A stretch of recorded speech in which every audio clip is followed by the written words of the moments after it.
Okay, going live right now. Oh, baby.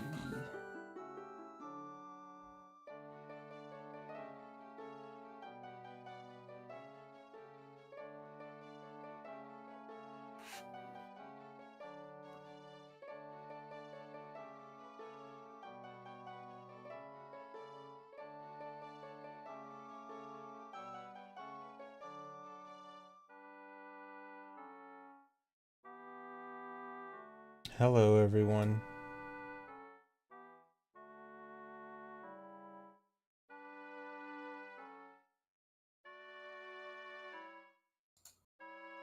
I think I need to refresh to see this. There we go.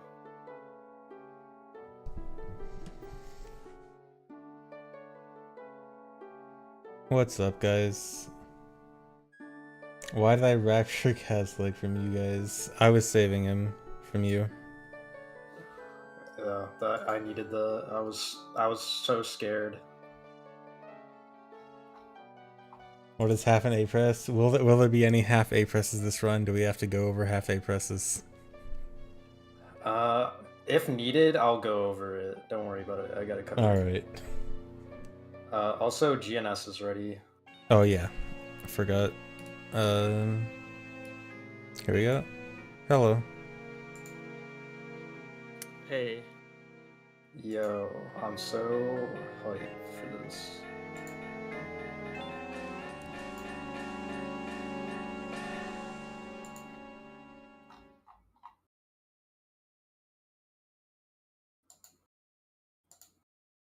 GNS, can you say something real quick? Just want to test audio levels. Yeah, sure. Sorry, I'm just trying to fix my audio on my end because the video I'm watching is really loud. Here we go. All right. Should be better now. Chad, does that sound good? Everything, is audio sound balanced?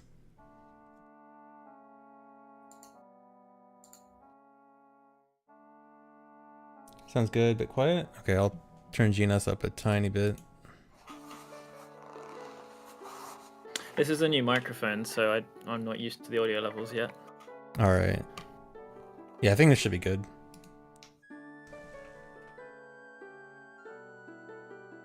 The difference between a LOTAD and a TAS. A TAS is meant to be highly optimized as much as possible. A LOTAD is really just the primary focus is just being able to finish the run because it's meant to be like usually a harder than human possible run with just like decent optimization, but not really trying to go all out. Text is clipping a bit. Oh yeah. Don't worry about the text clipping a bit. This is just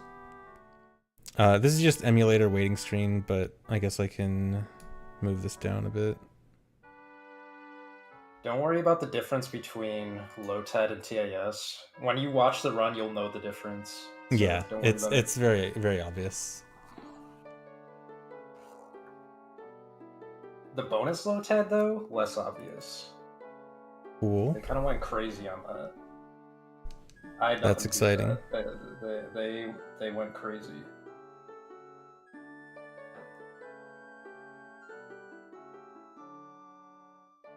Wow, Pancake, the call out.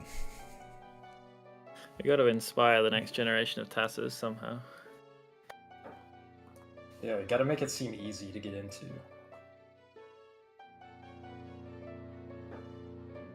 Yes, there is a bonus. So we're actually showing 2 LOTADs today, although I guess one is going to be less LOTAD-y than the other.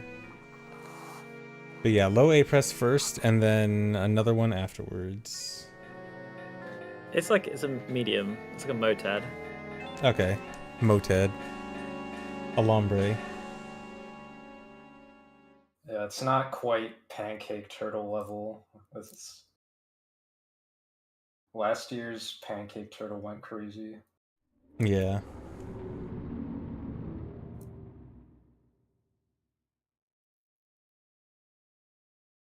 And then also tomorrow, there's actually going to be a third LOTAD, an OOT Max Keys LOTAD by me, which I tried to make it not too LOTAD-y. I tried to make it a little bit more optimized, but probably not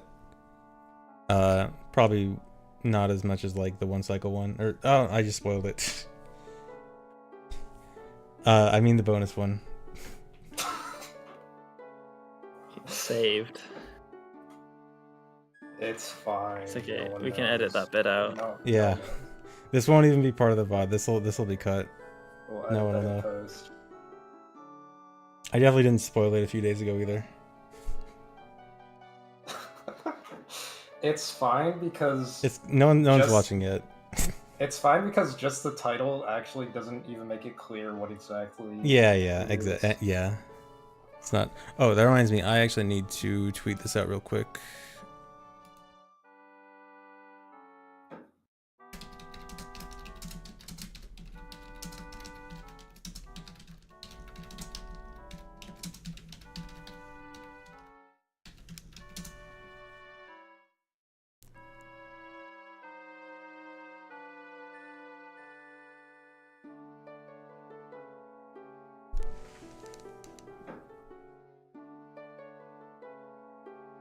They're called Zeets. No, it is Twitter and Tweet. I will not change the name.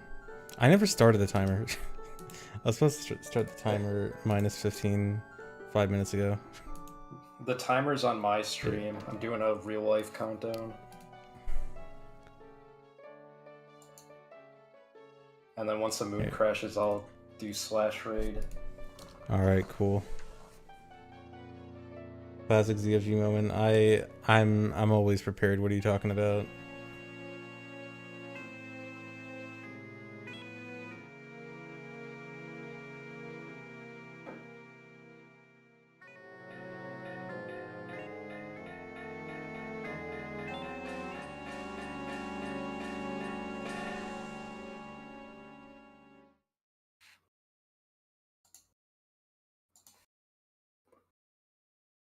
Is Kita's volume low? I thought it was fine.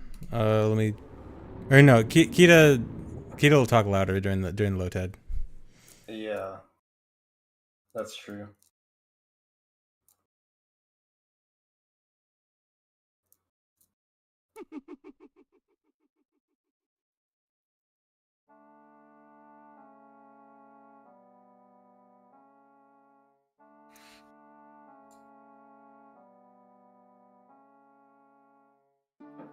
Oh yeah, so no chat on screen for today.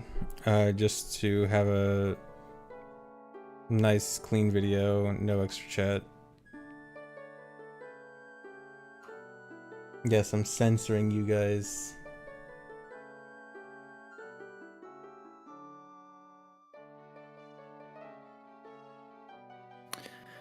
Oh, by the way, when I was testing this microphone earlier with a friend, it randomly went really high pitched. It sounded really funny. So let me know if Interesting. that happens again. All right, that sounds like it'd be really funny. Yeah.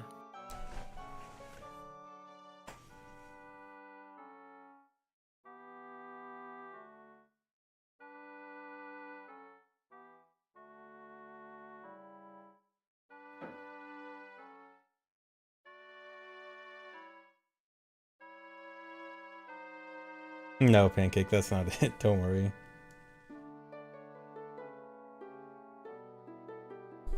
How long did it take to make? I think we'll probably go over how long it took during the actual commentary. Yeah, we can cover all that stuff. Yeah, we can't spoil it before the run starts. We need stuff to talk about during the intro. If this run wasn't fast forwarded, the intro would take about an hour and 45 minutes. Yeah. Slight spoilers, I guess. This run, this is a video that's going to be fast forwarded in some parts. Otherwise, it would be much longer. Yeah. Which I'll also talk about that during commentary. Like what the actual, like, unabridged time would be.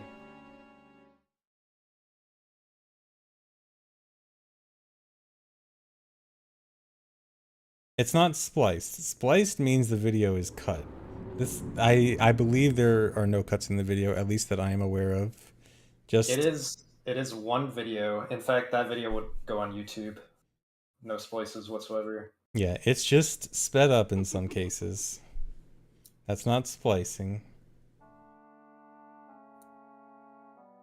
It's perfectly legitimate to speed up your video for a speed run.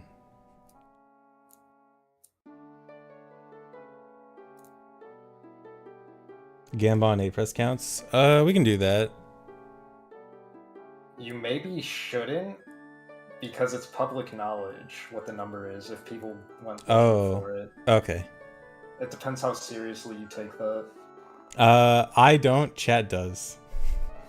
Chat will be extremely mad if they know it's rigged.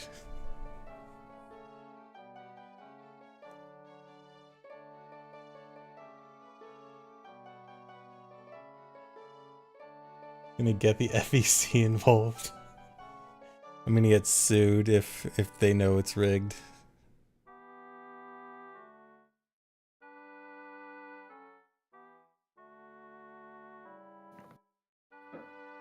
Can I give an hour estimation of the run? I guess just for like the sake of so people know how long to expect it to be. I guess less than 3 hours, we can say that. Yeah, you can say, like, it doesn't even matter because we're fast forwarding it. Yeah, I guess. anyway, Okay, so- yeah. So since we're fast forwarding the video, I guess should I just say the exact time of the video? Yeah, you can say. Yeah. So the run that we are watching is gonna last 2 hours 20 minutes. The actual time of the run a bit longer than that. 2 hours 30 minutes. 30 if you want to count the ending. Which we are. We're gonna Which- do all the right. entire credits twice because this is going on YouTube. All right. I hope you guys like the MM credits. As much as it pains the live viewers, just deal with it. Yeah.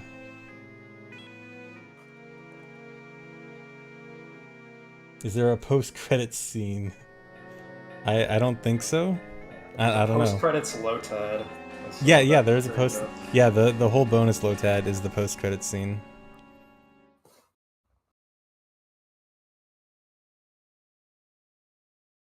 The LOTAD image was made by TTTO.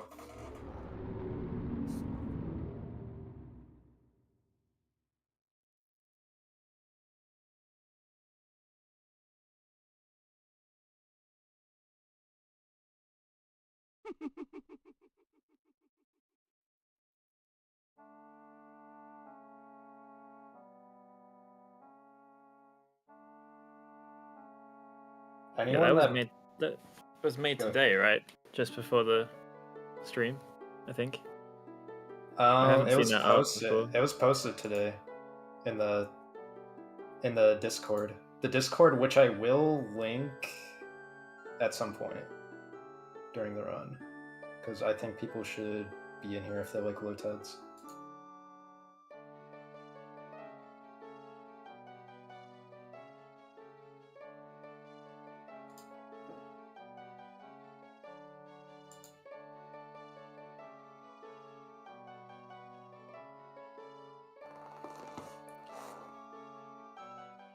I have to actually get the link, so let me do that.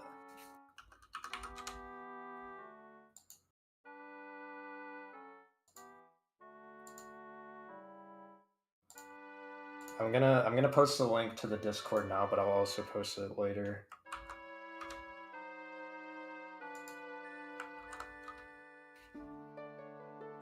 Is that the N64 challenge Discord? Yeah, the Yeah. Zelda LOTAD place. Yeah. Look around at your own risk because there's spoilers in there. So if you don't care about being spoiled, then you can look around. But if you do care, then just be mindful of what you see.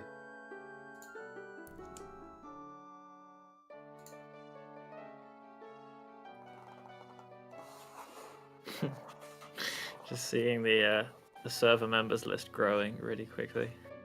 Yeah.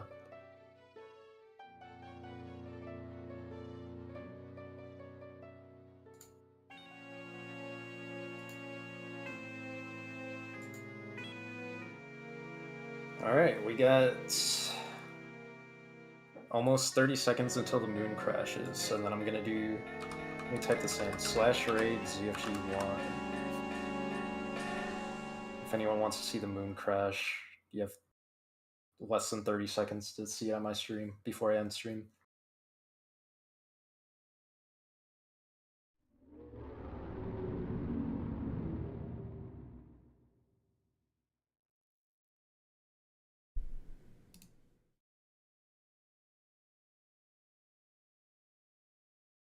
Oh man, 10 seconds.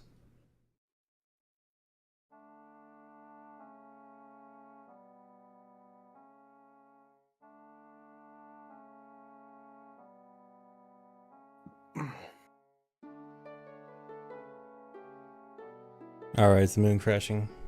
Yep, the moon is crashing. All right, You should give it a minute though before we start, just so people can get in. Okay, sure.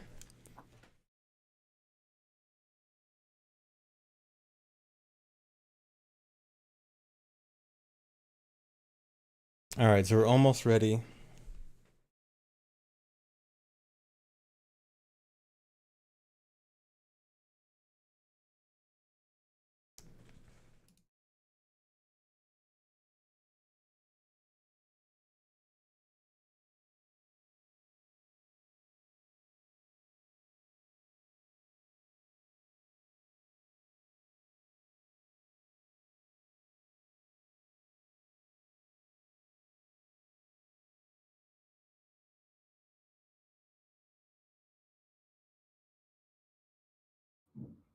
All right. All right. Hold on, let me restart the timer real quick.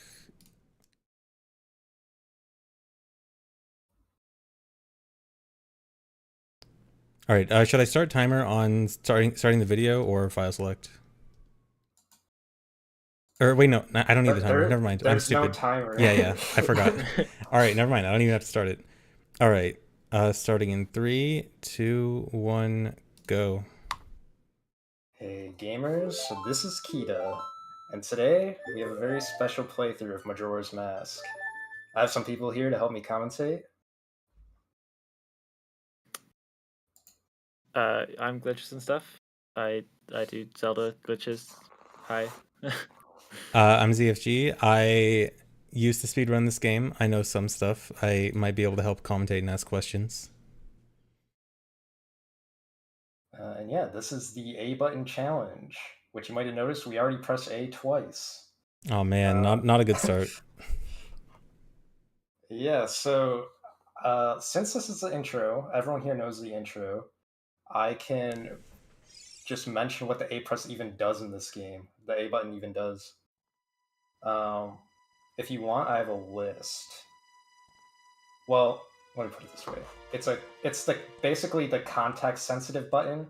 So like B is for swinging your sword, C is for items. We've done the C button challenge last year, and we've done pauses many years. This one's the A button, and it's used for way more things, just depending on what's in front of Link. But just to be annoying, I'm gonna list 30 different things that it could be used for, which might sound like I came prepared, but that's because this is going to be in the YouTube description. So we got opening doors, opening chests, rolling, side hopping, backflipping, jump slashing, talking to NPCs, reading signs, advancing text, selection text boxes, like yes or no choices, picking up and putting down objects, grab, push, pull, put away, returning from first person, learning songs, playing songs, warping with Song of Soaring, speeding up song and masks cutscenes, diving, dropping from ladders or ledges, mounting and dismounting Epona, going faster on Epona, Deku spins, Deku flowers, Goron curling, Zora swimming and surfacing, file select navigation, interacting with the pulse screen, snapping pictograph, and zooming the telescope. And that's not exhaustive. There's plenty of other things you can do that I didn't bother listing. So yeah, any questions? Yeah, how are you gonna not do those things? Well, it would be worth noting that this is not the first time this challenge has been done. So last year when we did the C button challenge, that was a brand new thing because it was so hard to root. But the A button challenge existed for a long time, and someone by the name of Anop112 did a RTA speedrun of it. a few years ago and got 59 A presses. So if you were expecting more than 59 A presses, you're wrong. Well, maybe you're not wrong. That would just be kind of weird.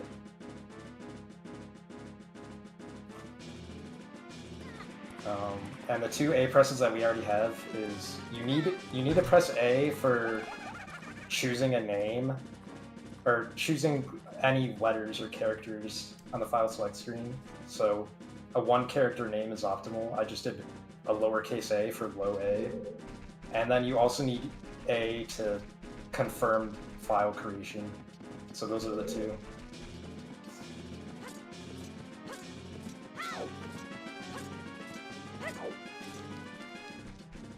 And so no A also means we're not going to see rolling at all. So we get Yeah, nice casual walking. The movement is very painful in this low TED.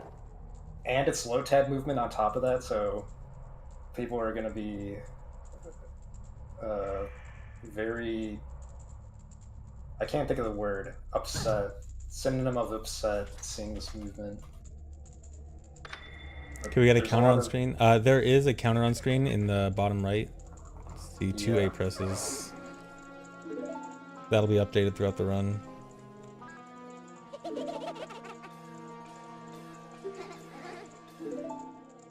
A lot of the normal glitches use A as well. Like, if you want to do ISG, that's an A press, so we won't really... like, it'll be hard to justify doing ISG. Every hover is an A press because you need A to backflip. So, a lot of glitches are not available, or you could see it as ammo, depending on how you look at it. Like, is it worth spending an A press to do backflip, for example?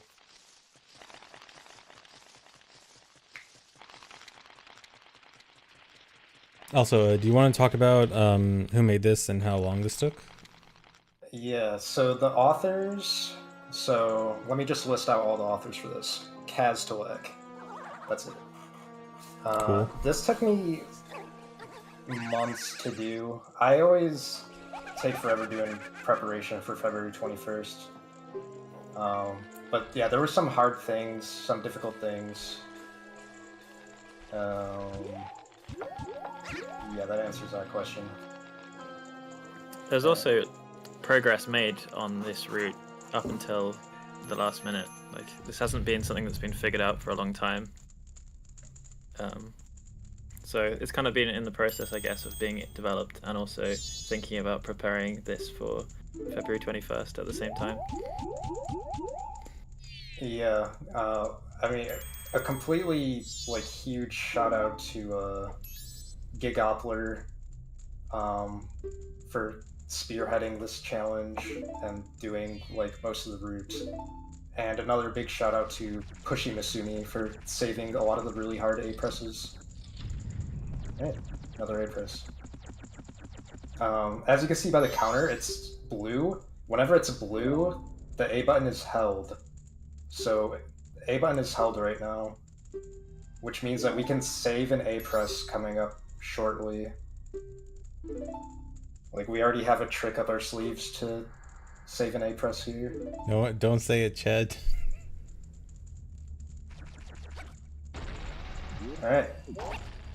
So, if you hold A and fall into the Deku flower, you can burrow into the flower. But that only works if you can fall into something. So we couldn't have used it there. So we needed 2 extra presses, 1 for the door and 1 to burrow into the flower. And this one, that one is doable, RTA. Watch the sausage if you want to see that. But yeah, so even though this is first cycle, there's already a few things that are done to save A presses, which is pretty cool. Also, I saw some people asking how you advance text without A. You can advance text with the B button and C up. Yep. That's good to mention. Although I believe for text options, that needs to be A, right? Yeah. If it's a confirmation text box, like yes or no, there's no way around that. You have to press A. Alright, no one count the pauses. Don't count.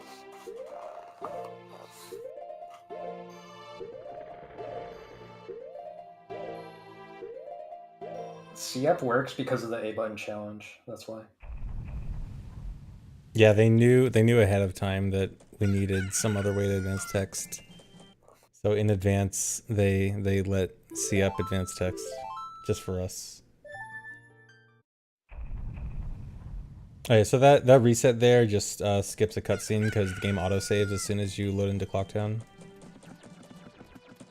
Yeah, we wouldn't have done that reset if you had to press A to open the file, but thankfully start works, so it's not a big deal.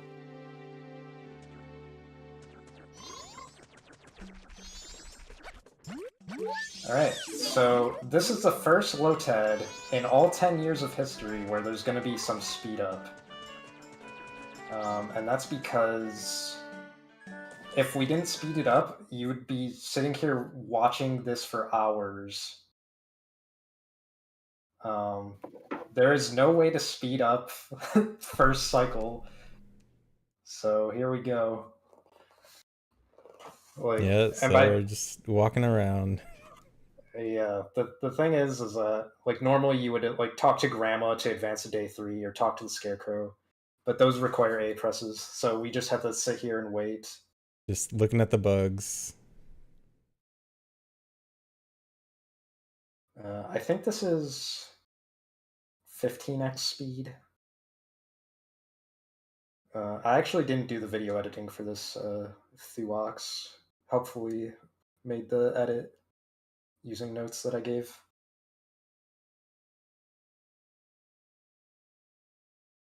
So yeah, lots and lots of waiting. And the timer is actually sped up, so when we get to the end, you'll see like what the actual time is, the real time. In fact, fun fact, when even though we speed up stuff, we're actually speeding up the time to be more than half the run. So like if we didn't speed this up, it would be over twice as long as what we're watching right now. So yeah, there was no way that I was going to just show that entire thing unabridged on this channel. It would be too boring. Someone asked how long is a cycle in real time. Do you want to go over how time works, like the how long an hour is and stuff? Yeah, so game time in the first cycle is 3/5 normal speed. And then once you get the ocarina, as soon as you get the ocarina or something's in the ocarina slot, it'll go to quote-unquote normal speed, and normal speed is about 45 real-life seconds per hour. There's also inverted time, which is 3 times slower than real time. That's not going to come up this run because playing inverted Song of Time makes it's 2 A presses. Or it's actually 3 A presses, because yes to confirm. Because it's in the song and it's also in the yes.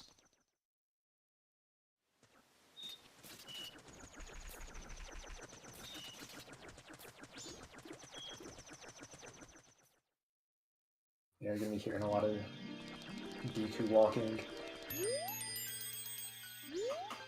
You're also going to hear me pronounce it like Deku a lot. I get death threats every year over that. The YouTube commenters were already typing up their comment. Oh, I also forgot to mention, but the reason that we were in the grotto during that wasn't just because we could, but it's technically a little faster to do that. There's no day transitions in the grotto, so you skip like the dawn of the third day thing that wastes time.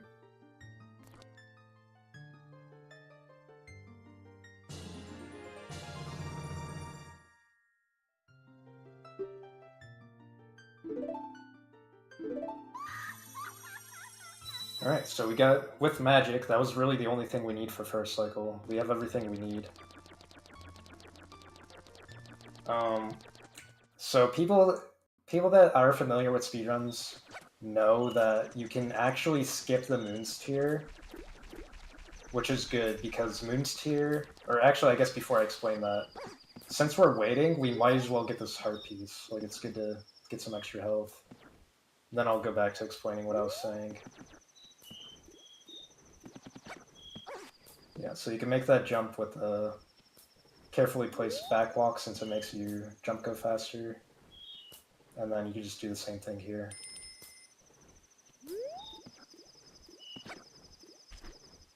Okay, yeah, Nice. we don't actually need that.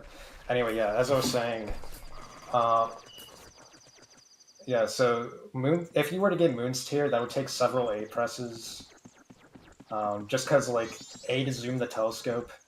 Astute listeners heard me say that at the beginning when I listed 30 things that A press can do. You won't believe number 30. And, like, burrowing into the flower and all that. But it does take an A press to skip it the normal way that people know. You do, like, a little backflip here.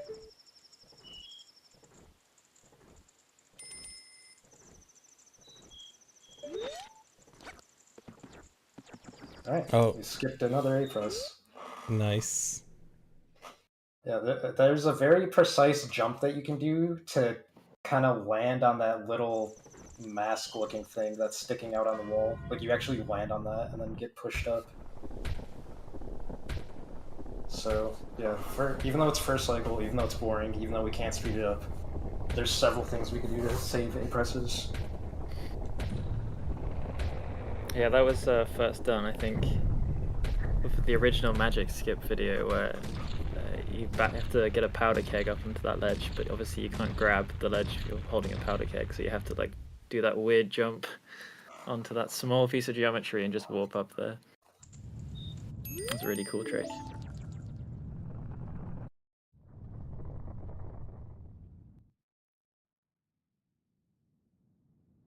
Someone asked, can that cutscene be skipped anyway? The first night of the third day cutscene, that activates no matter where you are in the game, right? Yeah, if you don't have Ocarina, it'll just play wherever you are. Yeah, there's no way to avoid somewhere that. else.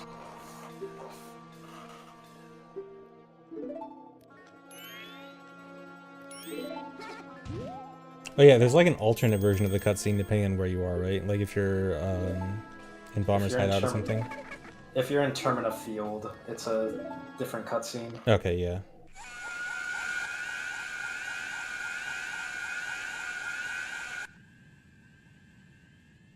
I like the idea of someone being upset that they missed the beginning of this run.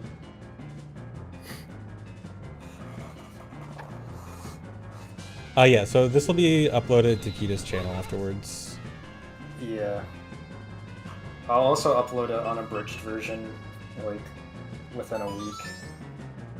The full no speed up version for your viewing pleasure. Seeing Deku just walk around Termina Field.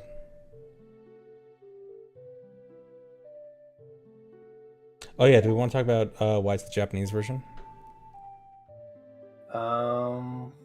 If I can remember why. Okay, nice. There is a reason. Or I know why. It'll come up. Don't worry. Okay. But yeah, in general, just as like a quick overview, there are a lot of differences in the Japanese version of MM. Like, unlike there are differences between OT Japanese and English, which is just text. Japanese MM actually has a lot of differences. Like, there's differences with power crouch stab. Like, power crouch stab doesn't work in English but does in Japanese. And there's like grottos that only exist in Japanese Deku Palace but not English Deku Palace, and there's a lot of weird changes like that. A lot of like minor mechanic changes. And the owl saves. And owl saves, yeah. Owls do not save your game in the Japanese version. In Japanese, the only way to save is Song of Time.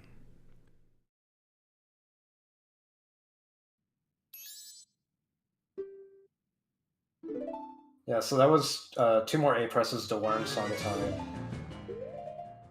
And now we have to actually play Song of Time. So songs are very painful in this category. Yep, 2 more.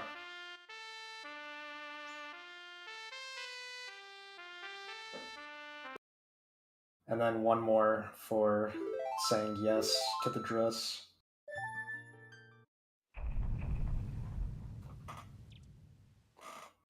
And then that reset again just skips another cutscene, because the first going back in time cutscene is pretty long. Yep. So you might be wondering why there's a fast forward symbol on the screen. And that's because we're fast forwarding this section. I'm not going to say why, though. You'll have I love the way. Sorry. Yeah, you could go ahead. I wasn't saying anything important. Oh no, I wasn't either. I was just gonna say I love the animation that Deku Link has when you speed up the video. Yeah, I was just gonna say that. It looks so smooth. 60 FPS MM finally. Oh, this P-head battle looks intense. I'm not holding any inputs there. Like, the P-hat will just push you without hitting you.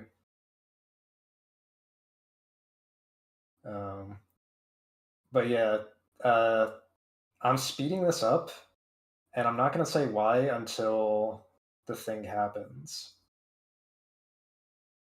But let's just say anyone that was watching my stream for the past 72 hours kind of has an idea of what's happening right now.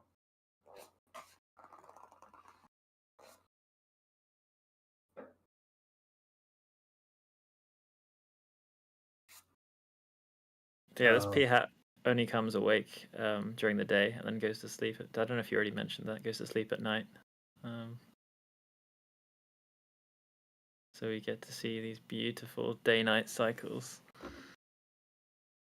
There's no inputs here. There's no, I'm literally just standing still. No inputs, no control stick or anything. Wait, so is the camera spinning or is the P-hat spinning Deku? The P-hat is moving DQ, and then the camera is following. Okay.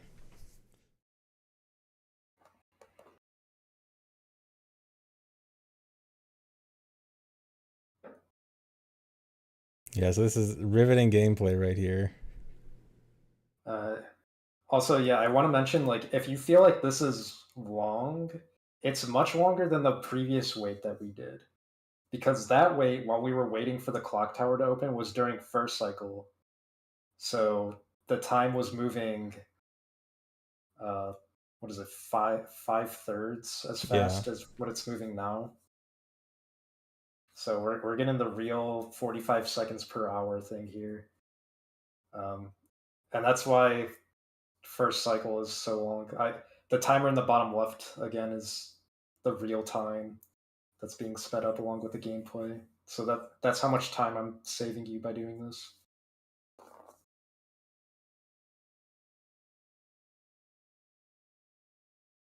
And we're in the grotto for the same reason, because no day transitions to slow down time.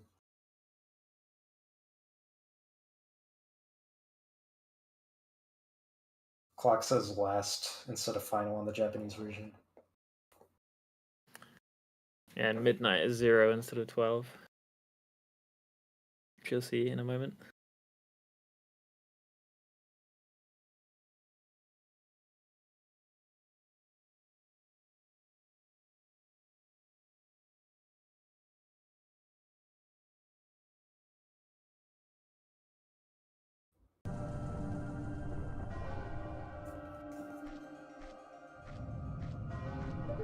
Okay, so what do we need to do waiting this close until Moon Crash?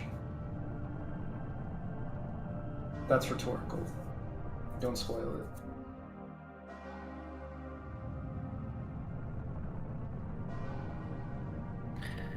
It must be something up there.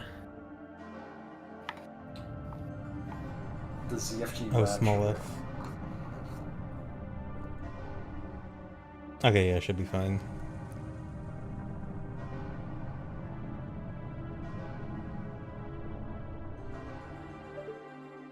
Alright, then enter now. And get the Moon Crash anyway. Oh, dang. So there's a reason for doing that we just spent an entire cycle doing nothing and then dying.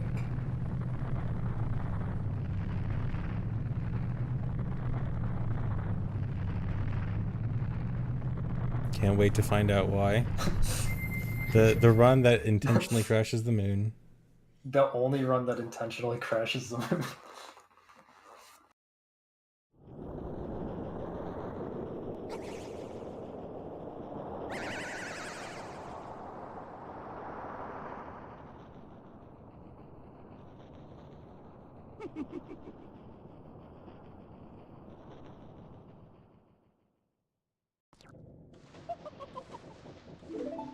Okay. So when the moon crashes, the Happy Mask salesman talks to you to be like, oh, you have this and this and this going on. Yeah. And that's what we had to do anyway. So you waited an entire cycle to save one A press talking to Heavy Mass Salesman? Yes. Nice.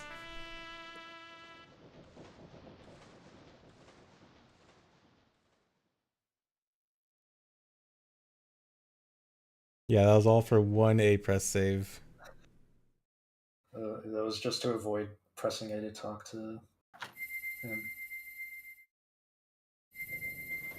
I feel like this is the point in the run where we start to see the A counter get a lot slower. We start being able to do cool things. Yeah, this is just a really long first cycle. First cycle is notorious for not being able to let us do what we want to do.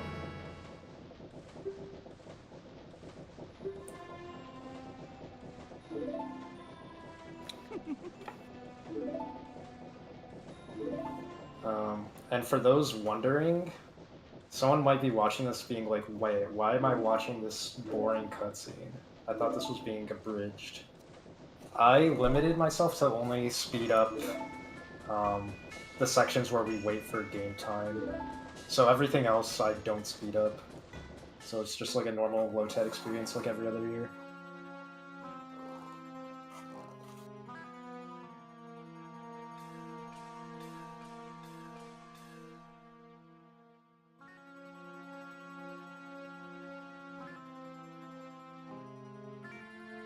I have a question. What's the fastest your BizHawk can run when you're trying to run down the game time? Because whenever I do this, I can only go at like double speed, and I have to wait a really long time to get these sections done. I didn't fast forward it at all because I don't trust it with desyncs. I did like a million sync checks because I didn't want to redo any of this. So you actually waited like all these. So you waited at real time and then checked it real time also. Yes. So that sped up thing that you watched, that hour 42 minutes, I did that in real time and played it back. The blood, sweat, and tears I put in for...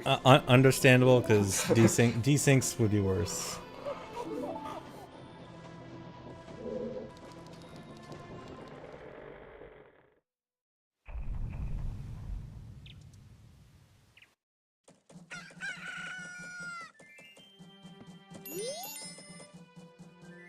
Alright. Finally, after this text box, we can actually play the game. After a measly hour 43.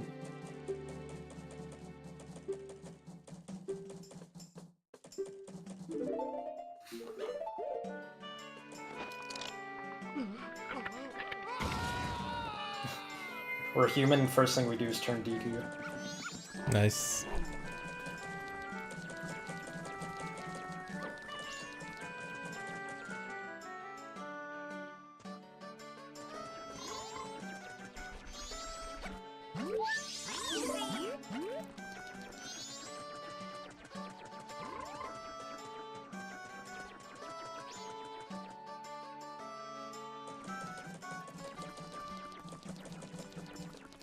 Someone in chat, I'm not going to say who, asked, is backwalking faster? Absolutely.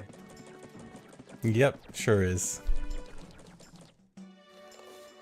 This isn't just low-tad movement, though. Unfortunately, the reality's worse, which is we have to wait again. There's so much waiting in this low-tad. Exciting. Well, it doesn't really matter because on this video, like, you'll see it sped up, so it's not a huge deal. But making this low-tad was such a pain. And we're waiting. Got a stick? That's not important. Otherwise, if it was important, I wouldn't. You can't speed up the stick text though. I wanted to see that text box. Just keep in mind that we have a stick. That might be important later. Okay, we're running laps around Clocktown. Then getting his steps in.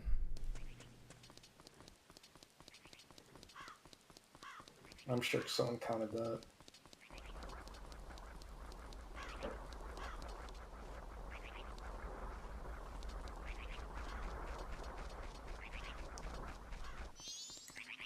The only reason that part wasn't fast-forwarded was because the Eno made a funny noise, and I wanted to keep that in. Nice. Good excuse to not speed it up.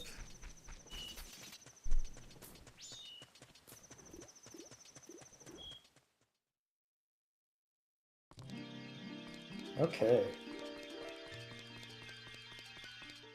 So now we're getting the Great Fairy Mask. I was wondering why he got the Stray Fairy again.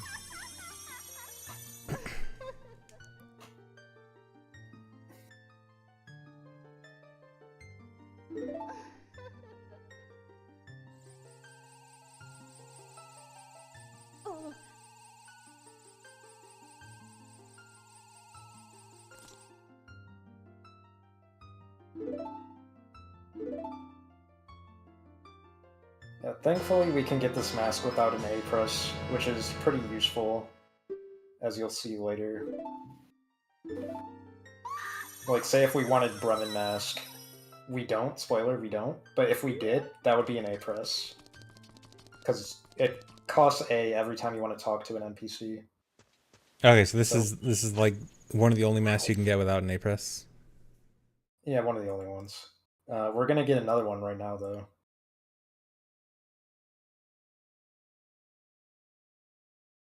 Which, this is why we're waiting.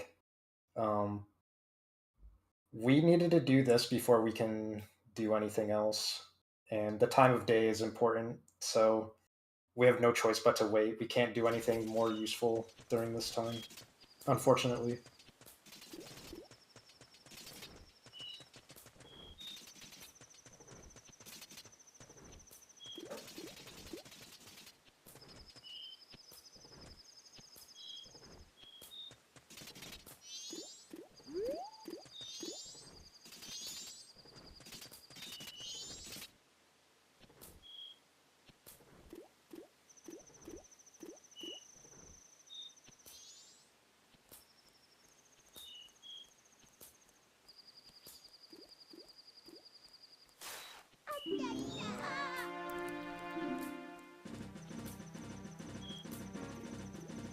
You can just leave the text box on screen.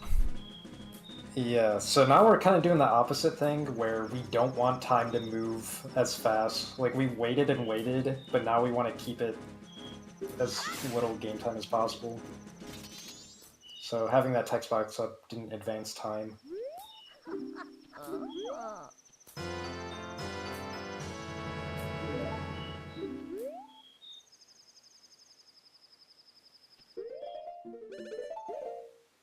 Alright, I'm gonna need glitches and stuff to explain this.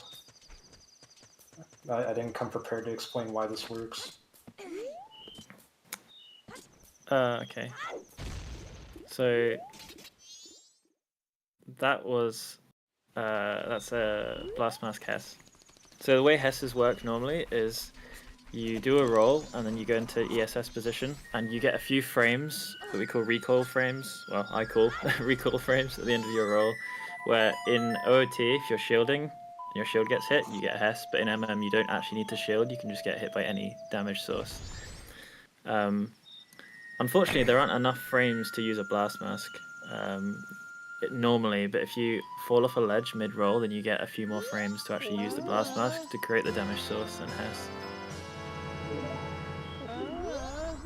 Yeah, so we'll only be able to Hess when there's 2 ledges. Like, we have to jump to get an auto roll, and then land and roll off another ledge. So you won't be seeing Hesses that much, unfortunately. The conditions are pretty hard to find. At least we're seeing backwalks now.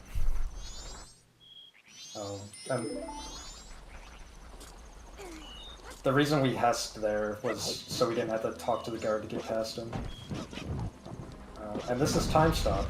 If you pull out an ocarina right next to a gossip stone and press B, game time will stop moving, which is imperative. We want to, like, it is absolutely necessary that we keep it night 1, which I'll explain later.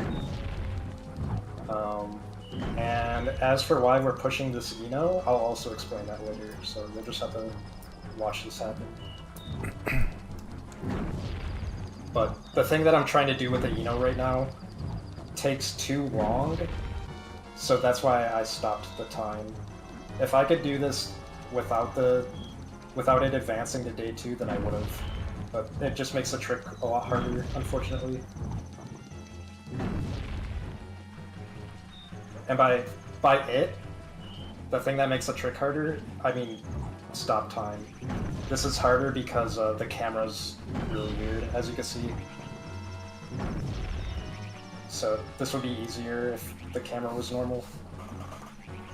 Yeah, the directions that you press when you're in time stop don't make sense to the movement you actually see Link make. So you have to like figure out which analog really stick awful. position. Yeah.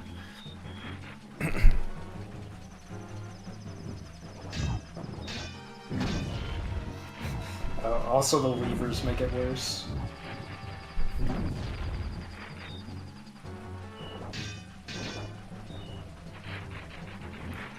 Good old enemy manipulation, we all love that. Yeah, this looks fantastic. I'm sure this was very fun to test.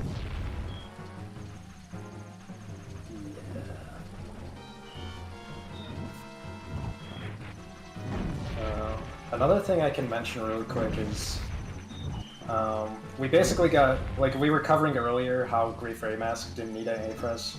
We also got Blast Mask and Kamaro Mask right after, which also hopefully don't need A-presses. Very convenient. But you'll see later why we got all 3 of those masks.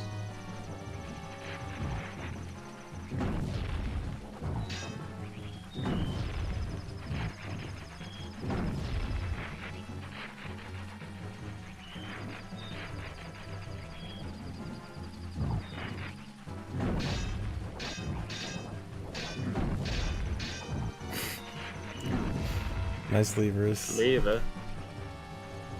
This lever doesn't care about the low tab. Just wants to get in the way.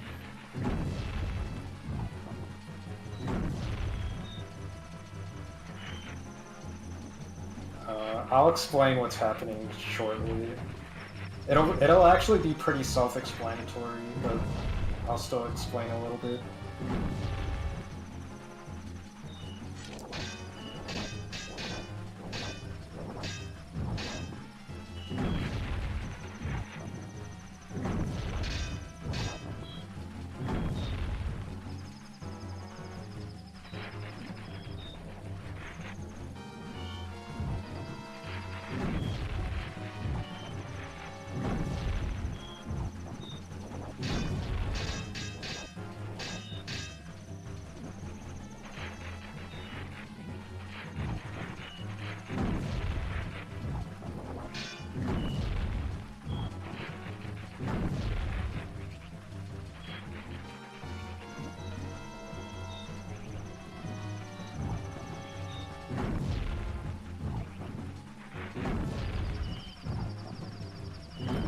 Is SRM banned? Yes. Absolutely no SRM. Oh, time stop is over. Something's happening.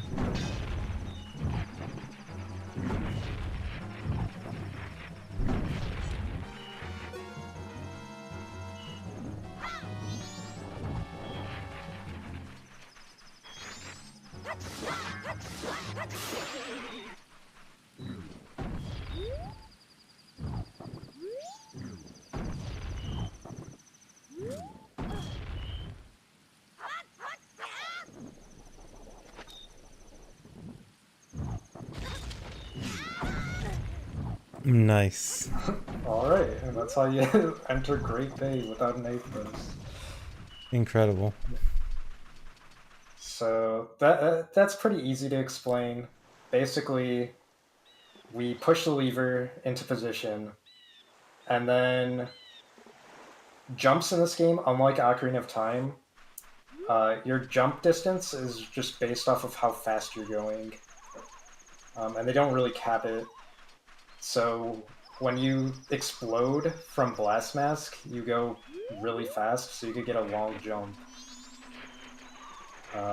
So you get the long jump, and then in the air, the Eno throws a snowball at you, which is enough to boost you over the fence.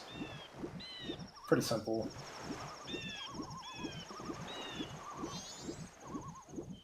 It's lucky the damage invulnerability from the blast mask does, like, wears off in time.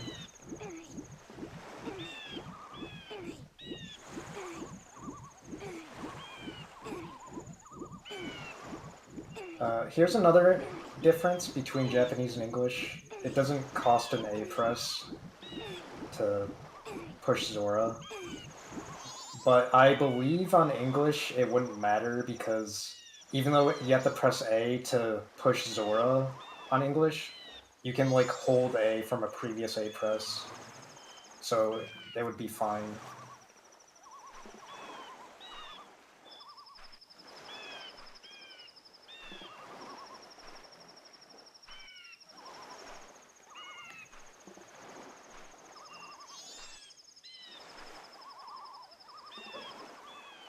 The nice slow walk.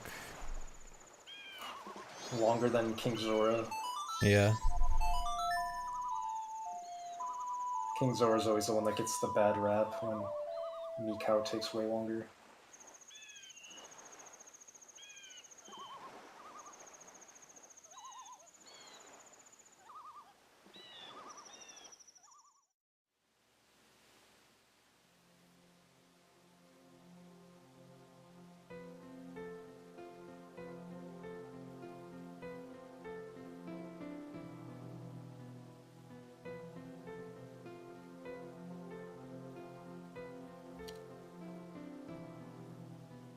And here's another mask that we could get without the A button.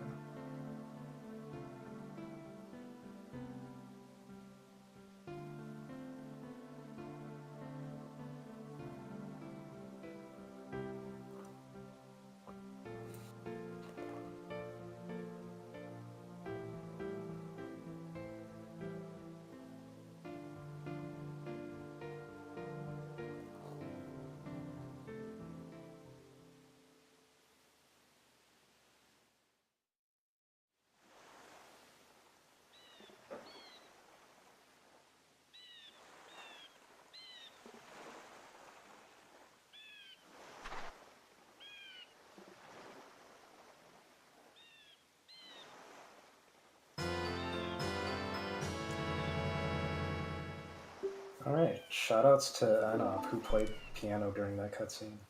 Yeah. You know, I realized recently, shouts to Enop is now 10 years old. Happened Wait, is just it over really? 10 years. Yeah, it was AGDQ. It was AGDQ 2014, so just over 10 years now.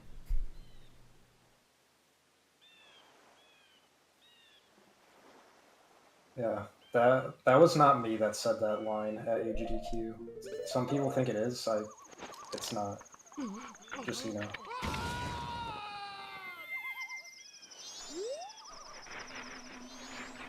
Rare backwalk footage. Nice. Love the back walking.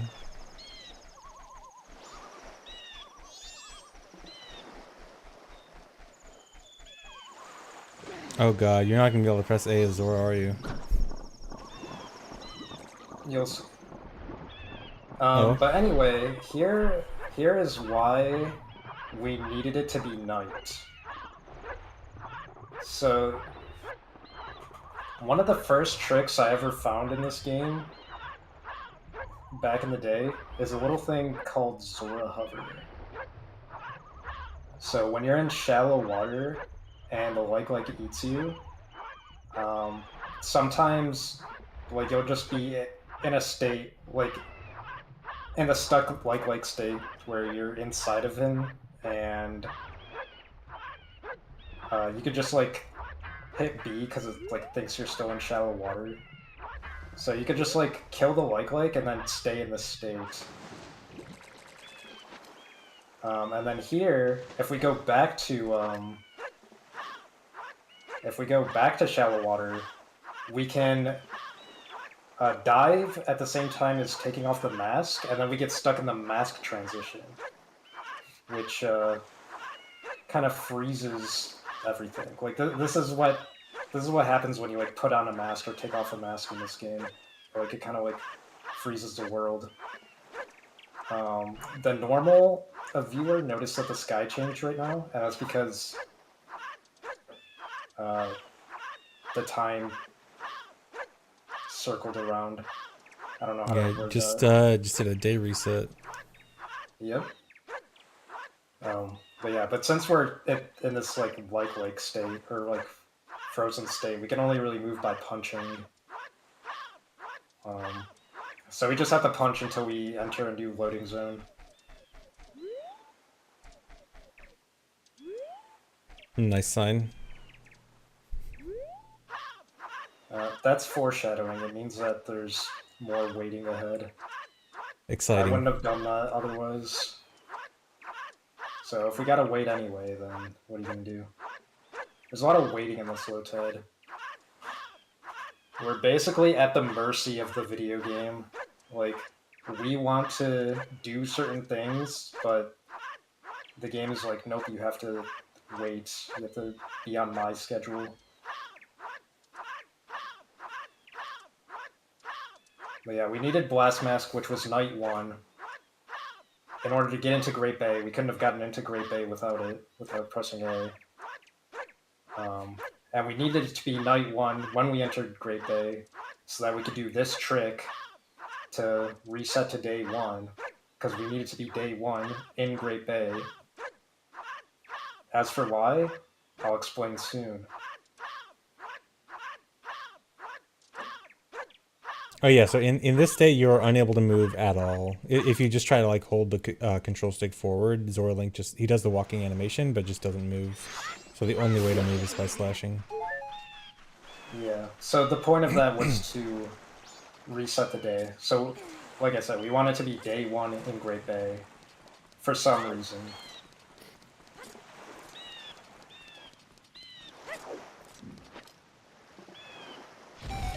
And right now we're just waiting. We're waiting for time to pass, so it doesn't really matter what we do here. I will speed it up though. I'm not gonna sit around. Oh wait a minute, we did speed this section up, right? Yeah, this is sped up. Oh, I was doing a bit. I knew it was sped up. I came prepared. Oh, sorry. No, you're good. You're valid. Yeah, there we go. The like solid Navi triangle above the Zora is very satisfying. Just always seeing everyone there.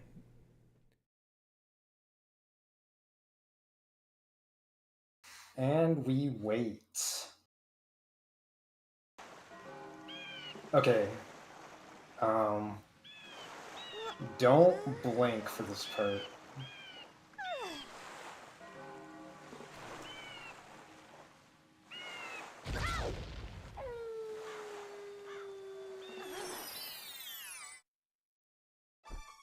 Nice. Yeah, so we were able to escape Great Bay because we can't get over the Great Bay fence from the opposite side, and we need to get out of Great Bay with the we want the Zora mask, which was in Great Bay. And if you enter a grotto like during a night transition, it'll just warp you to the default map, which is Mayor's Residence. How that's tight? why we needed to wait for it to night. How tight is that timing? It's 1 frame. Okay. The easier way to do it would be a side hop or a backflip. But you had to make it cool. Ooh. No, I can't side hop. It's a A-button challenge. Oh right, duh. This happens so much during like planning, where Yeah. one of us would say, "Oh, we just backflip or something to solve a problem." That happened all the time. Like, can't stress that enough. Yeah, All of us that's would why forget. that's why it's such a unique challenge, because you have to ignore so much stuff that feels natural, that feels like it's an afterthought. Shoutouts to this diegetic clock. This is the actual game time on that clock in the background.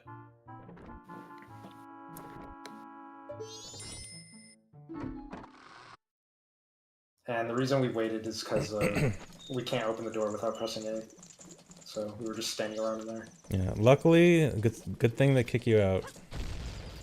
Yep, it all works out.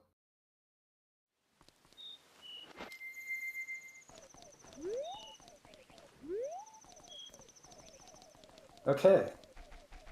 So, just to recap, we needed it to be night. We needed to wait for night 1 to get blast because we needed blast to get into Great Bay, and then we needed it to be day in Great Bay, or day 1 in Great Bay. We needed it to not reach day 2 because a day reset will only reset the day. It can't go backwards in time. Oh, I guess before that, we do time stop again at this grotto, and then cancel it. There's a cutscene here that plays, but we can pause buffer our way to the loading zone to skip it. So we just skipped a cutscene. That's what that was. But yeah, as I was saying, we needed blast to get into Great Bay. We needed it to be day 1 in Great Bay so that we could wait for it to be night 1. Night 1 would be to escape Great Bay, because we want to escape Great Bay without going over the fence. And then that takes you to Mayor's house, which is the default map. Yeah, and then you get kicked out of you get Mayor's kicked house. out. Yeah. So all of that so that it could be night 1 with both Blast Mask and DP Mask outside of Great Bay. And I believe there hasn't even been a single A press since post Song of Healing, right? Yeah, the saying yes to Song of Time was the last day press of the entire run. That's a joke.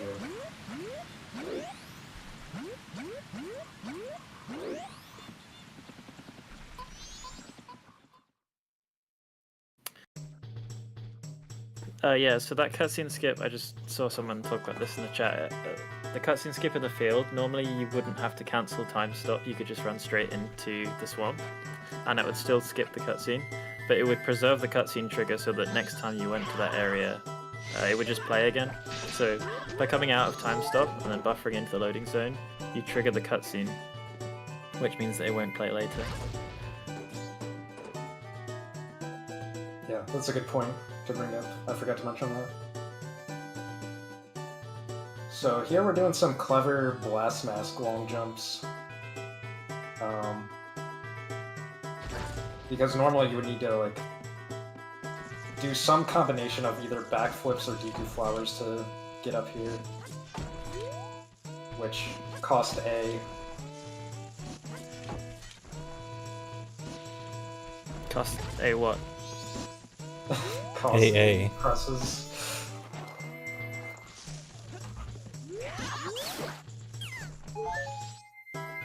Blast Mask takes about like 17 seconds to juice up.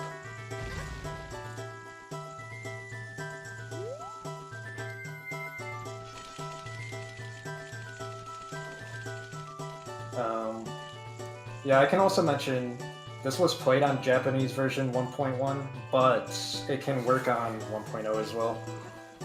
Like, there's no version exclusive Japanese glitch in here.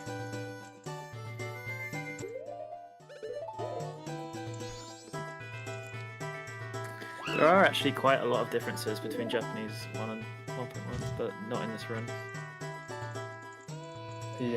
The notable thing for our purposes is that if you play on VC, you have to use 1.1. J 1.0 isn't available on Wii VC.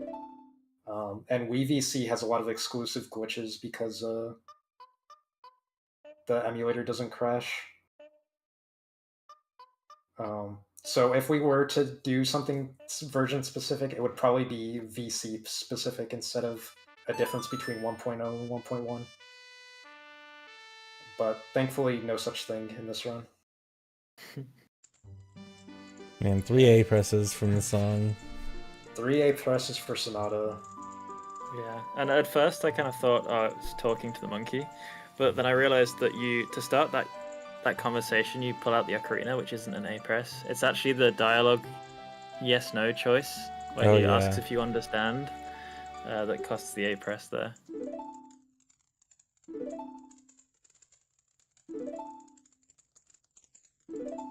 Yeah, songs are brutal in this category. If you need a song, you're basically doing 2x because you need to get the A presses to learn the song and the A presses to play the song. So if Sonata Skip was viable for low A, that would potentially save 5 A presses.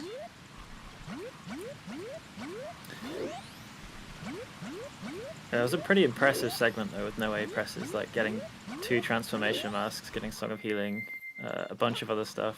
Yeah.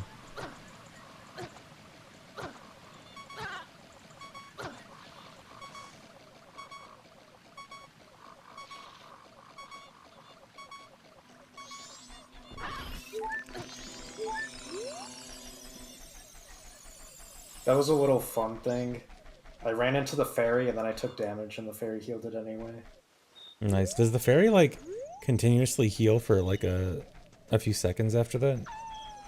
It's like a brief period of time. Okay, that's interesting. Number.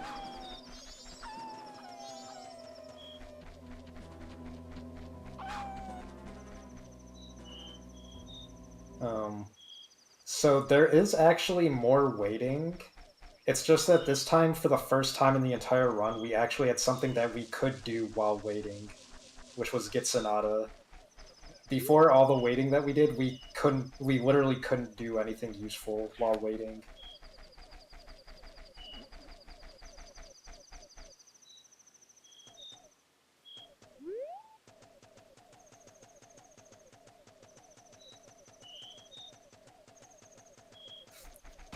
Okay, and then here's the culmination of everything that we've done to this point. All 3 hours led up to this moment.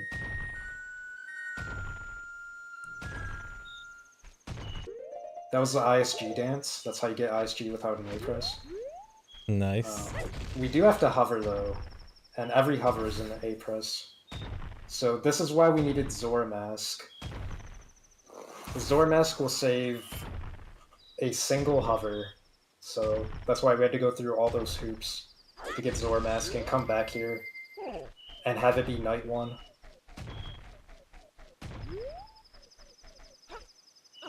Oh yeah, so to explain that ISG, so Kamaro Mask and Bremen Mask have a special method of ISG where if you crouch stab and then do the dance, either Kamaro dance or Bremen March, it interrupts the crouch stab just like a sign would, and that gets you ISG. Yep. It's actually interesting, like normally when you get ISG off a sign or picking up something, it's the final frame of the crouch stab animation that you're interrupting. But I believe for Kamaro ISG, you can like interrupt it at any point during that crouch stab. Yeah, it's much more lenient, which is interesting.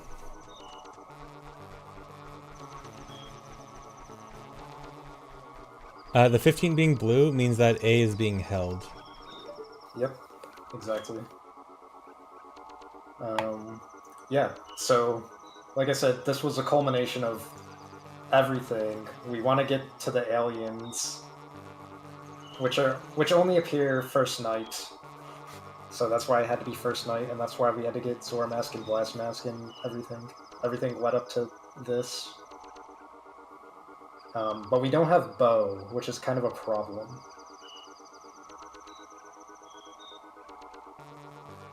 Normally you shoot the aliens in order to progress.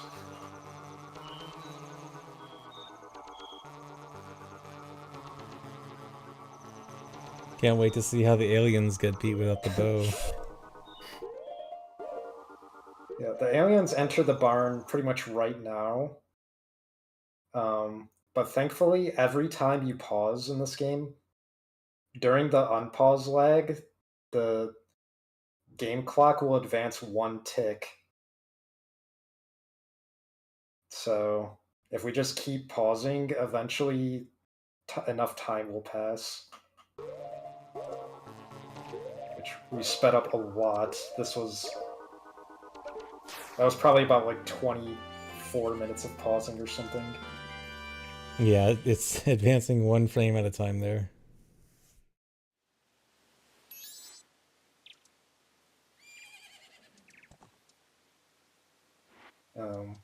Good time to mention that this is done on BizHawk. The pausing on BizHawk is like 1.5 times slower than VC. So anytime I mention how long pausing takes, I'm talking about BizHawk and not VC. Okay, Yeah, Gigo said that it was 27 minutes of pausing. yeah, I trust that number. So yeah, the aliens gave us a milk bottle. That's really what we wanted. The other bottles would take more A presses than what we spent to get this. And what the heck, the milk might be useful. Yeah, this was only 2 A presses, right? Just for the hover into... For the hover. Yeah, the two backflips to get in.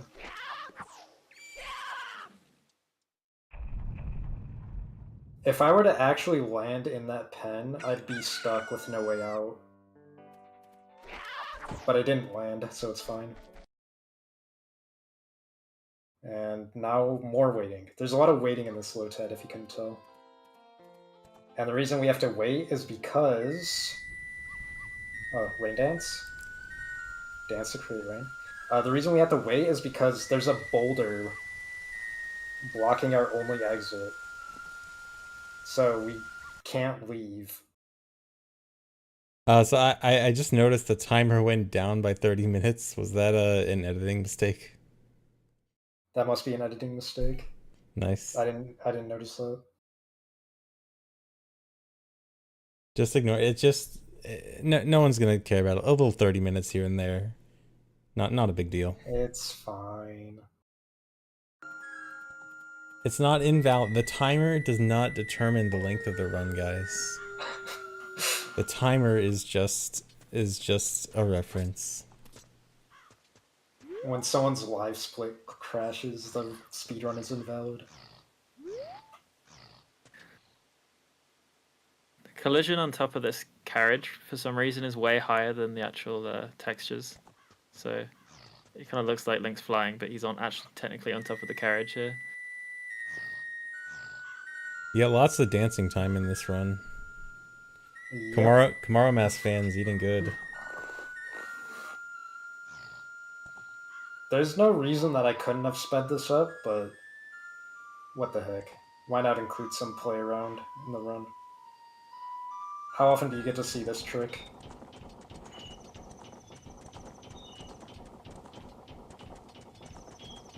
So this actually moves, so you have to like keep walking if you don't want to fall off.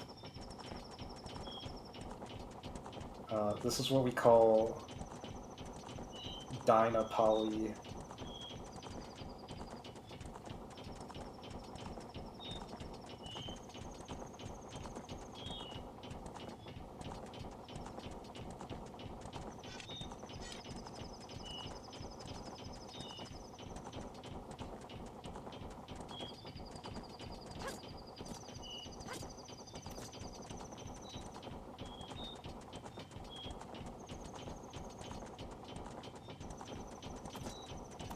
Is the sound for the carriage moving the same as the drawbridge for Hyrule Castle moving?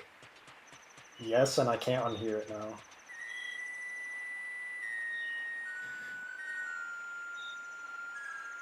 Nice showing this off. So, in case it wasn't clear, we skipped across the loading zone. Kita skipped across the loading zone here. So we're actually behind where the loading zone would have been. And I don't know why they have this in OOT and MM, but they always have these weird, well, not in all cases, but they like to have these weird pushy floors behind loading zones. That Yeah, kinda, like, it's really move you in a strange. direction. Yeah, they're in a few places in both OG. I know there's one in like Gerudo Fortress and Stone Tower also. Yeah, it's really strange. But it's fun to mess around with.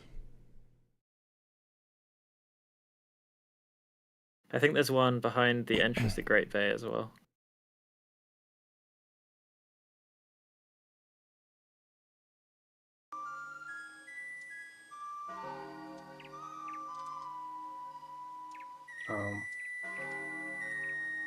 So on day 3, the boulder is going to be gone. But here's a It looked glitch I like- didn't know about. Oh wow. Which is, if you do the Camaro dance before the day transition, the music keeps playing, and I had no idea. Nice. I didn't That's know very about cool. that either. Yeah, that's new to me. It might be Japan exclusive. Yeah, wouldn't I'm not surprise sure. me.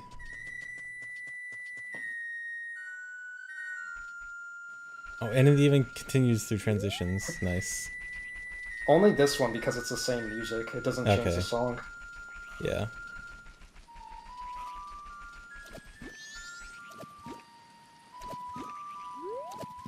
Yeah, to be clear, it looked like the boulder was gone there on day 2, but it just doesn't have any textures from the other side. It still has its collision, and we wouldn't have been able to get past.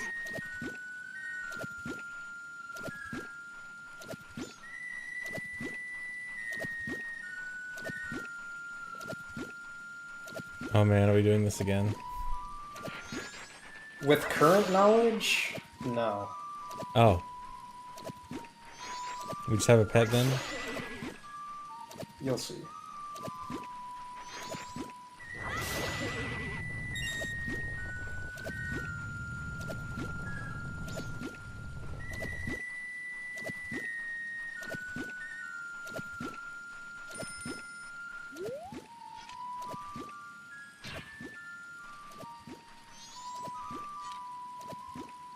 Alright, get him stuck behind that rock.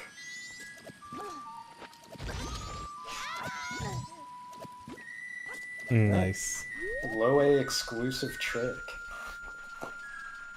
That one is a lot harder than the Eno one. But the Enos are only available at night. Well, I guess at least easier to set up, right? Since you don't have to push the Eno.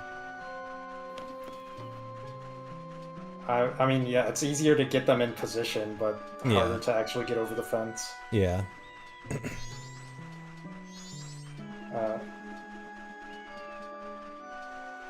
Could we have done that the first time? I don't... Is the choo-choo there at night?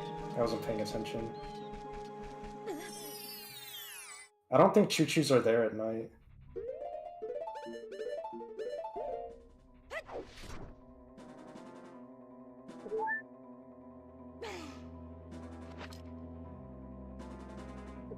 I'm getting conflicting messages in chat. But I mean, don't- some of them definitely disappear, but I don't know if they all disappear.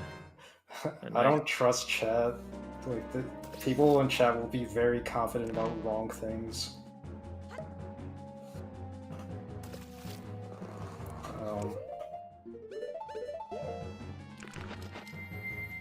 And bottle duping going on. So that was what, bottle duping over Styx and Great Fairy Mask? Yep. That's just a matter of using an item when you. How do I word this? It tries to put the empty bottle over the last item that you used. So if you get it to like do that buzzing sound, it'll put it over that item slot. Yeah, in that case it was doing ESS and then pressing a bottle button during ESS. It kind of delays actually dropping the bottle, and then you can press a different item to have it dupe over that. So in that case it was Great Fairy Mask and Deku Styx. Oh yeah, so the A press was being held the entire time just for the swimming here. Yep, I was gonna cover that. Swimming is one of the few things where having the held state will give you a swim.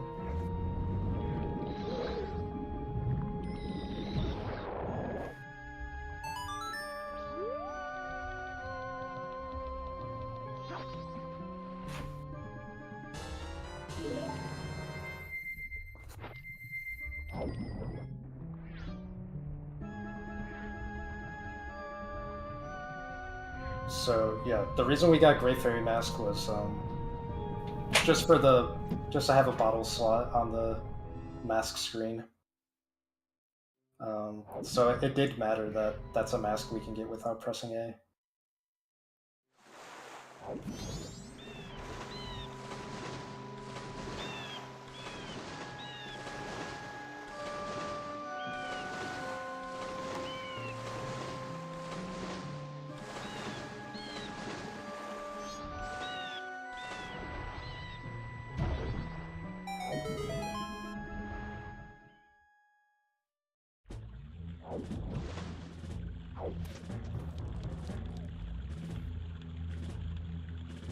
Okay.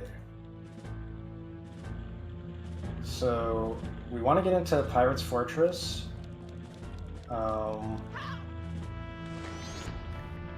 But if we were to hover, like a speedrun normally would, obviously that's more A presses. And if we were to take the sewers, we don't have Gore Mask, but if we did, that would still be an A press. Because there's blocks in the sewers. Yeah, and even doing the Goron Pound alone would be an A press. But yeah, don't blink. Somehow this is gonna help. Somehow. Any second now. And now.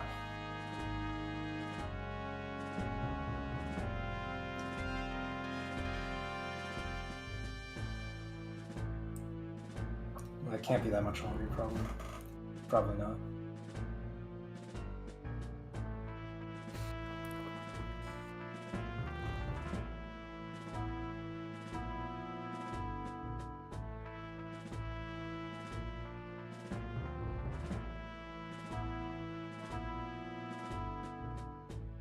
Nothing happened yet because people are blinking. You have to not blink.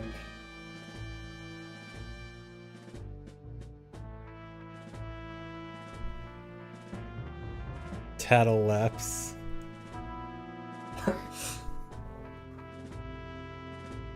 $11.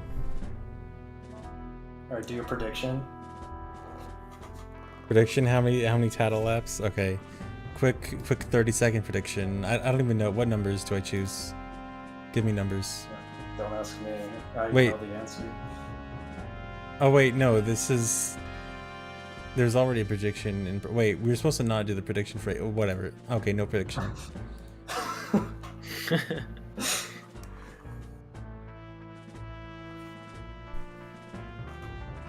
Okay, just predict in chat how many tattle laps.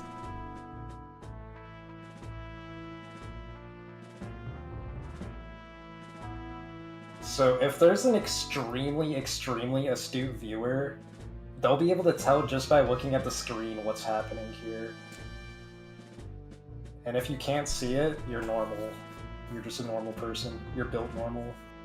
But if you can see it, you're built astute.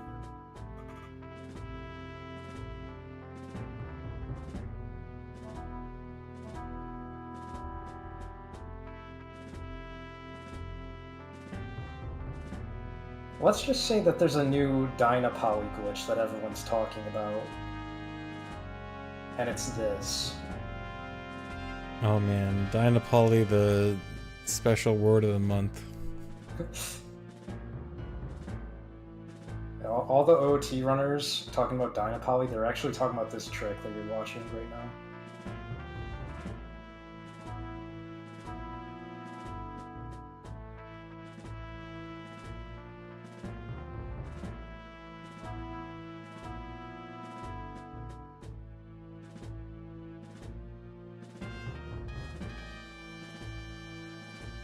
Oh, did I say Dynapoly? I meant Dynapoly.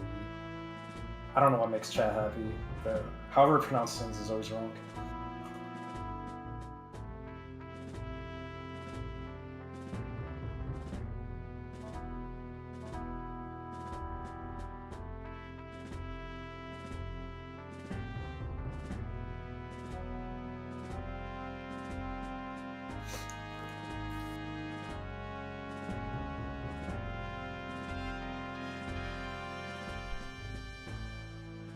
Are you looking for an open relationship? Because I'm dying to be poly.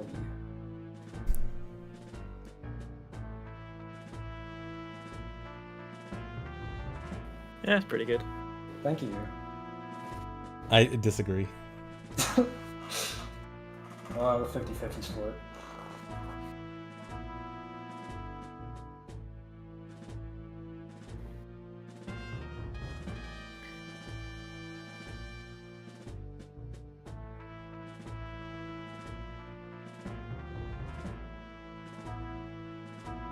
I don't remember how many laps this actually is, so Surely, On the edge of surely we're it. getting there.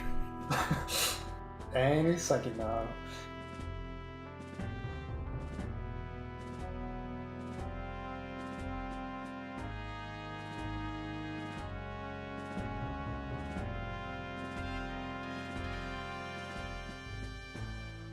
Okay, so what's the excuse for not speeding this up? You know, what's the excuse for not speeding up Twin Rova?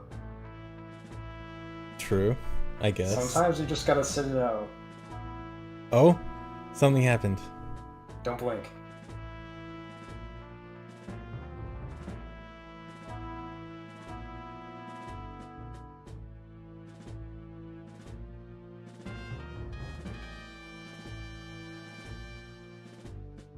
Oh,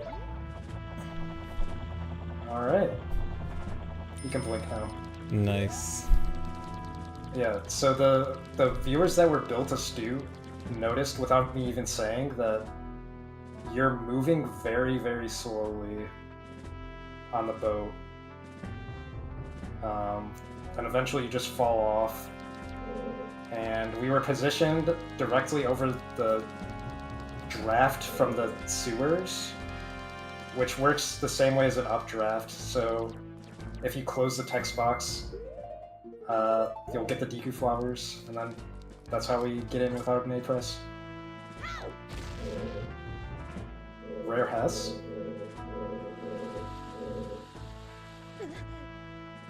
Nice. Yeah, so we skipped a door that way.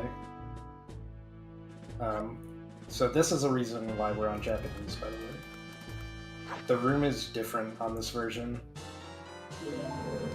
which is the hookshot room is connected to this room, so we could just fall down through the back here. Yeah, for some reason on English they put a wall there.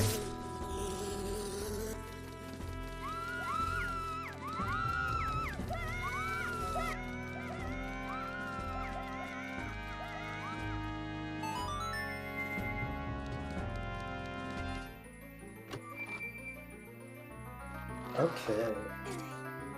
So now we have Hookshot, which is the main character of A-press saves, for better or worse.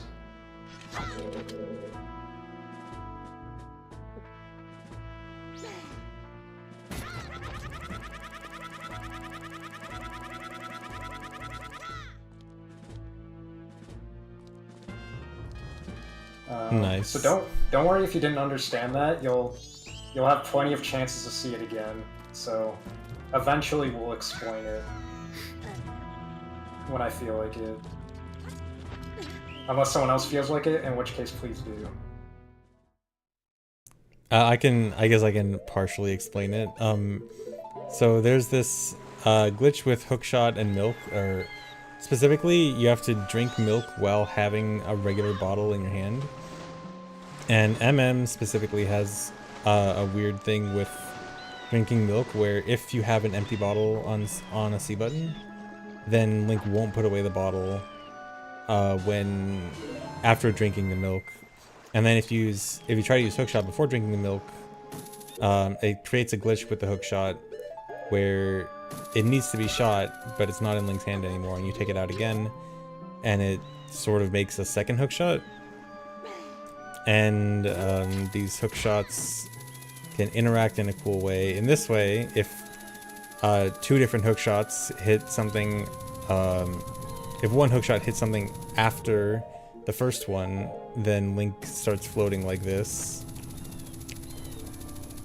There's multiple different uses of remote hook shot like this. But yeah, it's a very cool trick. I just realized now that the seagulls are like at your height. Oh yeah, I just noticed that too. Or maybe they're always there because of Tingle. I can't remember. No, they're definitely lower. It's They're probably like above your height plus some units. They're above Mikau before you get the Zero Mask. Yeah, but we have it. So I think they just go up there after that, don't they? Oh, maybe. Or did they move? I didn't see that. That was a way to skip an A press from opening the door. That's why we did the remote hook there.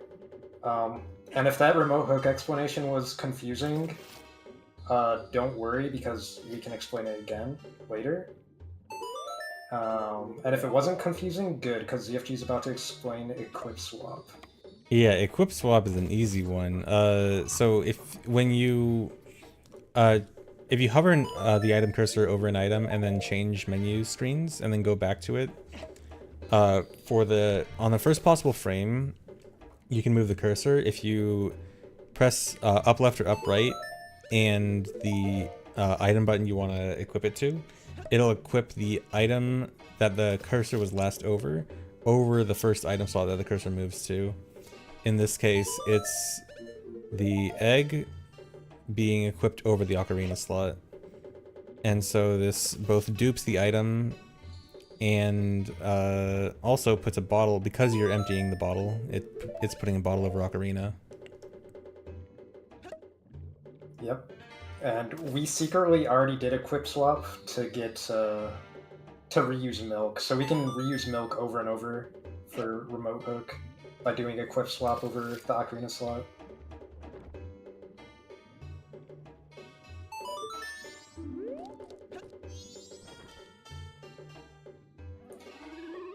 So, the bad news is we have to learn another song. The good news is there's no A presses in this song.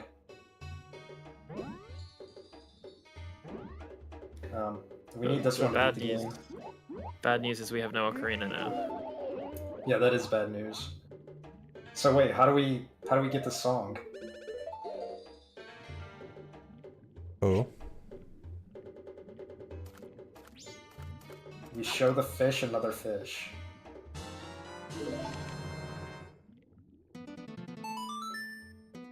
Nice. Was that time stop? Did time stop activate that? Yeah, so bottle time stop. So we went over gossip time stop. Bottle time stop is when you empty the bottle and shield at the same time. You'll get the same time stop effect. But if you do that in front of actors where you could pull out the ocarina, like this, it actually acts as an ocarina. So it'll work in front of a gossip stone. It'll work in front of this guy. Nice. Anywhere where you expect ocarina. Yeah, I was actually expecting ESSOI there. Didn't realize that time stop works too.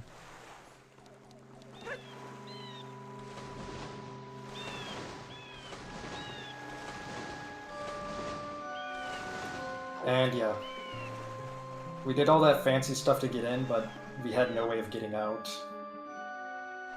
So A press to open the door to leave.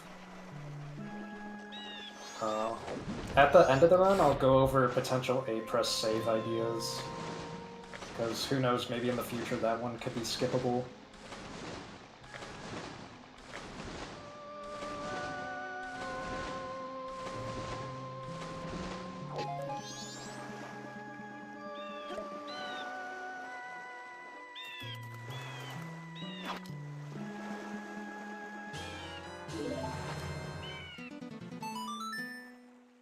Yeah, so we don't have Ocarina. This time we use ESS Ocarina, like CFG foreshadowed on purpose. He foreshadowed that on purpose. Yeah, I knew all along. This is a good time to use the bathroom. Could we have skipped this cutscene? Maybe. I just didn't feel like it. Maybe we could have skipped it. I do have this bathroom, so I'll be right back. Alright. Hopefully nothing crazy happens while I'm gone. Surely nothing special will happen. Actually, you know what? I'll wait until we beat the boss. That'll be another bathroom break, Alright. just in case. I don't want to miss something crazy.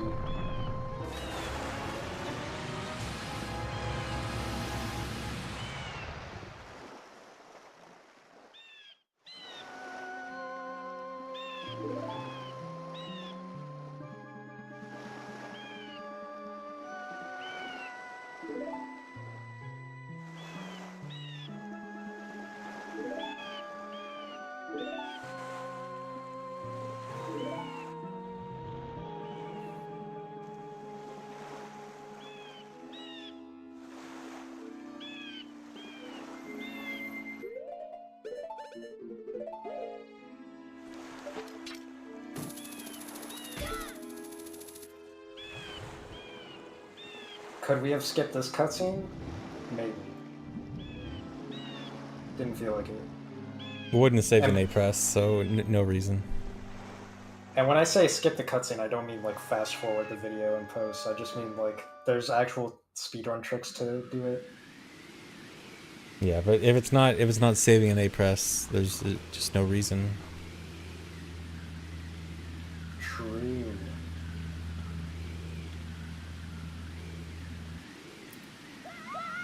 This is a really interesting map that this cutscene happens in. I walked here on emulator the other day, and everything has collision, like the whole dungeon. You can like climb up it and stuff. It's really, really yeah, this interesting. is a completely separate map. I never even thought of that. Now I kind of want to mess around with it myself.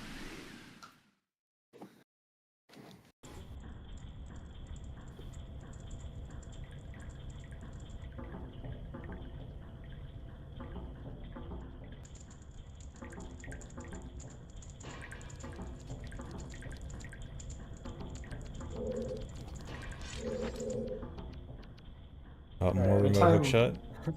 Anytime Link drinks milk, you know something's about to go down. So, an important application of remote hook is if you swing a bottle or equip over hookshot right before you hook onto something, you'll get into the Zora hover state. And then using a cutscene item over the loading zone lets us get in.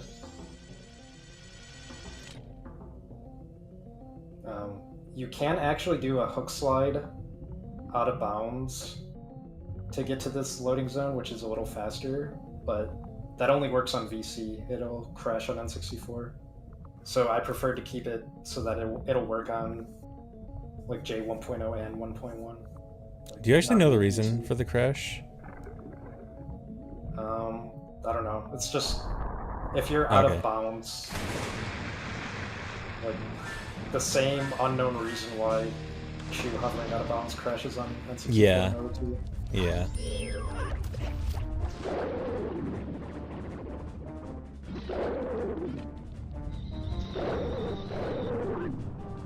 So this Georg fight's a little tricky because we can't swim without pressing A.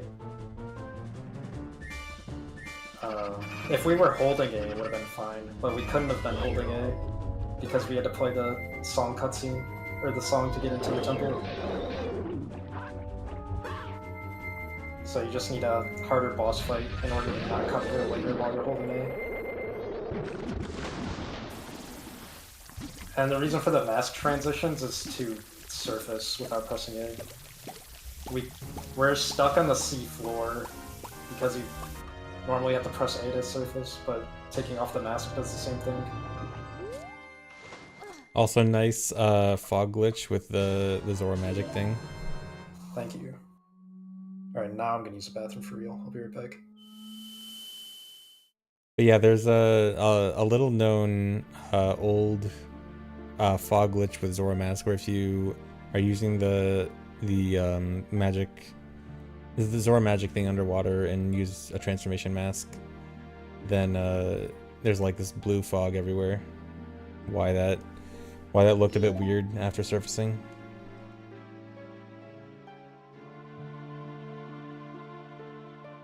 And now we get a lovely cutscene.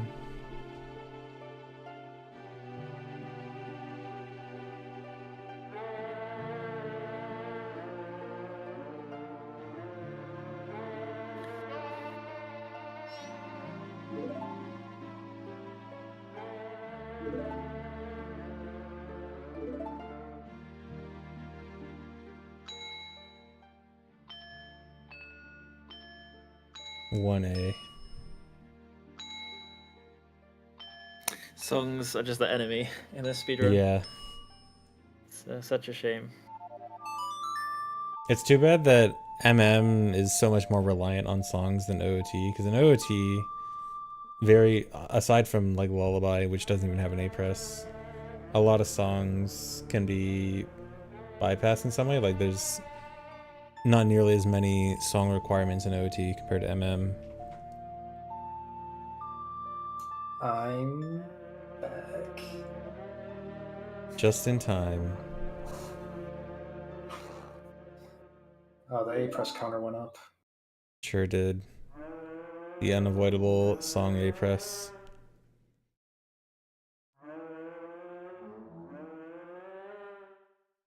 Has there been a low A press run done for OOT? I think people worked on low A press for OOT a while ago, but I don't think it was I don't think a low tad was made or like something that really tried to optimize A press. I think it was, I mean, if you assume SRM, it's probably like very close to 90% SRM anyway. I think Danny B might have done one. Yeah, I think he's the one that did low A press. I want to say it was like Defeat Ganon that had like 20, somewhere between 20 and 30 A presses.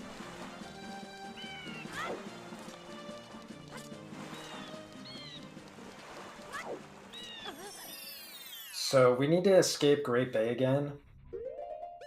We could wait for night to do it like last time, but now we have the power of milk.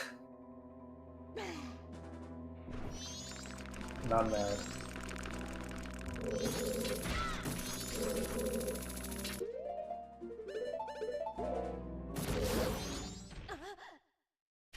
Nice. So, yeah, all the grottos are on the same scene, just unloaded. So you could go from one to another. That one was the lens cave. We haven't seen that yet, right? The hookshot jump using. Yeah, I think that's the first hookshot jump with remote hookshot. Yeah, So many applications. So cool. Yeah. I was just gonna say, a remote hook can do like pretty much everything. It's like a Swiss Army knife.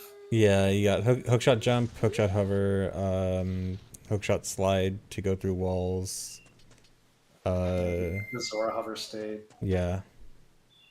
There's a lot of it's a very interesting and versatile glitch.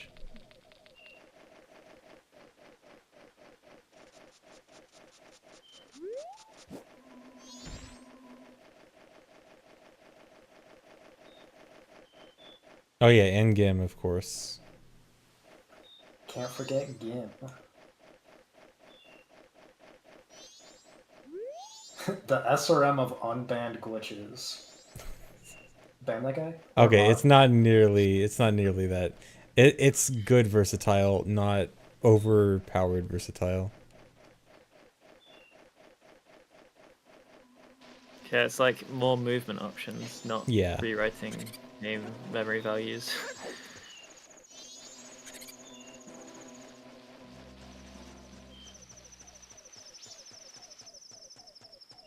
Just to be clear, you're local recording this, right? Yeah. Okay. Yeah, I always local record every stream I do. Good. I can never trust Twitch and YouTube. There's a song on the wall. We won't be playing that because that costs a. Yeah, that's the only reason why you wouldn't do that. Rare Hess.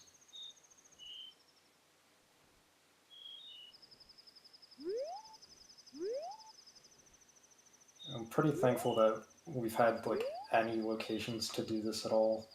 Like, what are the odds that there's a ledge where you could jump onto another ledge that's right next to the floor?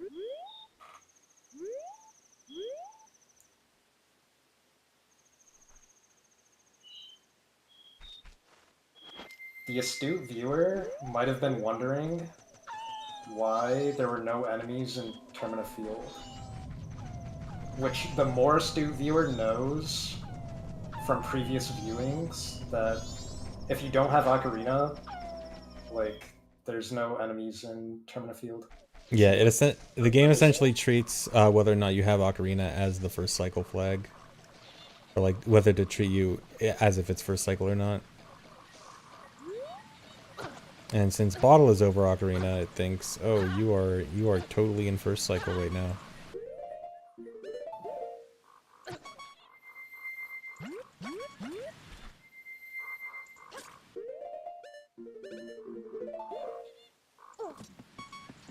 Oh, Milk is equipped. Uh-oh. That was just a heal.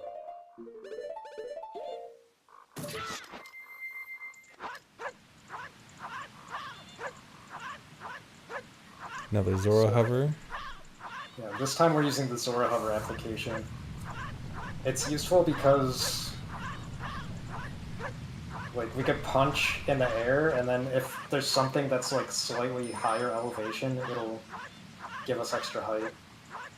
So I would have done a hookshot jump and a recoil off the torch that's like right here, but that can't reach far enough to where we wanted to go, so Zora Hover was the way to do it.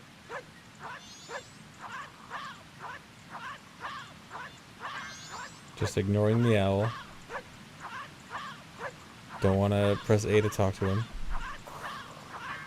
Yeah, Song of Soaring costs A to get to talk to the stone, but also A to warp. So we won't be using it. And we won't be using Song of Time either. We have to do everything this cycle. I don't remember if I mentioned that or not, but that's really important to mention, that we're stuck in one cycle. Yeah, you better go fast now. You've got, what, 8 hours to beat 3 dungeons? While It's walking forward and not rolling. It's fine.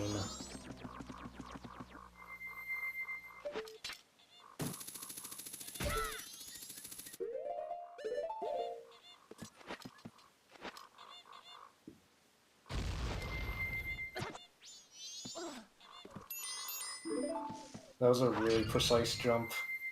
Nice. Like, simply doing a long jump from there isn't enough. You have to be like exactly the right spot for it to work. I remember you talking about that. And didn't you like try a bunch and then come back to it the next day and get it like straight away? Something. Yeah, it took me forever. I couldn't get it, and then I tried it and got it first try the next day. Like, I didn't use frame advance or anything. I just tried it RTA and got it.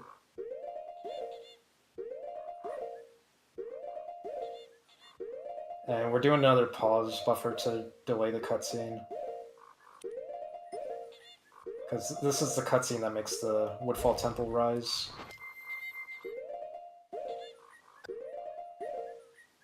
But we're not ready for it just yet. It's so cool that you can delay cutscenes like this in this game. I wish you could Yeah. do that in OOT. It's such an interesting mechanic.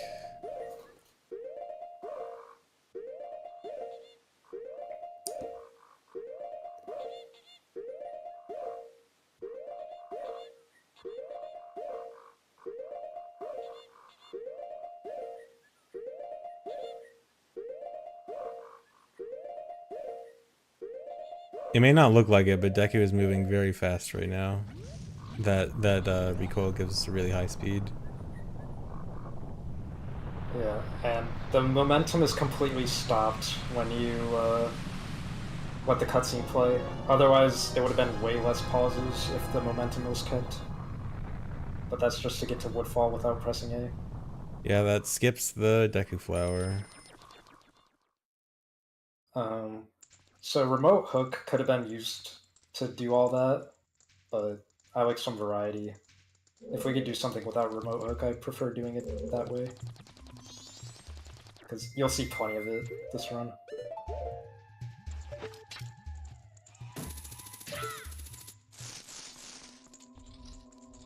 Ooh, that was an A press.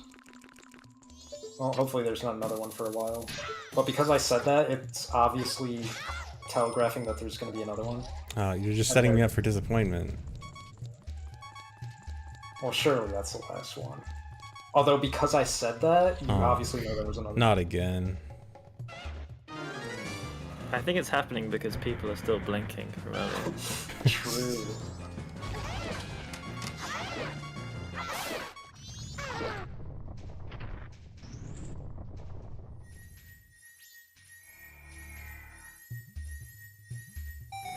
Ooh, I think I saw someone blink, so there's another one. Someone has no clips in any of those zones. So clipping wouldn't work because you need to actually load this room in order to load the fight and the chest properly. So even if you can clip out of bounds in the other rooms, but you can't load this room without opening the door.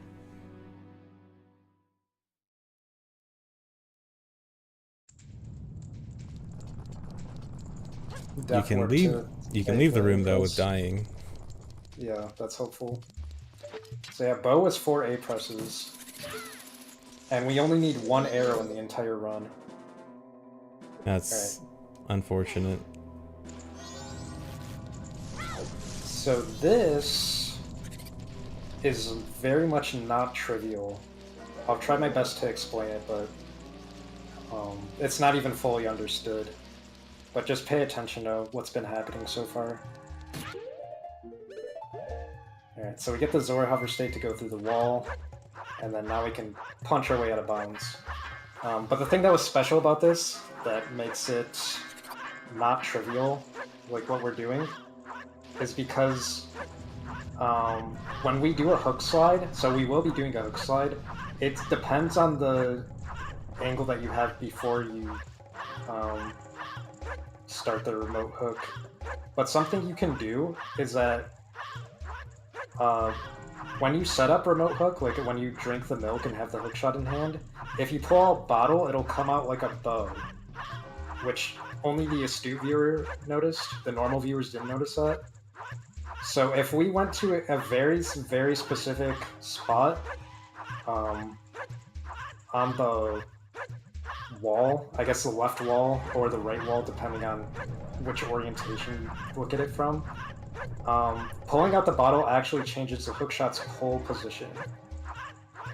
So like where it'll start pulling you from.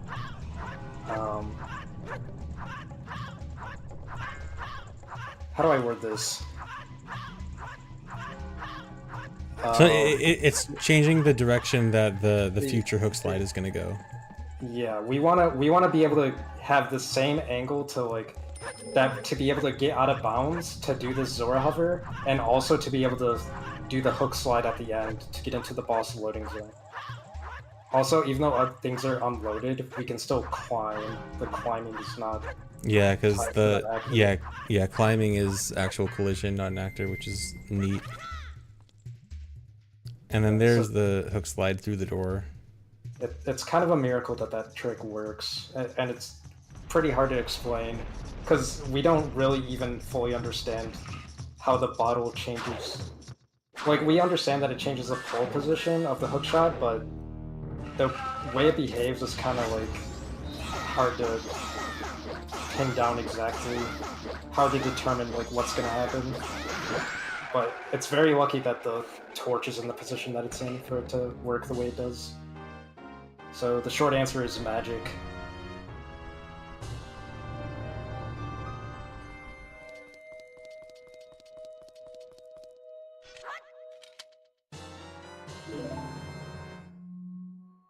We got ISG there because Link automatically picks up the item.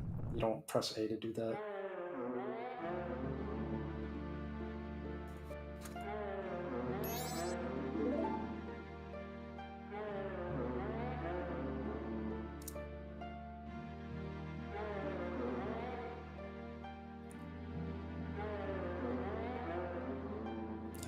But yeah, basically, normally when you pull out the hook shot, it'll just go from like where you're standing, but the bottle makes it go in a line between where you started and where you pulled out the bottle.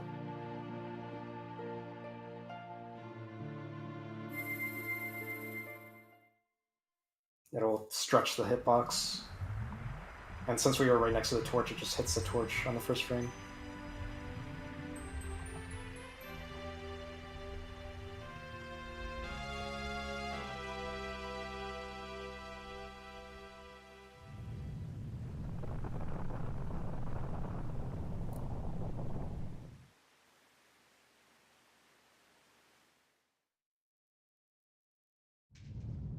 Alright, what dungeons are left? Snowhead and Stone Tower.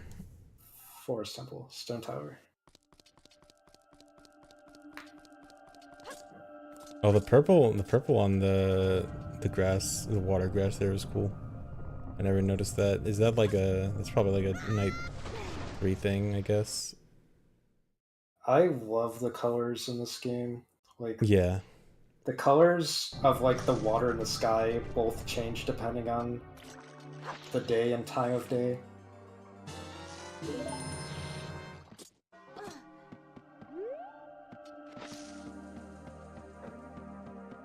So keep in mind we can't do Song of Time as mentioned earlier.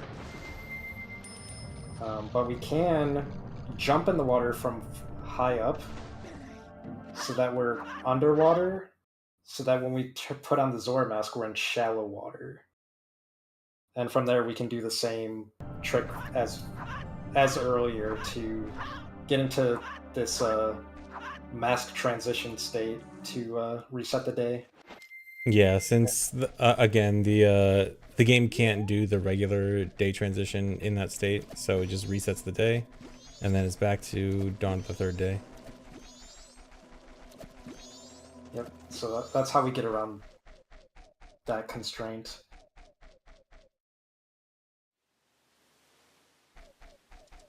So yeah, no Song of Time for like when we needed to get aliens earlier. That's why we had to do all that complicated stuff. And day resets only reset the current day. So there's no going back to first day. That's why it was so important to do things in the order that we did them. We couldn't change the order at all. Yeah, and yes, that works on any day. It just will reset only that day. Earlier in the run, it was done to reset day 1. Look at this movement. This is what low A is all about. Smooth backwalking. Actually, how many days have actually passed in the game in this run so far? Were you counting how many days the cycle was? Someone in chat counted. I think there's no need to count anything if you have a Twitch chat. Has it been 2 or 3 day resets? It's only been 2 day resets, right? Okay. I was gonna say 2, yeah. So then yeah, it should be 11th day. Or 5th day of the cycle, 11th day total.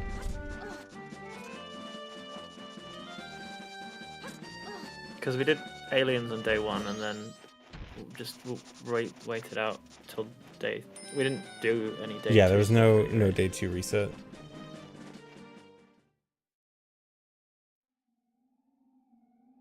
Why are we avoiding A in the first place? Because we can. That's the whole point of the challenge, is to not press A. So we could press A, it would just give us a worse score. Yeah, I mean that's the whole point of these challenges in general. Like these are all like stuff like low A press, low pause, low C. They're all like arbitrary challenges that people just thought, hey, this is because, you know, OT and MM have such a large variety of glitches, and you know, speedrunning already uses a lot of really cool stuff, but there's also a lot of cool stuff that doesn't really get used in regular speedruns. And these like kind of arbitrary weird categories are ways we can find uses for these really weird and obscure glitches, and then also create like its own interesting challenge, even if it might be like a weird arbitrary challenge, but they end up becoming very interesting, and that's why we love them. Yeah, I sometimes get people say on videos of glitches things like, is this useful? And anything can be useful if you create the right challenge. Yeah. Or the other way of looking at it is art useful? Because this is what this Exactly. is. This is a Yeah, work of art. this is art. The answer to is this useful on any of my videos is always no.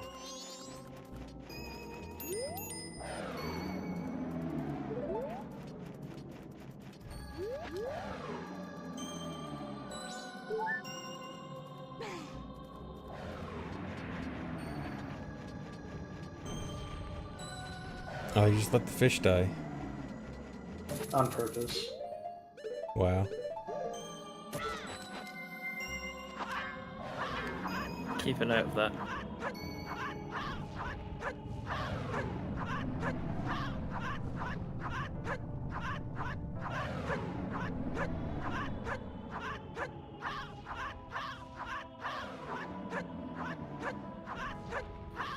Yeah, thankfully Zora Hover does not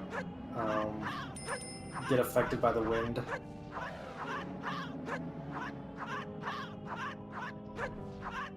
Oh, so is it actually faster to get into Snowhead by going up these slopes instead of like going up the ramp the normal way?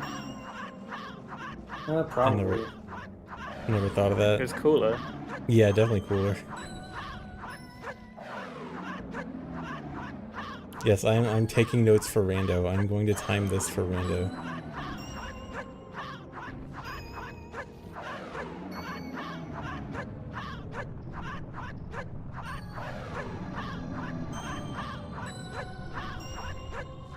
The black bar at the top, I believe that's just an emulator thing, right? Yeah, it is. Yeah. MM is notoriously not the best with emulators, especially with visual things. Well, the same one is in Ocarina of Time with the Haunted Wasteland. Yeah. Similar effect. It's just a video plugin.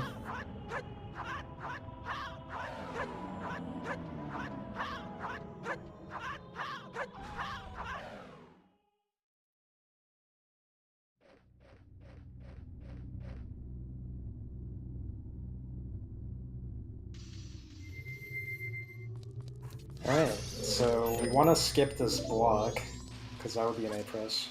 Which, thankfully, you could just walk right through it. Then we use action swap. That one's kind of hard to explain, action swap. Yeah, use the tattle text there. So you can if you have a first-person item in your hand and then switch to something on the first frame that links switching to a different item, you can use the tattle text to interrupt it. And you can create a lit arrow to be spawned instead of using the bow in a normal way, which melts the ice. Yeah, and then that hookshot jump there was super cool. Jumping all the way up Snowhead. And then easiest boss key skip. Just a recoil flip out of bounds there.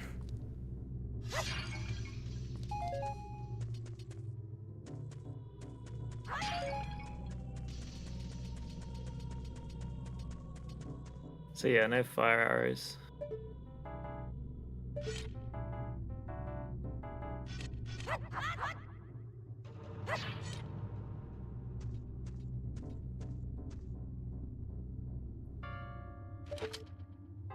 Just looking at Goat, checking him out.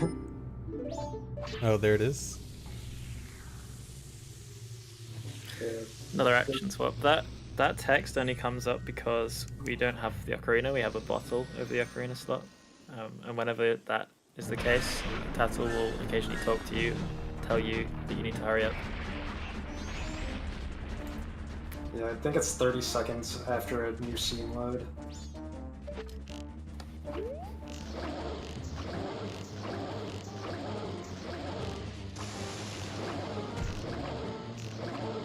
Doing this without the side hop looks so awkward.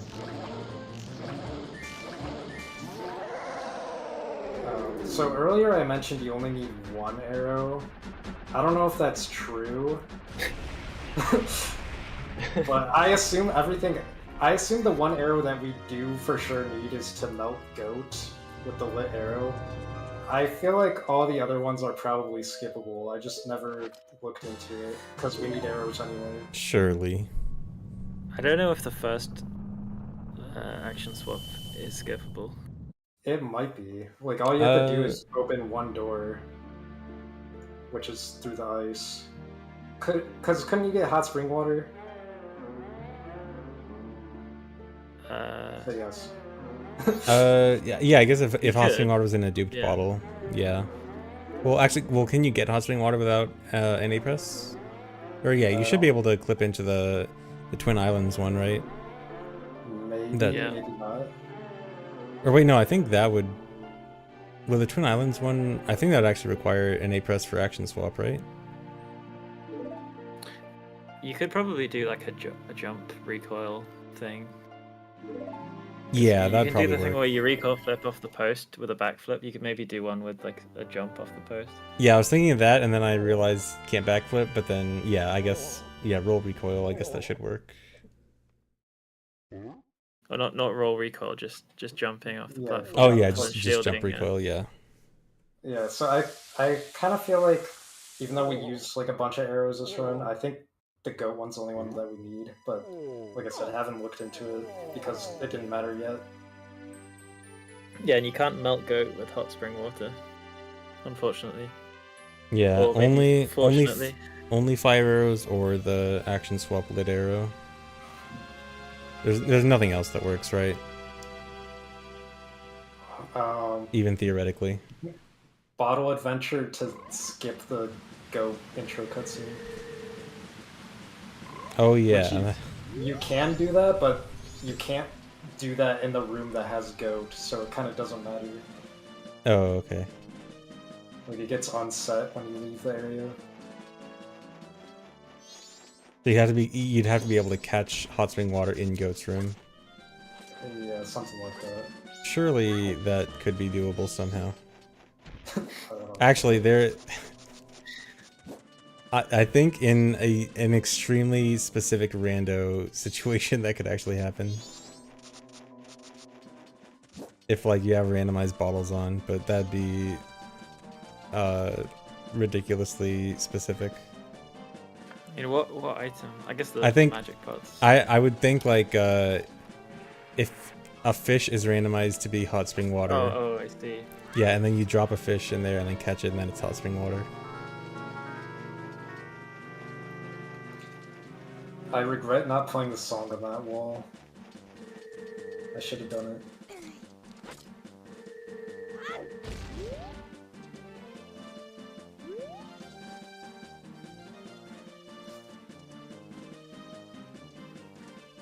Actually, out of curiosity, what bottle adventure item do you need to do for that Goat unfreezing thing? I don't remember, but I do have a BA website. So you could check like what every bottle adventure does for every item. I will look that up later. Okay.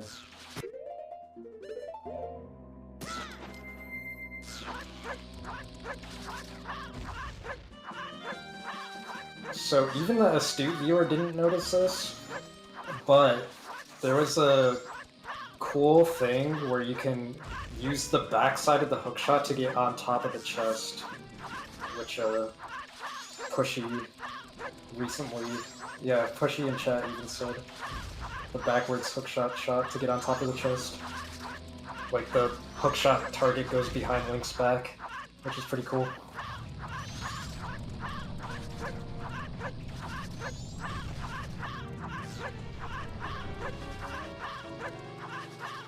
Only the Ascended viewer noticed that.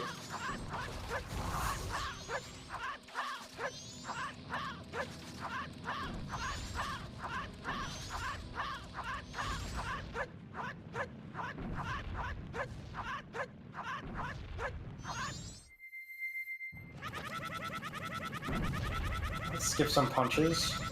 Nice, much faster. Yeah, the direction of when we started the remote hookshot mattered to get him to slide this way.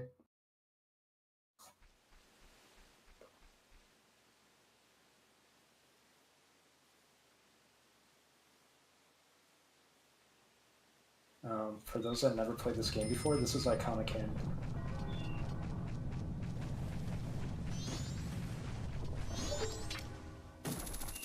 This is one of the oldest tricks in the game, skipping ice arrows by doing a precise hookshot. One of the oldest tricks in the book of the game's glitches.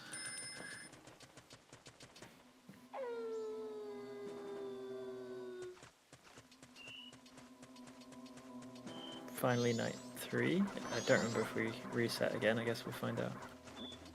Stay tuned.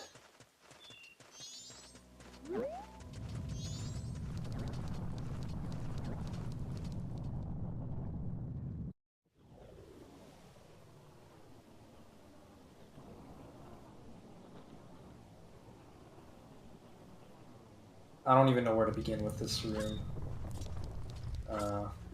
I guess it'll kind of speak for itself. I think astute viewers who have been paying attention to how remote hookshot has been used this run can probably take a guess at how we're gonna get up here. I don't think anyone's ready for this, actually.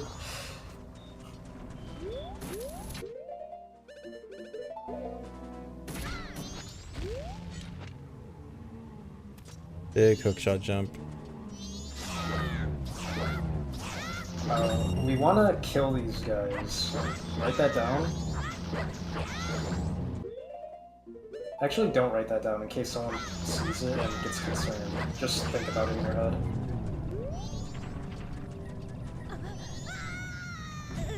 Oh no, you fell. On purpose.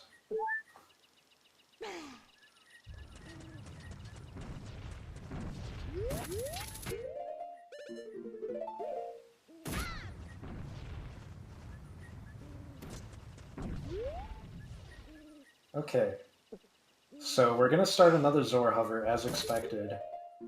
Even the normal viewers expected that. They're like, huh, I'm normal, I knew that was coming. So here's a cutscene. Once we get off this thing, the cutscene will play. So we're just gonna delay that with pauses. And So- we're fast forwarding this. This is all pause buffered. Even though you can't see Nice. it. So this would take about 20 real life minutes. 21, but who's counting?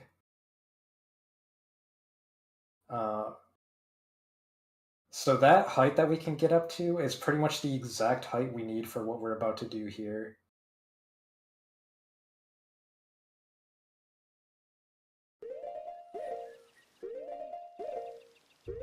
Which is any second now. Dropping the normal spring water that we caught earlier. Only some people notice that we caught that. And that gives us, that like works the same way that the light arrow does. So Yeah, what's this Flipstone Tower? For whatever reason, spring water has light arrow properties. Yeah, so the speed up didn't really do it justice, just how ridiculous that was. And it's not only ridiculous that you have to do it, but like actually doing the inputs for the low-tad was like unbelievably excruciating. Like you have to pause buffer and do the punches every 8 or 9 frames, depending on whether you're what's the word? Depending on whether you're holding the stick or not.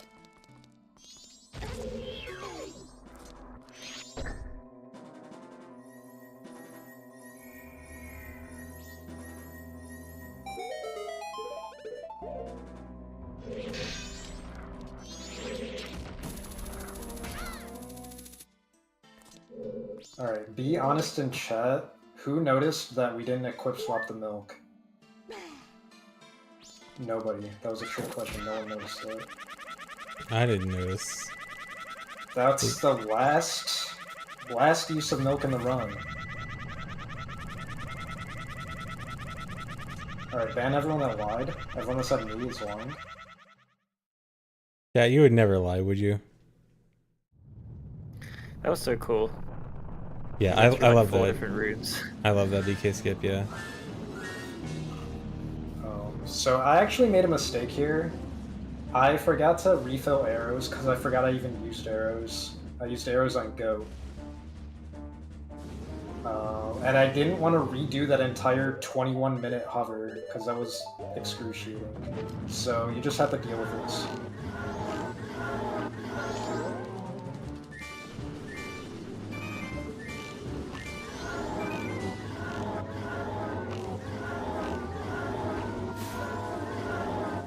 Nice.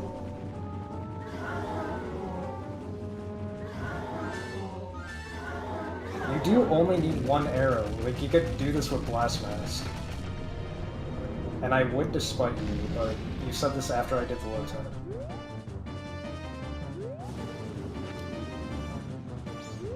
Four arrows, we need 10. Got a hit with blasting. Got an arrow.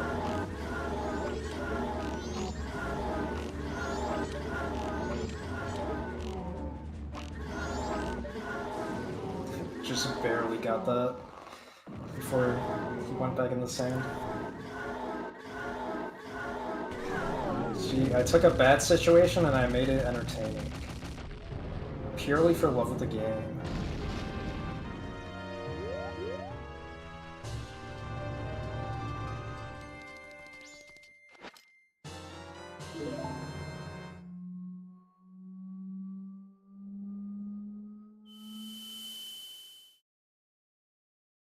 Alright, that's probably all of the remains, unless there's a 5th one I forget about.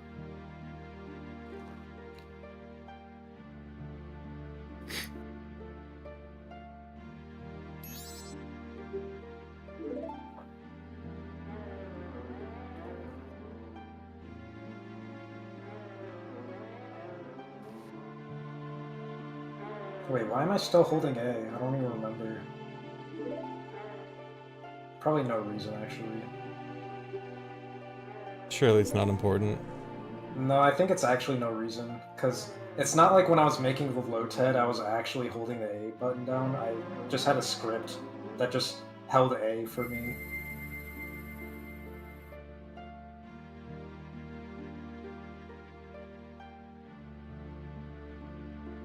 And with me, you never know. I could be lying or I could be telling the truth. It's kind of impossible to say.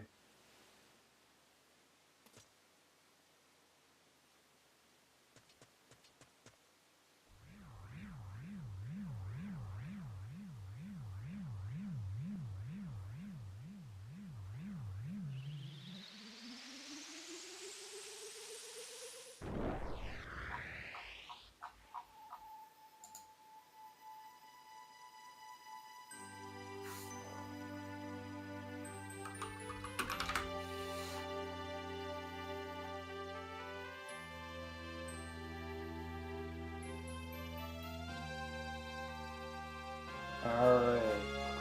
So... yes, I was scrolling my mouse. That's what everyone was thinking.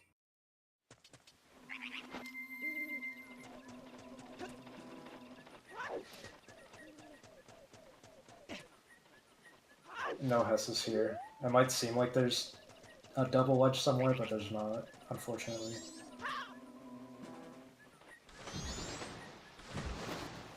Here's what the held A press is for. Oh, it was on purpose. I legitimately had no idea. I thought I just forgot. It wasn't a bit. It was on purpose this whole time. Oh wait, no, there's actually a legitimate reason. Like, even beyond that. Okay. I'm sorry, I forgot.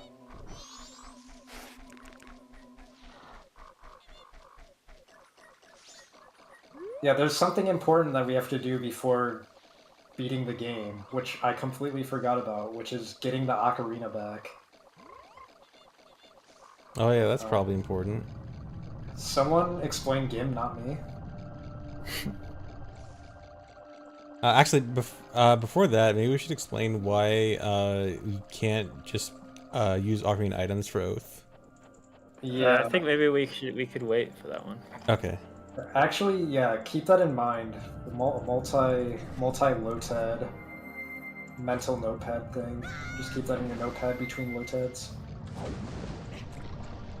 So if you, for this trick, which is Gim, if you pick up an item, but delay the animation where Link turns around and holds it in the air, then it's kind of in this delayed state, where if you jump into water, then as soon as Link surfaces, he'll hold the item up and you'll actually get that and he'll put it into his inventory. But if in that time where you're delaying the item pickup, you either walk in front of a chest or walk in front of something that can be picked up in a bottle, such as spring water, it will change the in-game value for what you're going to get when you surface from the water. Which is exactly what happened there. And you saw a blank text box instead of the text box of the item that you delayed. What was that item? Was that stick? I didn't quite see. That was Deku Nut. So it was important that we never got a Deku Nut. Because you wouldn't get the Git item if you had it before. 5 hours of never picking up a nut. The way to delay that is to get a kind of an underwater state using Zora swimming onto those vines, which is why we went all the way over to that section with the vines.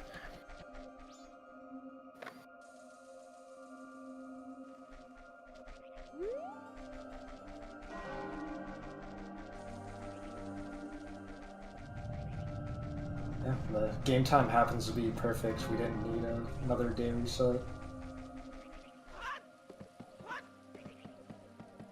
We could just walk into the clock tower.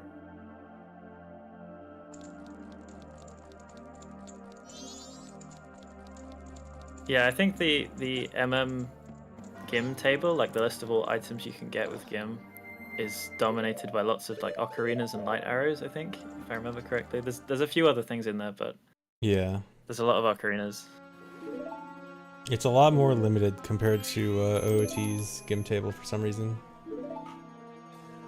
Ocarina, light arrow, and there's some glitched items that don't do anything useful, except crash the game.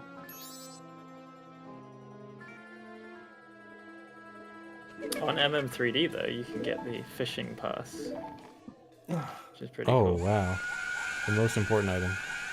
Yeah. The item that everyone forgets exists. To this day, I don't even know what the MM3D fishing pond looks like. Like, I just have not seen any of that game. No one show me? Yeah, it's you're fine. You're not missing out. I know I'm fine. I'm sleeping good. I'm not losing sleep over that. Yeah, so one more A press for Oath. I wonder if there's any more. Yep, Oath was an A press, and there might be more, might not. Oh, I guess talking to Majora Kid is probably unavoidable A press, unless.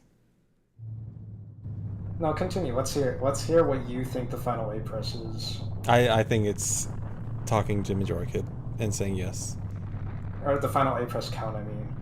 Oh, then right now, with my current knowledge, I believe it is 28. Why 28?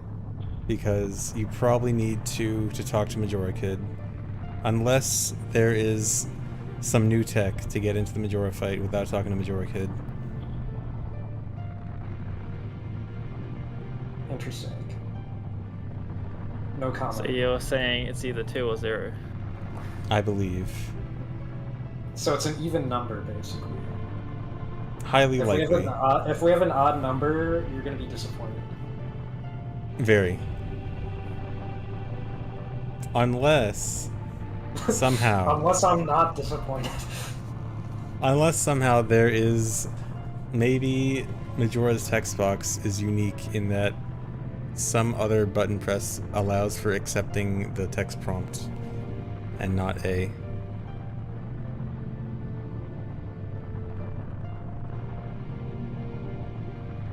Stay tuned. We have to add something to keep in mind during this cutscene. Something to mull over while we wait.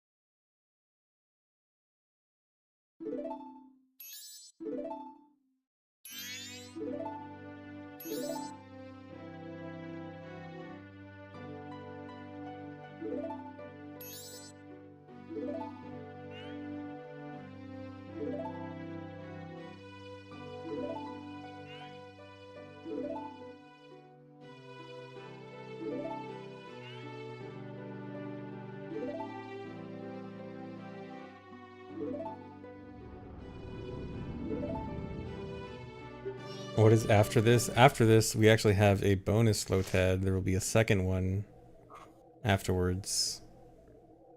After the entire credits, though. Yes.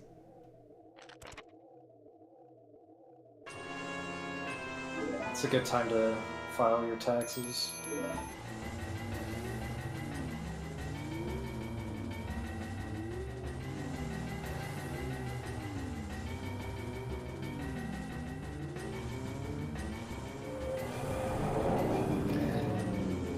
These cutscenes are so long. I don't know how speedrunners do it. True. I mean, at least this is at the end of the run, so you don't have to watch it every run, but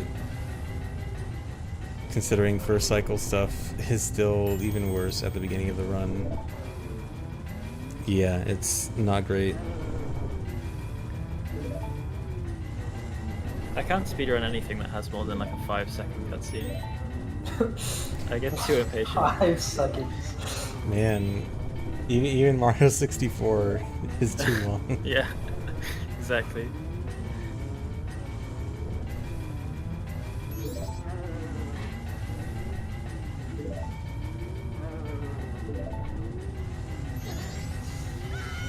Maybe I should try TP.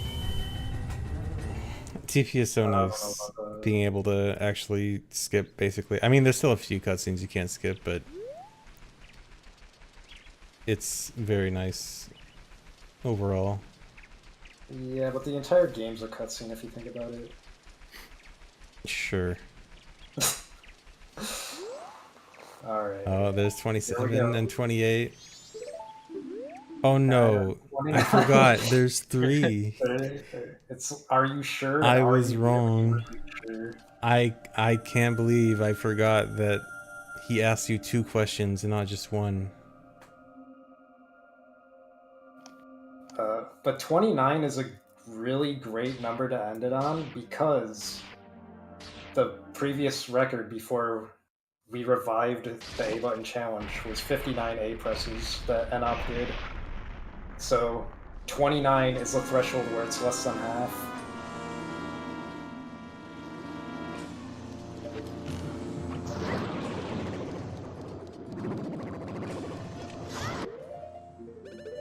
Purposely didn't pick up the arrows to make the fight more interesting.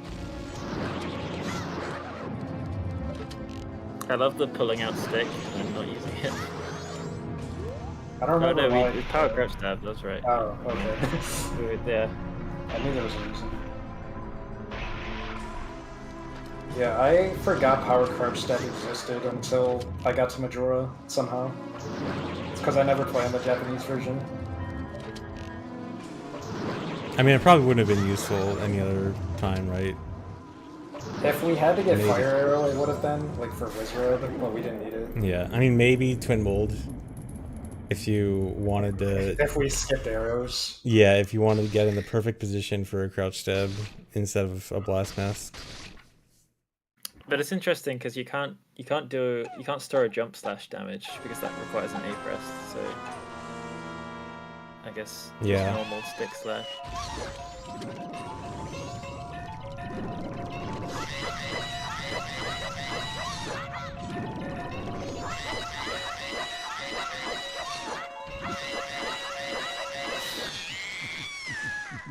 So, fun fact about this Wrath fight is that I was gonna do like I was going to low-tat it, like do frame advance and stuff to make it look nice, but I did it RTA first try, so I just kept it because it was really funny to me.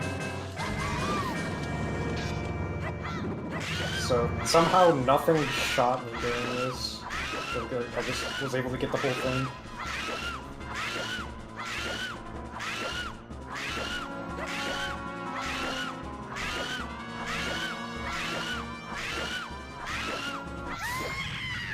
Alright, time. And there we go. That was the fastest 5 hours of my life.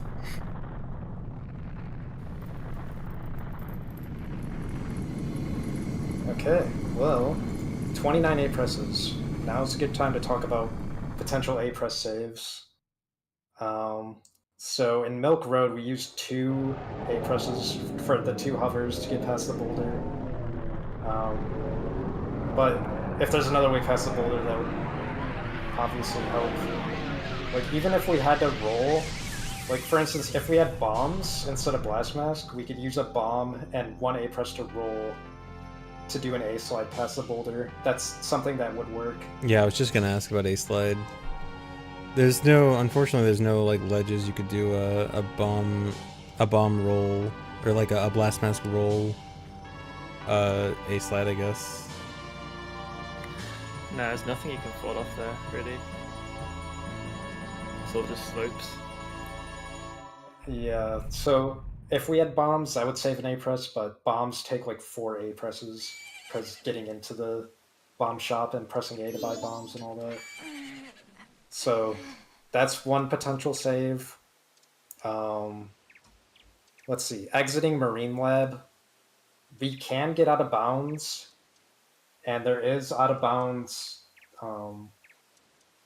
Is spin attack has a thing? Not that I know of. There is out of bounds water. So like if you're Deku and you touch out of bounds water, you'll just like warp up to the top of it.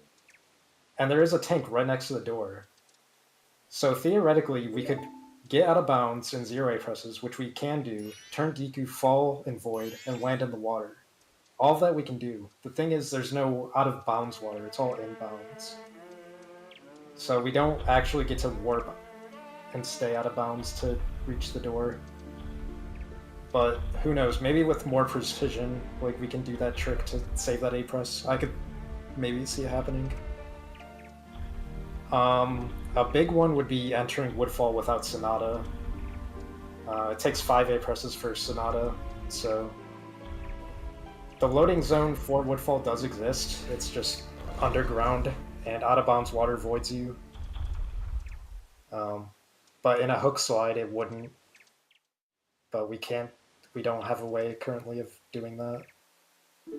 So that's a potential up to a 5 A press save. Some people are asking about why not OI on the top of the clock tower. Basically, it just doesn't. Oath doesn't work properly if you don't have Ocarina in your item slot. Yeah.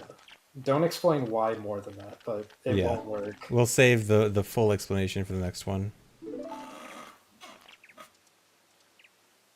So there's ideas for Sonata skip, but none of them work currently.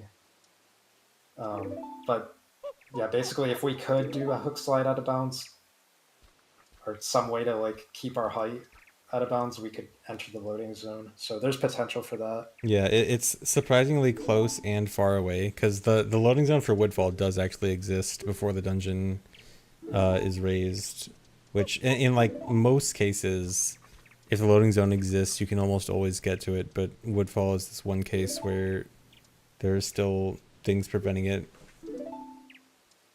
because of both out of bounds water voiding you and also not being able to. If out of bounds water didn't void you, it'd be easy. And then if you could get lower height with the Zora hover, it'd also be easy. There is one way to skip Sonata by wrong warping to Adora, but it's not A-Press friendly in any way. Yeah. And it's also English only. It's also like a very complicated setup, right? Hopefully a future low TED. I've always wanted to do that in a real low TED, but I can't even think of a challenge where that's a viable answer to do.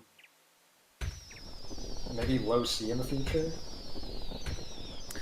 Yeah, what are the other button challenges that are interesting? Like, is low B an interesting thing to do? Low B is possible now. It's not interesting though. You mean like 0B is possible? Yeah, 0B is possible now. Because really you only needed it for getting the Ocarina from Skull Kid. Yeah, right. And then finally, the last potential A-Press save that I wanted to mention is if we could get Action Swap as Deku in Goat's Room, then we wouldn't need to use a bow for that. Or we wouldn't need arrows for that. Deku can shoot arrows without bow. But we can't get Action Swap as Deku to our current knowledge. But if it's the case that we don't need bow for anything else, like you can kill Twin Mold and go with Blast Mask, and you could probably get into that Snowhead main room with the ice through Hot Spring Water. That would save 4 A-Presses.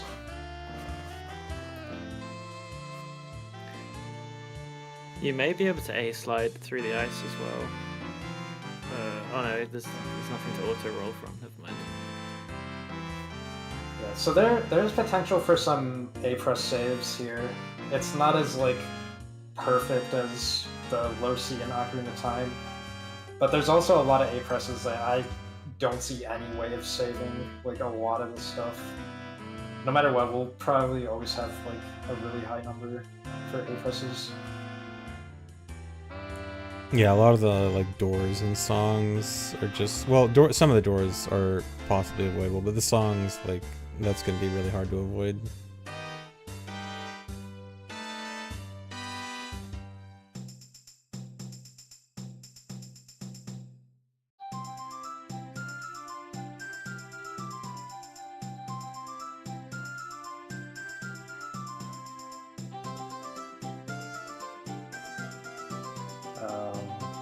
Yeah, so this run, 5 hours and 11 minutes.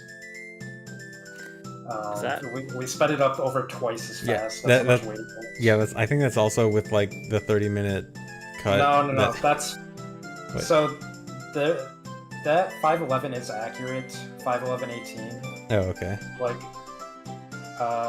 according to Thuox, who did the edit, the timer jumped up at the end of Great Bay speed up 47:02, then corrected itself at the ranch speed up 1 hour in. Okay. So it was only wrong for 13 minutes. Okay, then that makes sense. Oh yeah, so I'll put that in the YouTube description. So people know.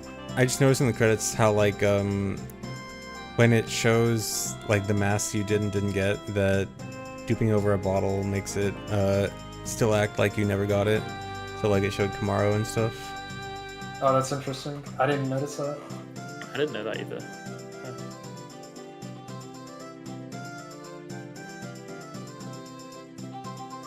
Ban the person that found that pointed that out in the chat.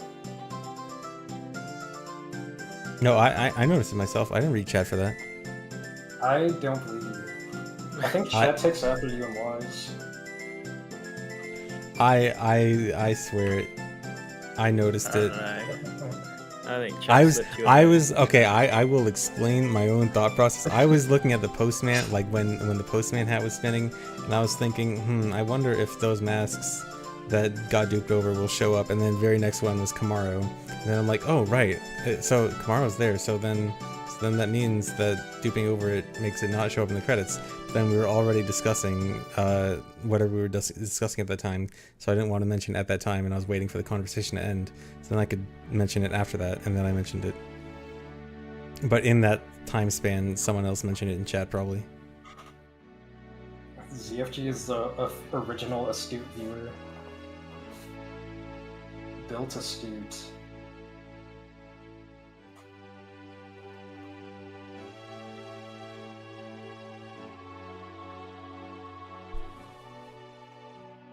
It's fine, we believe you because you never ever read chat a single time. I definitely read chat several times. Now, if you guys were YouTube chat, I believe you. I definitely never read YouTube chat. Sorry, YouTube chat.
And that's it. There we go. The end. Is this RTA viable? No. I should have mentioned that. I could see someone doing it. The Eno thing alone. I mean, like maybe slightly higher APRET, like maybe in the 30s.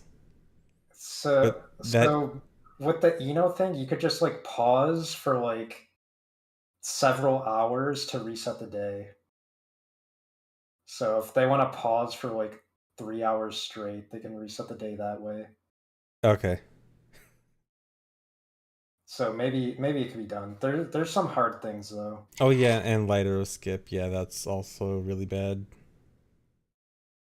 Yeah, light arrow skip is pretty hard. Light arrow skip and getting into Great Bay twice. You have to get in twice. But I could see someone doing it in the future.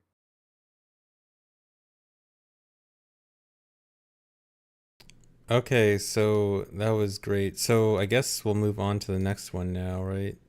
Yep. Let me get that ready. Get Thuox in here. Yeah. GNS, are you gonna stay for this one also? I can do. Do you? Oh yeah, It's up to yeah, you. it's up to you. Yeah, it's up to you.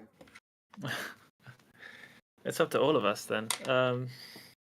No, Sure, just you. I'll stick around. I All may right. have to leave maybe like halfway through because I'm at ESA right now, speedrunning marathon in Sweden, and there is some stuff happening that. Oh yeah, I'm organizing two things at once, so Okay, yeah, I yeah. might If you have to need drop a out. But I don't mind. I don't mind being here for the first half because actually that's kind of the bit that's more relevant to me anyway. yeah, if you need to drop out midway through, that's fine.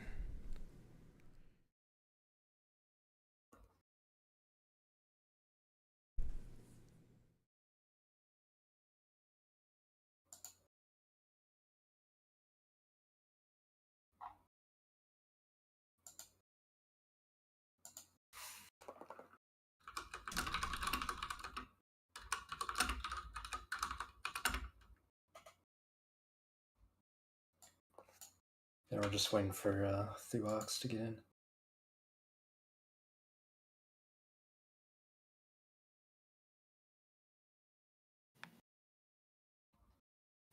Gamba. Okay, I'll pay out Gamba.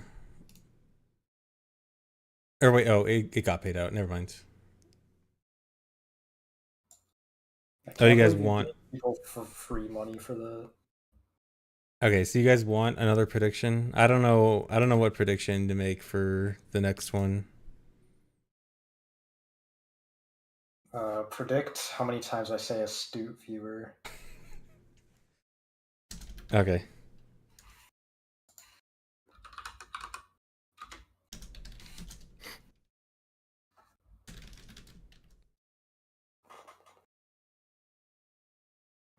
What should the options be?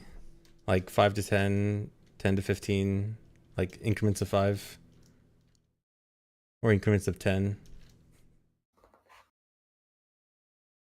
Don't ask me. All right, we'll Um, say I'll do increments of 5 up to 20. Theox is now waiting in the other Oh, thing. right. Hello, hello, hello. Hello. Oh, right. is there an echo? Yeah. Oh, okay. Hello. Oh, there I am. Okay, cool. Okay, let me mute this so there's no echo. Okay, is that better? Yeah, Thanks. sounds good.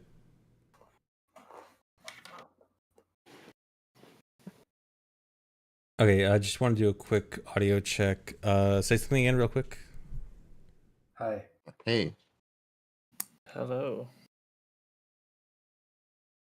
Okay, I think everything should be good. Yeah, I think Thuox, you're already pretty loud.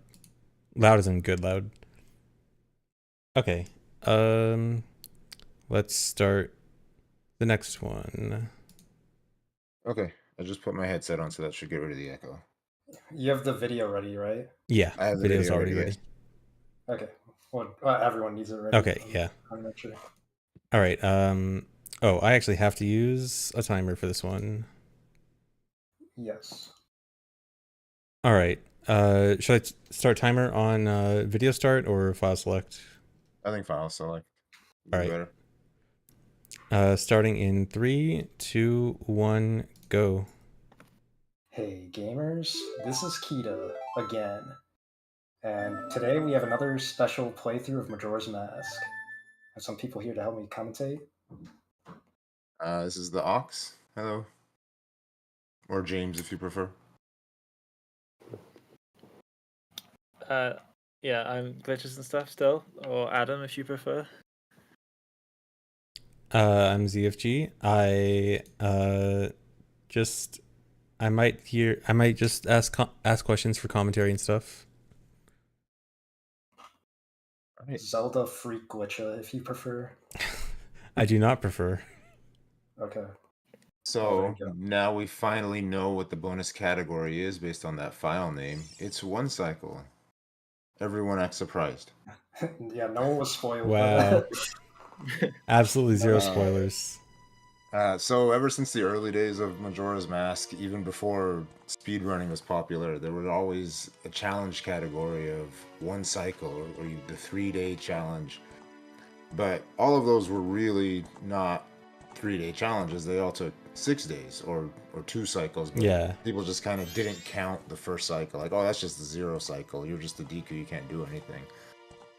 So yeah, the question just stayed open for a long time. Is it possible to beat it in one cycle? Eventually, it was discovered that if you could get your hands on any normal mask, then you could use the Honey and Darling shop on day 3 on the Japanese version to turn human in the first cycle. But we could never get a normal mask, so we just kind of left it at that. And then more recently, another way was discovered to use restricted items like a normal mask as Deku. But still, so we could use it on English. But the issue was still we couldn't get a normal mask. SRM was discovered, and so there was a way to turn human using that. But now we kind of look at that as cheating for most of our categories. So it wasn't very satisfying to do it that way.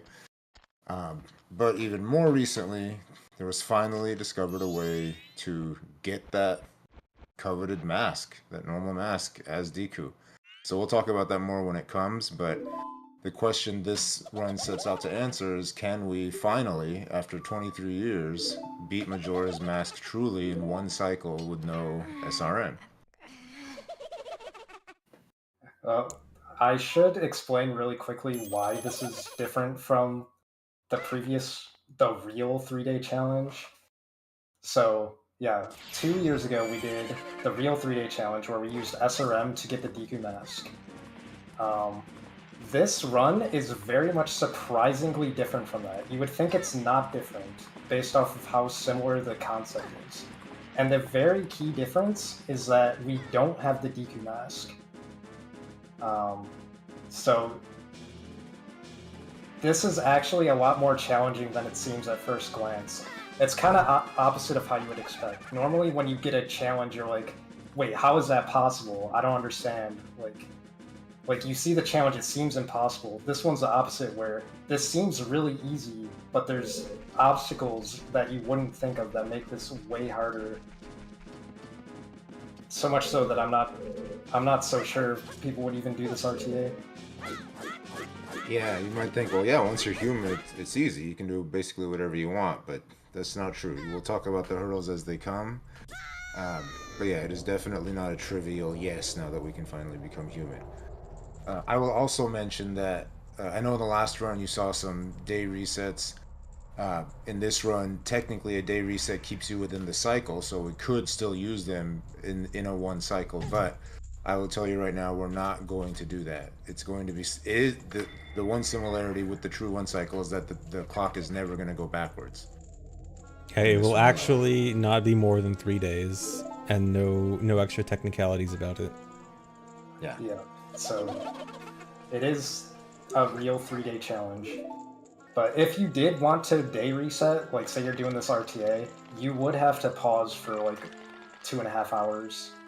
That's the only method you'd be able to do. You have to pause all the way from dawn to night of that day, right?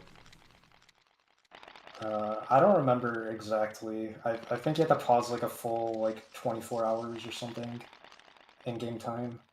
If you do manage to get to a certain point, though, you could do the day reset the same way that they did in the last one.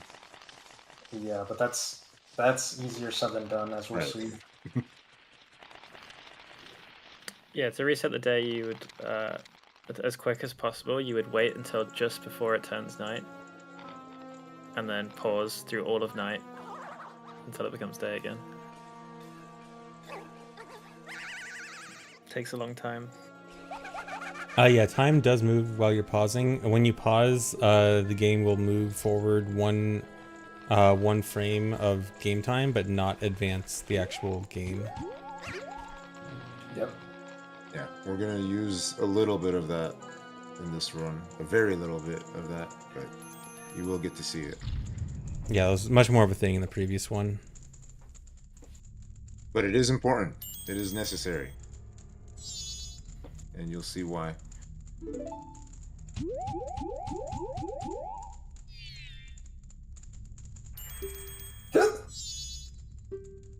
I didn't plan that.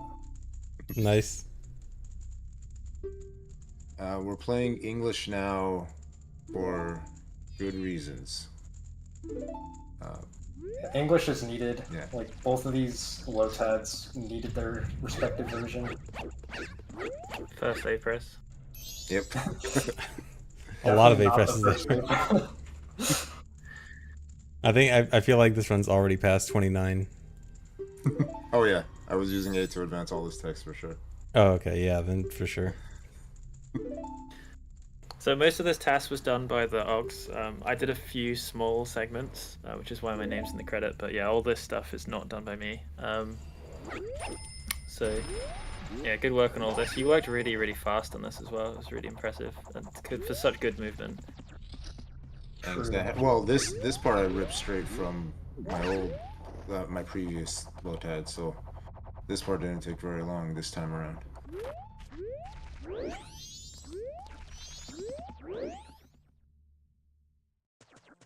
Nice text skip. The perceptive viewer noticed that the text was skipped.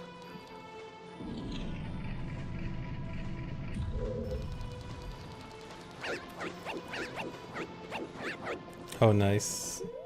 Jump up the cog. You can count the poses this time. Yeah, Yeah. you're allowed to count them. This time it's optimized.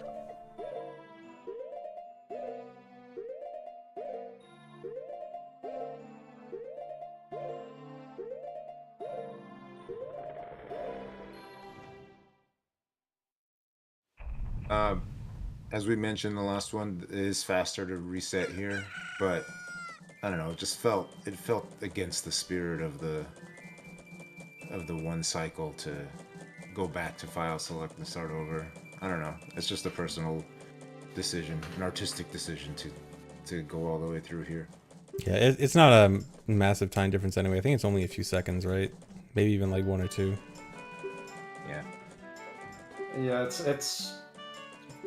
In fact, it saves so little time that I think on VC you wouldn't do it. Or no, I'm thinking of Song of Time Reset. You wouldn't do it on VC. So obviously, the first thing you want to do in a challenge where you have limited time, only 3 days, is skip 1.5 of those days. So that's what we're doing here. Yeah, we still have time-dependent stuff, so instead of waiting, we can skip the days that we don't need. Yeah. I want to like clear something up out of the way. Is that there's like a display of the game time that's reading from the game time directly. So sometimes you'll see it do weird things.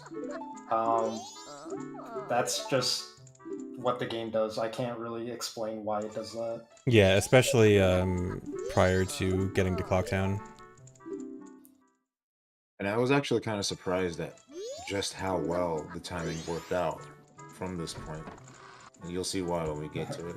Yeah, So already half the cycle gone. a lot of you'll see whys in here. A lot of things to keep in the back of your mind.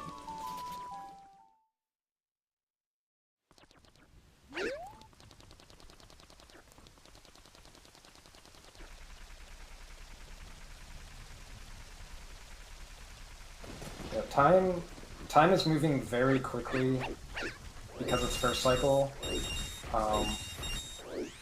and we don't have Ocarina, so because of that, like, yeah, our time limit is a lot faster than it normally would be otherwise.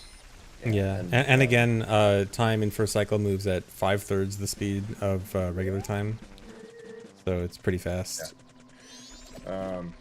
No cutscene trigger because no ocarina still, and we do still have enough time to get some rupees, and you'll see why we need those later also. There's a really good RNG manipulation as well. I mean, just in general, low TADs are generally not as high quality as this, so having things like RNG manipulation from bushes is really cool to see.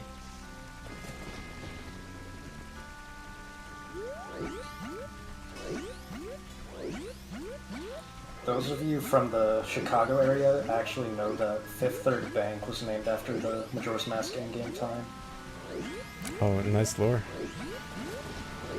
10 people in chat got that. I see you. I didn't understand half of those words. Well, big octo skip, it's kind of a staple of low tides now.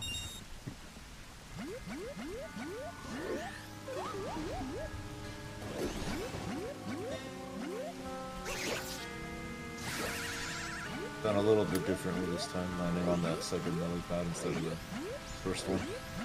This is kind of neat. Yeah, though. so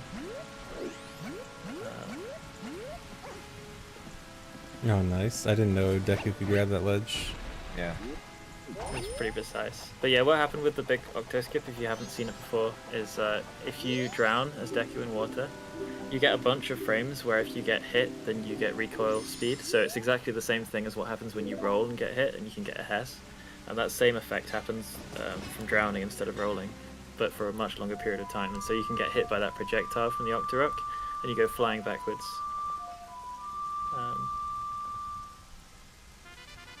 Yes, and if you have seen it before, then you're probably expecting us to do a reverse big octo skip in the near future, but we won't be doing that. Even though we could. Stay tuned. Yeah.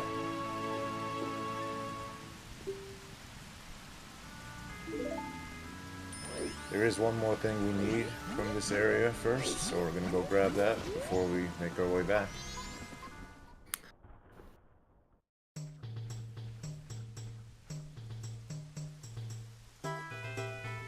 Now I know what only the astute viewer is thinking right now, which is how can we possibly get Sonata if we don't have Ocarina? Since you need Ocarina to pull out the Ocarina.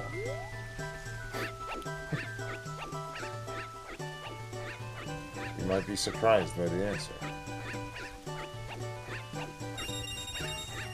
You gotta get these rupees. If you're a normal viewer, you'll be surprised. And we got our 92, exactly what we needed. Love the Deku side hops. So this was the thing we needed. We needed magic beads, not Sonata. And if you were watching the last Lotad, you heard the explanation that if you are above a grotto, or in the air at a grotto entrance, the frame before a night transition, you can go to the mayor's residence when you go back in, and that's what we did. So it was nice that the timing of all the travel worked out that way.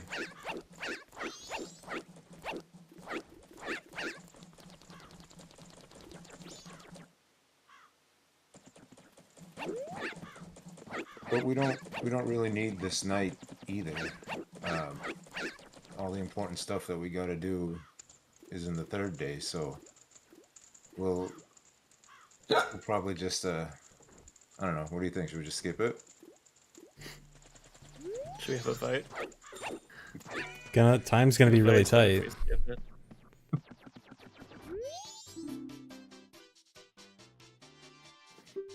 Well, let's take care of a few things first.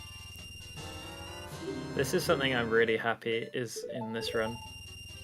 Because, I mean, Blast Mask is really cool, but I love the old-fashioned way sometimes. Yeah, as cool as Blast Mask is, it's also extremely slow. Oh, we've seen enough Blast Mask for a long time. Yeah. The astute viewer will recognize that the only reason to ever deposit exactly 2 rupees in the bank is if all you need is the adult wallet. So that's the same reason we deposited 2 rupees in the bank this time. And now things get real. Now Chad is asking if non-Kita astute viewers counts. I guess, okay, Oh, for the purpose... yeah, vote? yeah, for the purpose of this, that will not count. It only counts from Kita. So, just last year, Exodus found a way to get a mask as Deku, and here it comes. There's this very precise clip in the laundry pool you're going to see right here.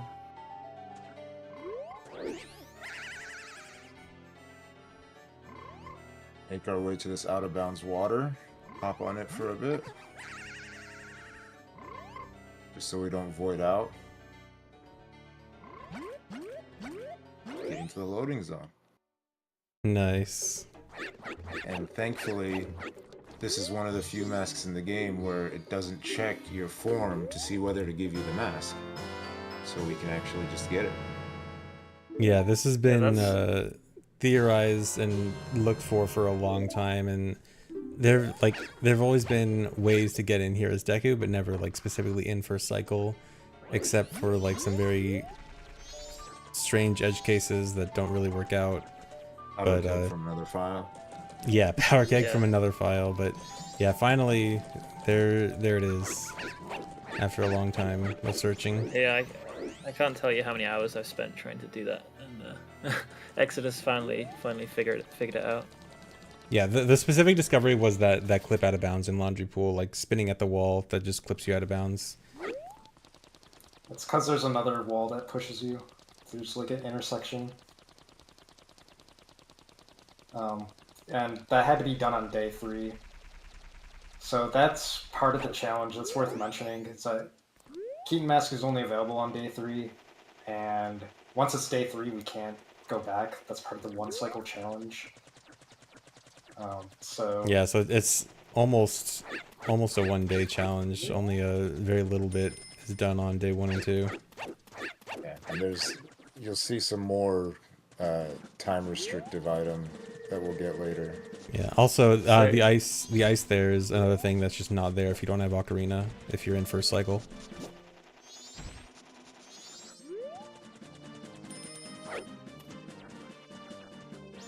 That backflip is really, I find it really precise. If you backwalk at the right angle as Deku, there's like a tiny bit of ground you can backflip over those snow boulders from. I don't know how you got it so quickly. That's, I find that really hard. Yeah. Just try long enough, you find the one jump. Same thing with this. You try this long enough, you find a. Sorry, never mind. I'm foreshadowing. I forgot we're going somewhere else first. Yeah. Where are we going? Well, I mentioned there's another method that was discovered to get restricted items in this cycle. That's the method that we're trying to achieve right now. Yeah, so on Japanese it's as easy as just playing the Honey and Darling minigame. Like, it's really strange. You can just use any item. But on English you have to be a bit more creative. Yeah. We're also trying to get low health.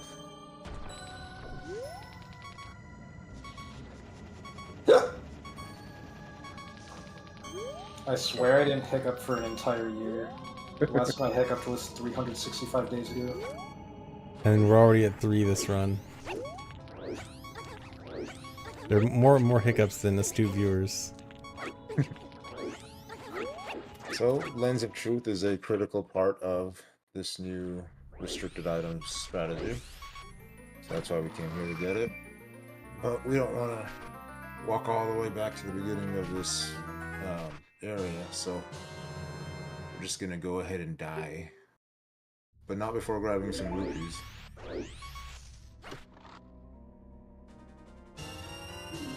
It was nice of them to put the Skulltula so close to the chest. Skips the game over music if you get it like that. Because that lens chest grotto counts as one of the like underground holes, like grottos. Doing a death warp there doesn't take you to the entrance of the lens cave, it takes you all the way back to the previous entrance before that, which is really convenient. Yeah. So as I was saying, I was kind of surprised at how quickly this went. You might be too if you've ever tried to get this trick. For everyone in chat that tried to get this trick. Yeah. I think there's only one other person that tried this trick, and they're in the call right now. Yeah, I'm not even in the chat. Yeah, just look how fast this is.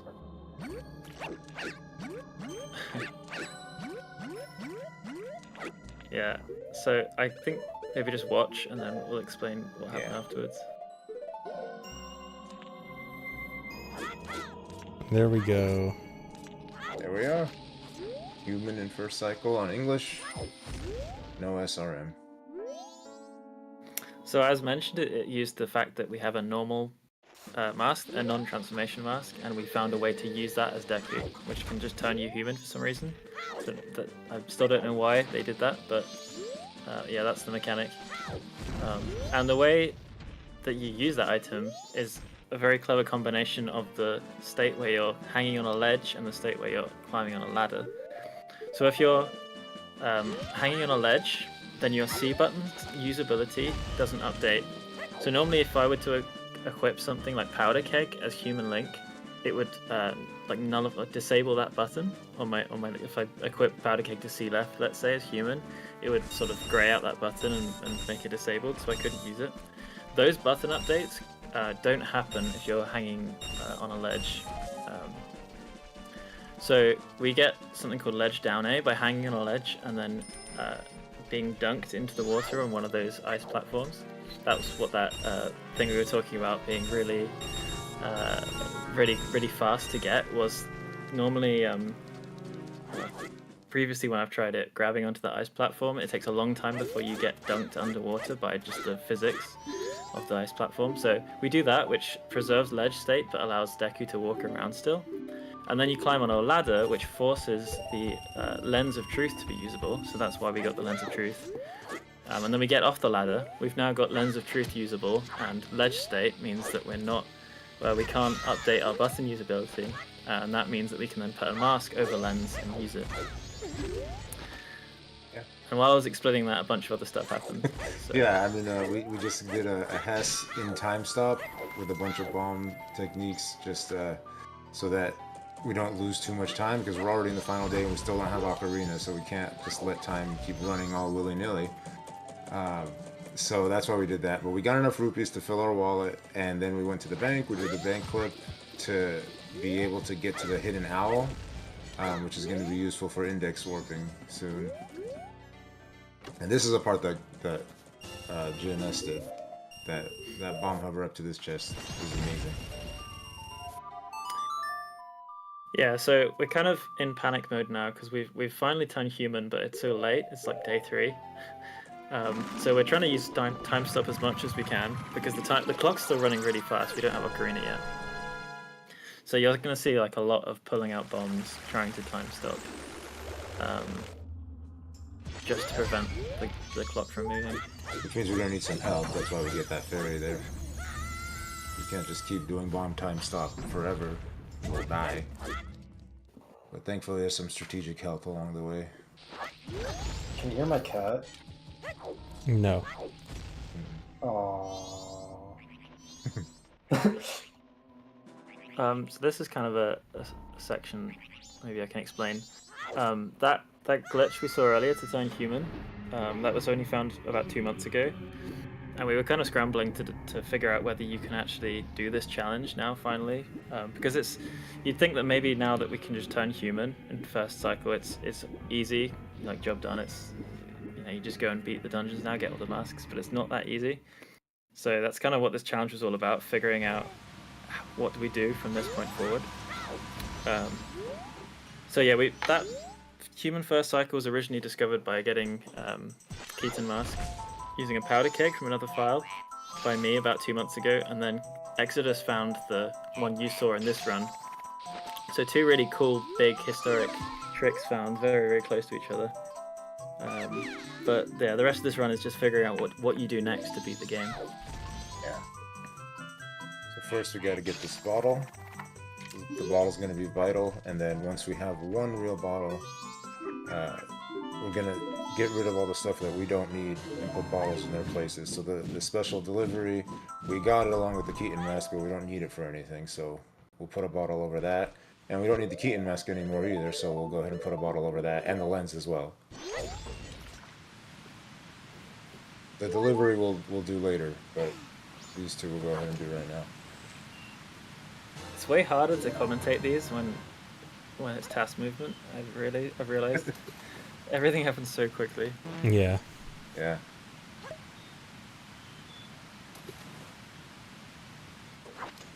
Okay, now we've got 2 bottles of spring water, and you might be able to guess what they're both for.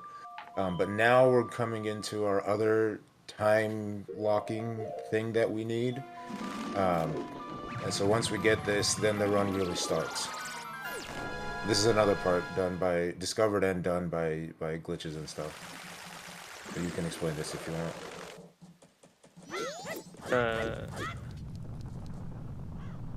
I don't remember what happens here. Oh, after we deposit the rupees, we got to get into the curiosity shop. Oh, right, yeah, okay. Oh, I don't know if I can explain that. I don't want to explain it before you see it. Okay. I'll try and explain it after you see it. Okay, adult wallet's going to be important because of what's in the curiosity shop. That's the whole reason we got it. So now pay attention. This is gonna be fun. Yeah, we got to get in there quick because we're waiting on in-game time. We want to get in just when it turns nighttime, basically. So that was a really cool out-of-bounds clip. And just in time for nighttime here, so that we can buy the big bomb bag. The idea is to jump and fall so that one of those little small steps that you run up in that part of Clock Town becomes like a wall. If you're falling fast, then steps become walls, and then you can get boosted through like a small corner that's made between the actual wall and the step. Now we put the we put a bottle over our special delivery. We're selling the spring water a few times just to get a few more rupees because our bomb chews are empty now, but we need them, so we're gonna go buy some.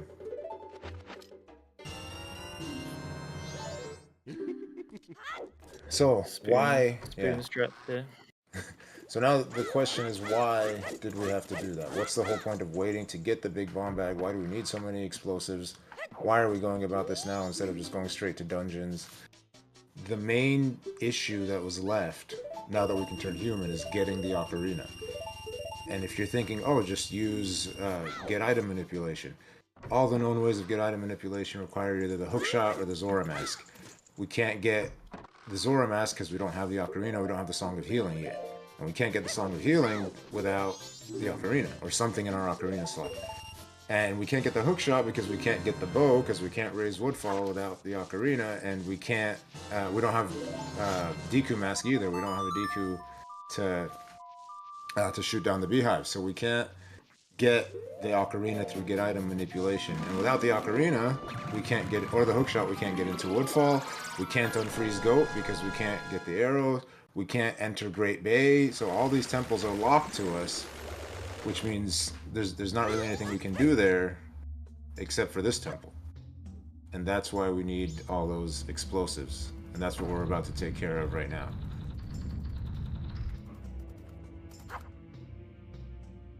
So you might also be wondering, why can't you just go to the top of the clock tower and get the ocarina? You can. The issue is you can't leave. So you could get the ocarina anytime. The problem is you want to leave. Yeah, So and you'll see how we leave in a little bit. It's important that we were able to get into one temple, because getting into one temple is going to be necessary for that leaving, as we'll see. We're gonna have to get to a Y value of about 1846, and our starting Y value is negative 500 something. So that's why we're gonna need a whole lot of explosives. We couldn't have done this without the big bomb bag, and that's why it was a time limiting item. It's not enough to just get the mask and get turn human in time. We then have to get to the big bomb bag in time. But Yeah, for and this then next part, sorry. and then blast mask also wouldn't have been an option because you could only do that on day one, which you wouldn't have been able to get human yet. Yeah, and also it's Yeah. way too slow. Yeah. Thankfully for this part, we can use this geometry, and while we're doing all these hops, we can have it in time stop, so at least there's that.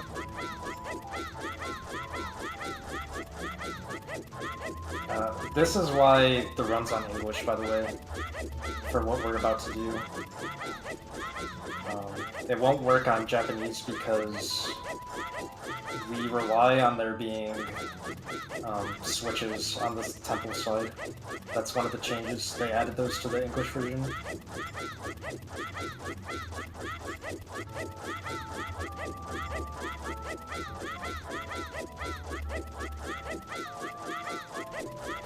And now that we're at the top of this thing, the rest of this is just going to be a bunch of hovering.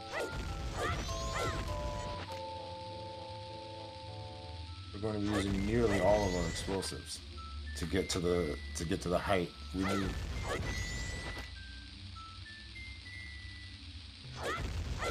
In the last Lotad, Kita went and killed all the Redeads.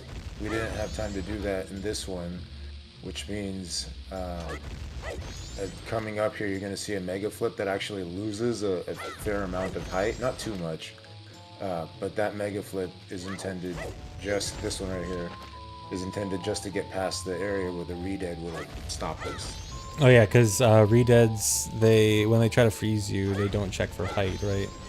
And so they can freeze you even if you're really high above or below them. Yeah, I forgot to mention, like, I set that up and I forgot to explain why I killed the Yeah, Redeads. I just remembered that we never went over that last time. Getting close here. We're gonna have to start turning a little bit, adjusting our angle, but See, almost you there. can see that we use like almost all of our explosives right now, and that's why we had to go and get the big bomb bag. We could have just got the normal bomb bag from the bomb shop, but instead we had to go into the curiosity shop to buy the bigger one. This is why. You just need to be so ridiculously high in the air. And as explained already, we couldn't save the old lady because that was the first night and we weren't human yet.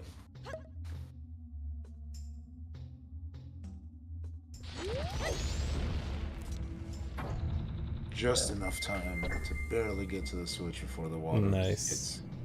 That's why English only, that switch. Alright, so no bow. We've got a few explosives, but it's going to be hard to maneuver through this dungeon with just the 3 bombs that we have. So we're going to do this. This is the reason we got the... Oh my Majora. god. And the other We one. don't. Yeah. Obviously, we can't leave. We don't have Song of Soaring or anything, or an ocarina to play it with. We have Song of Soaring, just not the ocarina. Sorry, yeah. Oh, and Hidden Well, Owl hasn't been set up, right? Yeah, Hidden Owl has. Yeah. The issue is not being able to leave Oh, and come back. oh, It's right, not right, like it to flip was. it Never again. mind. Yeah. Yeah, sorry. If you left and came back, you'd have to flip the dungeon again, which obviously we don't want to do. Yeah, so there's a bomb chute chest up there. Yep, and a bomb. There's a bomb in a pot up there too. So we got 5 more bombs, 10 more bomb chews. Nice. We actually used the Song of Soaring to get up here the first time. It's the Sword of the Owl. Yeah, of course, yeah. All right, so now we have enough explosives to go through. We're cutting it close on something important here, but thankfully we won't. It's going to be just as we're about to start a hover that you'll see what happens. But it's before that we want to store a song. The only song we have, so we got to use this section here.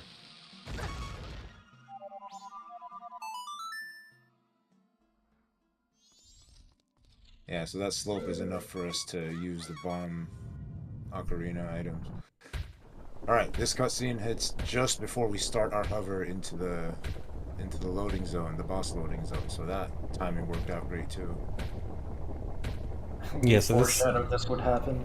Yeah, this cutscene happens no matter where you are on first cycle. Oh, we should also probably talk about storing a song. Yeah, so when you played the ocarina falling into a void there, if you play a song there, the song doesn't complete, but if you pull up a text box, it'll pull up the text box of whatever song you played and activate it. And that can usually be done through the pause menu. Yeah. We're not going to do it that way though. Also, how are we going to beat Twin Mold? We have no bow, we have a few bombs, we don't want to take too much time here. The part of chat that assumed that you need arrows for Twin Mold is in shambles right now. Yeah, so we're going to do it this way. We're not going to use up much time, and it's in-game time that is, and it's fairly efficient. And we'll use Tattle's text to bring up this, and now time has stopped. As long as this text box is up, it stopped. So thankfully that's how we save a lot of the time that would have been passing. So stick ISG for Twin Mold. Yeah, each one hurts as much as an arrow. How painful was this to do? It was fun. I actually enjoyed doing it. Yeah, you got it really quick as well. I remember hearing when you got to this section, I was like, oh, this is going to take a while. And then you were done pretty quick. Yeah, Actually, I thought that you were going to use bombs. Because you didn't reveal to us how you did this section straight away. Yeah. Yeah, we didn't have enough bombs. I used one at the beginning of this. The same one that I got ISG with, I used it on the green one.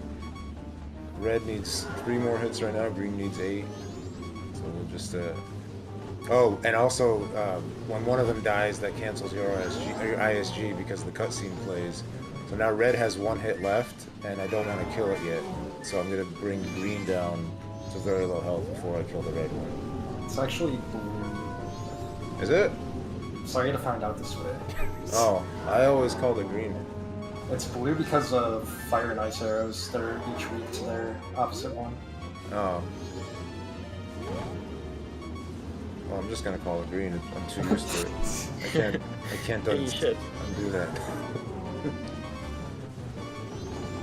Does it really look blue, or is it just because of the arrows that you say that? It's blue. Okay. Trust me. Would I lie? I'm either lying or telling the truth, after all. Alright, so green is down to 4 health, so we can kill the red. The stick doesn't normally do 4 health unless you do a jump slash. We haven't been doing jump slash because, first of all, it would break the stick, and second, we would cancel this text box. But now, neither of those things matters.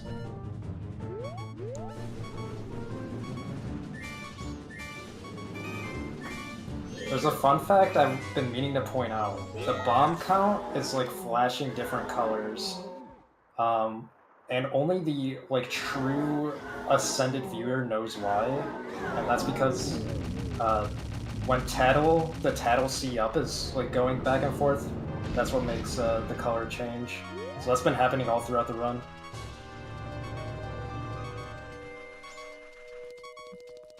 Yeah, so any room where we have that we spend more than 30 seconds in, since we don't have the ocarina, we're still getting that Tattle C up. And that ammo count thing, that fun fact, that's first cycle only. That happens in normal gameplay with like if you get Deku Nuts, you'll see it changes to like the green color when Tattle's out. I only ever noticed that when playing on KZ. I initially thought it was just a KZ thing. I didn't realize it was a vanilla function. Yep. Oddities viewers know. Oddities of Termina. Shoutouts to the 10 people that know about that. I know about that. I watched that back in the day. I still watch that. Anyone else watching in 2024?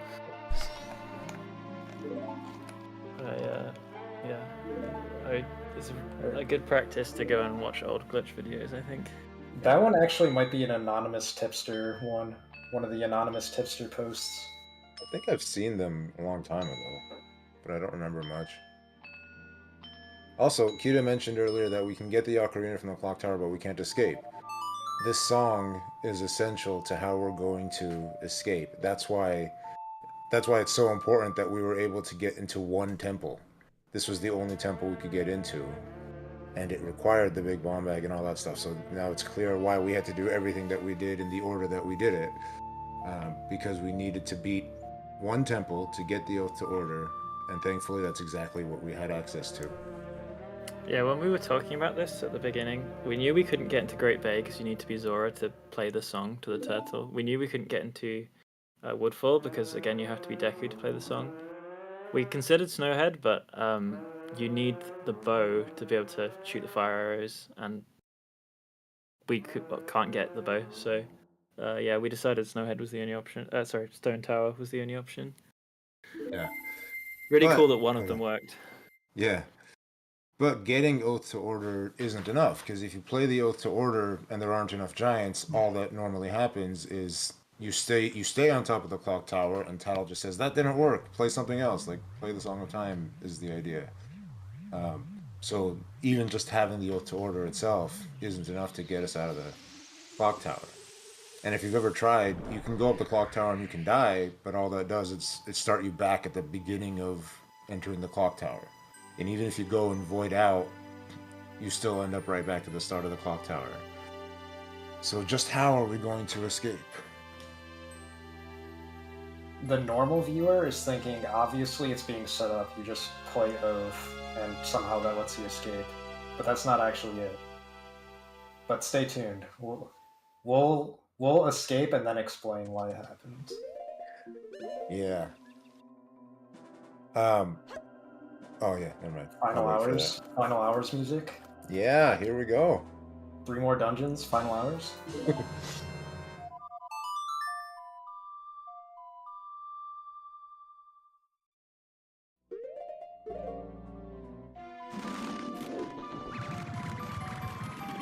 Don't leave yet. This is probably the most interesting part of the run that's remaining. So the way we escape is it's something you want to stay for. I'm just imagining someone watching up to this point and be like, whatever, who cares?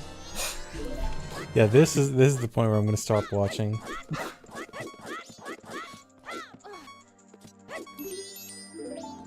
I don't know why I couldn't like escape that text for some reason. Like I tried going everything I could do, and it just kept coming up.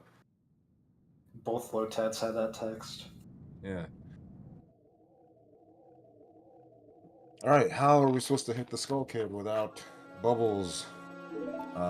It's pretty simple. You can use bombs. You can use just about. Oh yeah, we skipped magic.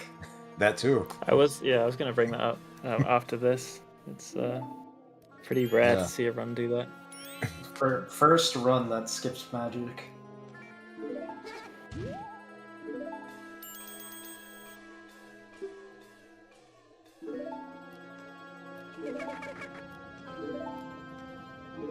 So it's nice that we were able to save a few bombs because we can use one here now.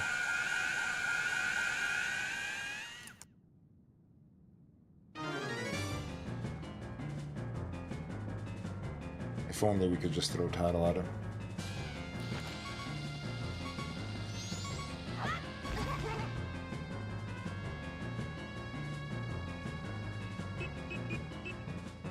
Hey, it's the item we need.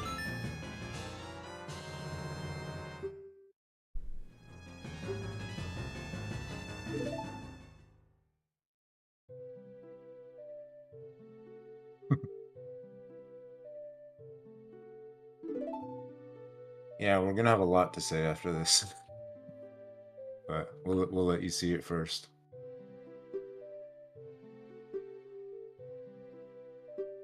We actually, at this point, while I was making the Lotad, we had to get on. Like a bunch of us had to get onto Discord at the same time and have a brainstorming session because of some unforeseen issues. But we'll tell you all about it once you see the result.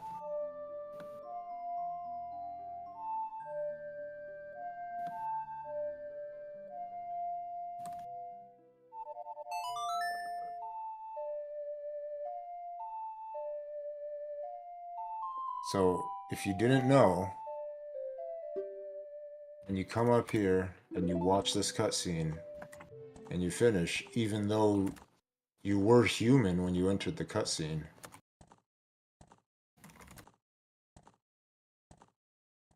Spoilers? This happens.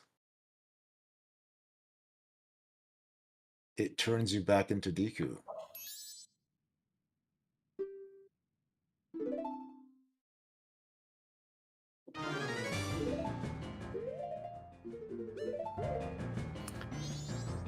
Human first cycle just to become Deku first cycle again.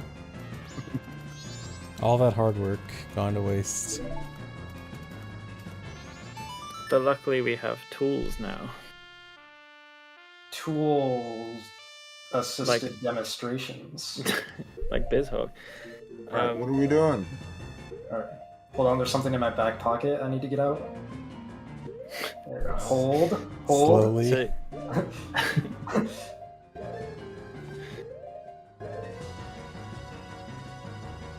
All right, now we can explain. Not yet. Not yet? Okay. Not yet. All right, well, let us see what happens, then we'll explain. Hold.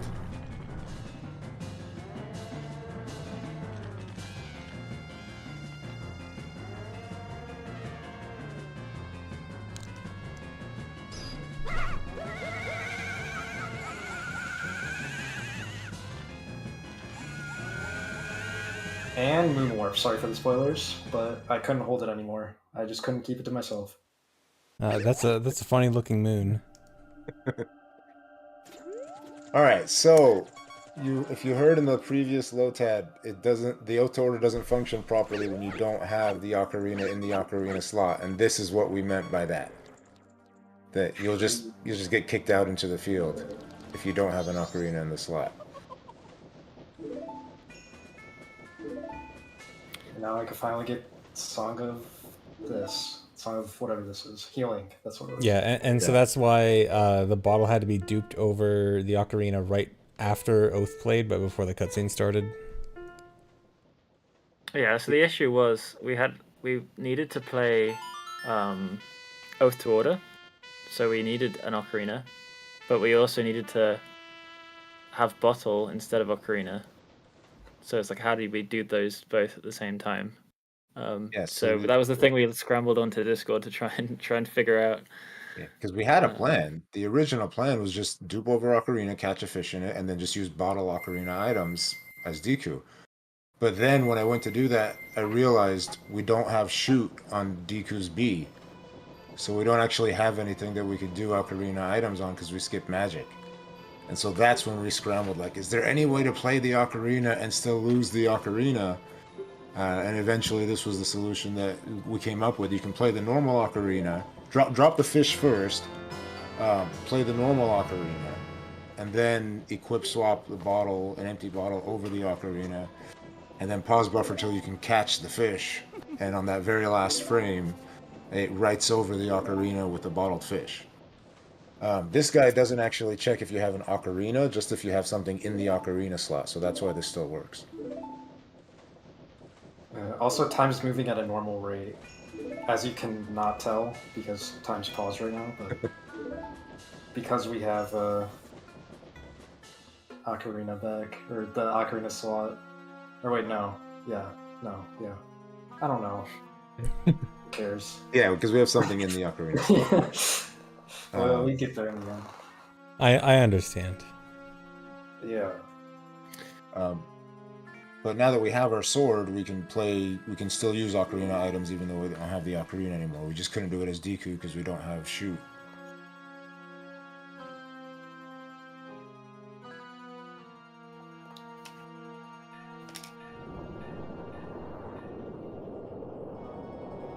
So from here on, this low tide's going to be a little bit more normal. We've kind of gotten past all the main hurdles of the category of doing it in one cycle. We've finally got the ocarina back. We're human. Still the first cycle.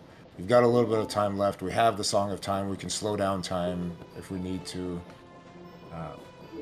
So yeah, we've cleared the big hurdles. All right, everyone leave. There's nothing left to watch. Yeah, you don't have to do that. There will be a few interesting things, but it's yeah. We still have the time of day challenge. Like, we can't reset days. Yeah. And it's night 3. Yeah, That's past only midnight on night 3. 5 hours left. Non-inverted.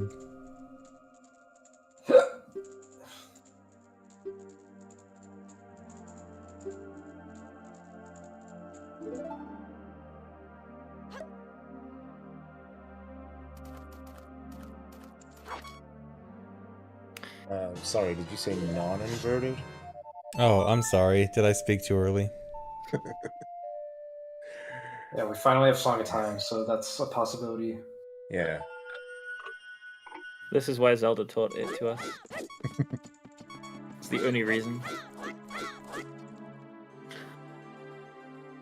Yeah, when we were making this, we actually had no idea beforehand if it was gonna work, like if we'd be able to do everything before the moon crashed. Yeah, You just kind of hoped. I was a doomer. Yeah.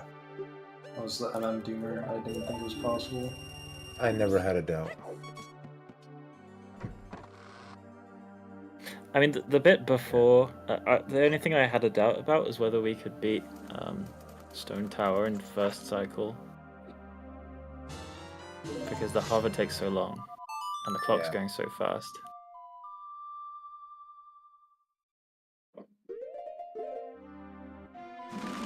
So this is, I think,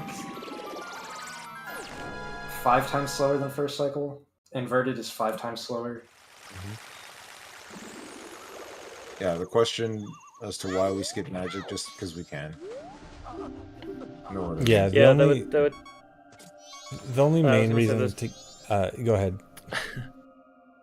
I was just going to say there were 2 really cool glitches found. One, the glitch to use items as Deku on English, and the one that found by Exodus to clip into the laundry pool, and we thought we'd just use both of them because they're both new and both really cool. So yeah, get the mask using the Exodus method and skip magic using the Deku method in Snowhead. Yeah, because otherwise the only other normal requirement for Deku is just like shooting Skull Kid, which obviously isn't an issue in this run. Yeah. Oh, and I forgot to mention the reason we went to Snowhead to skip magic, because we mentioned earlier on Japanese. Well, I guess there's a couple of reasons, but yeah, on English, obviously you can't do the Honey and Darling glitch to use a mask to turn human. But it's not only that. If we wanted to skip magic, then you can't actually start the Honey and Darling minigame if you don't have magic. So even if we were to do magic skip and we could do this run on Japanese, then that wouldn't be possible. We wouldn't be able to do the Honey and Darling method.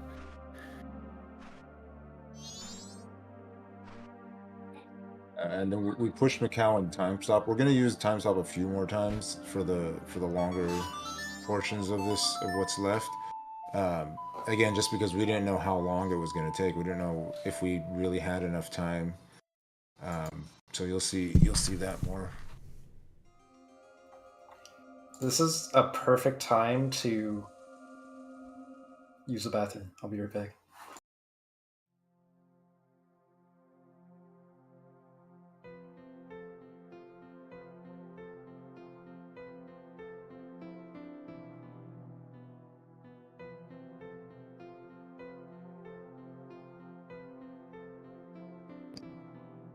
Okay, yeah, I think I'm gonna head off now. Not to all leave at once, but I genuinely do have to go and do something right now downstairs. All right, yeah, no problem. So, Yeah, see you later. Thanks for being here. See you later. Enjoy the marathon. Thank you. I hope everyone enjoys the rest of this. Really, I don't know. This run means quite a lot to me. The fact that this can be done. So yeah, just enjoy it. Oh, spoilers! We didn't tell them it can be done. We just said this set out to answer the question. Yeah, it's actually gonna fail right before the end. Yeah, we're gonna get to the part. Yeah. Leave it on a cliffhanger for next year. Moon crashes right before entering Clock Tower. Yeah. All right. Well, I'll catch you all later. Thank you. Thanks All again. right, see you later.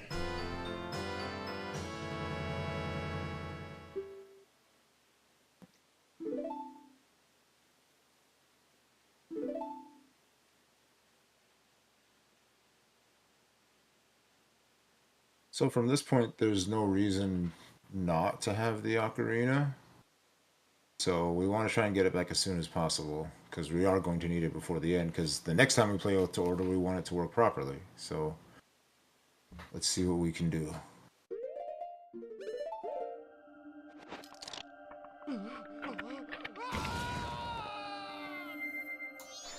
I'm back. First, we're going to bonk this tree. Who knew that deconuts grow on this tree? I'm not gonna say it, but a certain type of viewer knows. Now we're going to release this fish, because after we do the get item manipulate, after we get the get item something, we're going to have to manipulate it. And that's what the fish does. By having something that a bottle can catch next to us, it changes that deconut into the ocarina that we just got. So that's why we released and recaught the fish. Normally when you see this done in the swamp, you don't have to do that because all the swamp water can be caught in a bottle. But this water is not swamp water, so you can't catch it in a bottle. That's why we had to release the fish, because we need something that you can catch in a bottle nearby. So now our ocarina's back.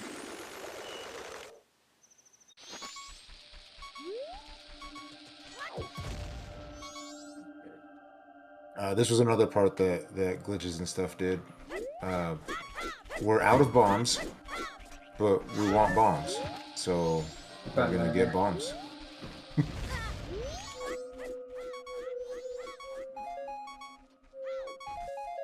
I like how just the C button for bombs appears. Yeah, that's a little bit of video magic and pointing. What was it? Poking. Address poking. Oh, okay. Key this part. Yeah. You know me and my Lewis scripting. He did the same thing with the rupee display earlier on the field. Only So, yeah. these 2 viewers saw that one. Yeah. So now we do the hover from that grotto into Deku Palace. Now we're actually here for the Sonata.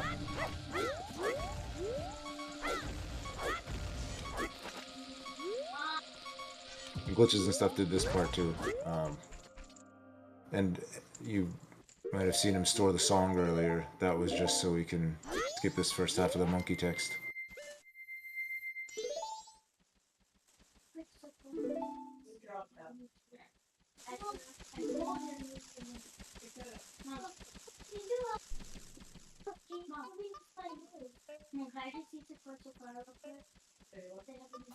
Someone's background family's coming up. Oh, sorry.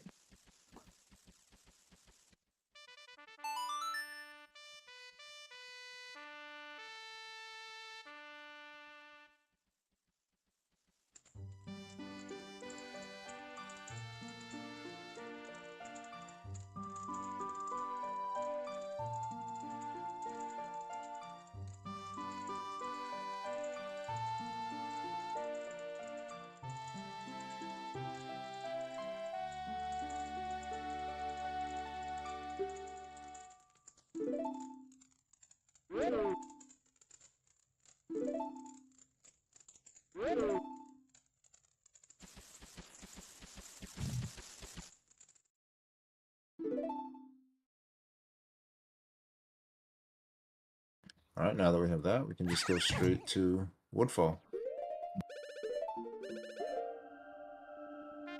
Did we explain how index warp works?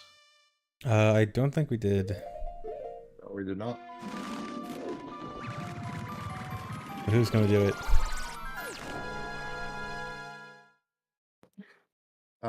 So Nobody. okay. Okay, as Woodfall is raising. So normally when you hit when you learn the Song of Soaring, if you haven't hit an owl statue and you play the Song of Soaring, it just says, hey, you haven't hit any owl statues. But if you hit one, from that point forward, all the ones that you've hit will show up on the screen to see which one you travel to. But if we want to travel to one that we haven't hit, there's a glitch that we can do known as index warp. And it turns out there's actually an 11th owl statue in this game that you're not supposed to be able to reach. When you're in West Clocktown and you're looking at South Clocktown from that entrance, from the northern entrance. Well, first, watch this. This is another part that Glitches and stuff did. Try to get this room without time moving too much.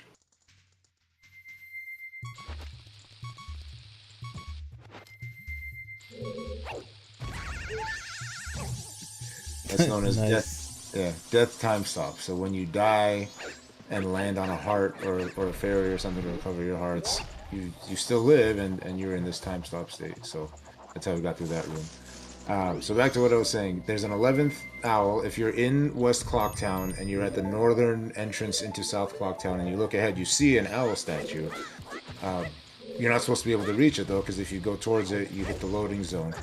But through hovering, it's possible to get around the loading zone, and when you get there, you find out that they actually put a real owl statue in there. It's not just some graphical thing to make it look like it. It's a real, fully functional owl statue. But if you hit it, you're not supposed to be able to travel to it. So if you hit it and then play Song of Soaring, it doesn't tell you that you don't have any owl statues. It just puts you on a screen with no owl statues with the cursor already over the Great Bay owl statue index. So you can just warp straight to Great Bay anytime if you've hit the hidden owl. It was discovered later that if you go to the map in the normal pause menu and you put the cursor over any of those map locations, and then you play the Song of Soaring, the cursor will be on some other owl statue instead of the Great Bay one, and so you'll be able to sort of that one. If you try to press left or right on that screen, the game will freeze because you can't just switch to another owl statue. But if you change the index early, and then play the song, you can just press A twice and go straight to that one. So there's a table online that where you can see where each map point takes you on the owl index. Yeah, they don't quite map to the ones you would expect. Like for example, warping to Woodfall here, you have to put the cursor over Snowhead. Yeah.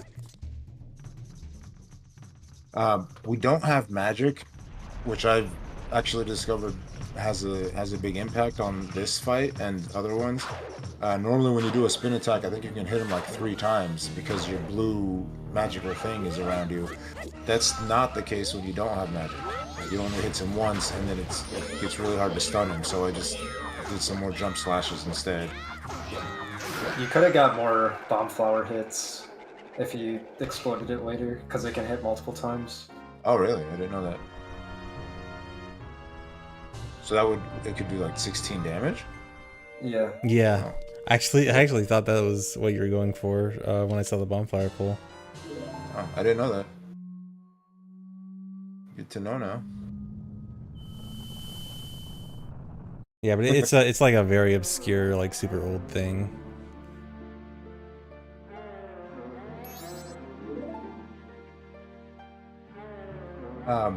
This could have been faster if we had gotten the bow and left and come back later. You'll see why soon. But to save in-game time, we just went ahead and finished off. We could have skipped all this.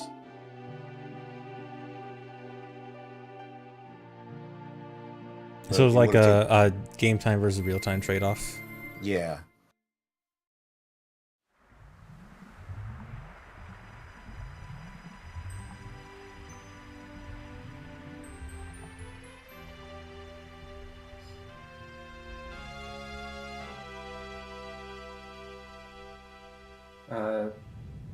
Someone's asking about Remains Escape.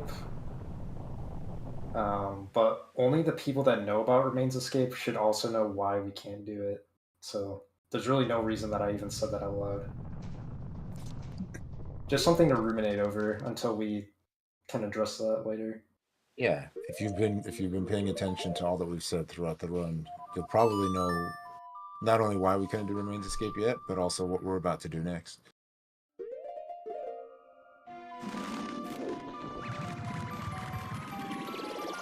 So you'll notice on that one, we didn't have to go to the map and choose a different index point because the default one is this Great Bay Owl already.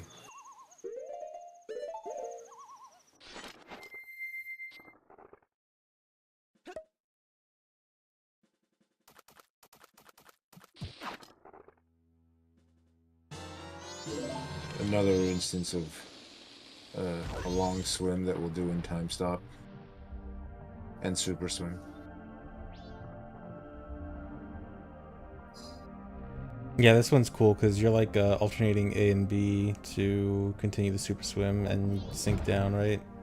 Yeah, and the amount of the amount of frames that you spend with each A and B matters. Like for some portion of it, you want to have a little bit more time with B than A so that you go down, but you don't want to do that the whole time because you don't want to hit the floor. So you got to like set out how much of each to do. And then we're going to do that again right here. Except it, yeah. Now time is moving. Yeah. This one's not as long as the other one.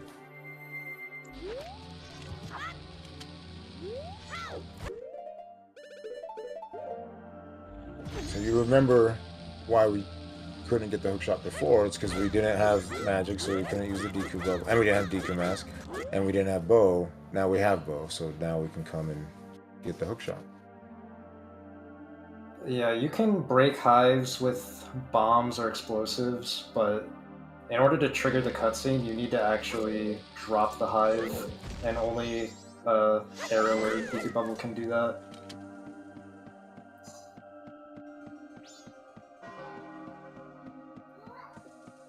Who said that? That was my cat. I don't know where she came through.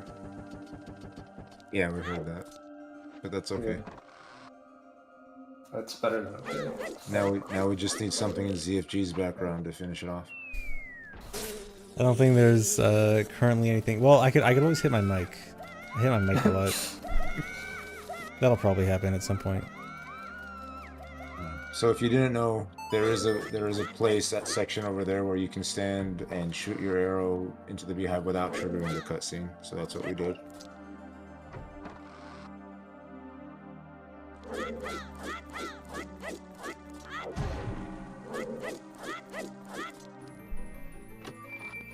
And since we're here and we need an egg, no sense in going to Pinnacle Rock, we can just go ahead and grab this egg next. And we'll put it over our Keaton bottle.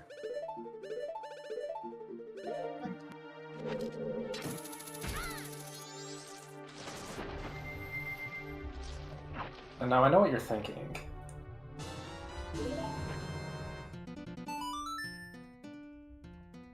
I'm not What gonna am I say it. thinking? I mean, we're just thinking. We're all thinking. You're just There's a no reason mind to say it reader. out loud. I know I was thinking it. So we're just gonna hang on to that Zora egg for a while and go to Snowhead. We're just gonna let it marinate just to cool off a bit.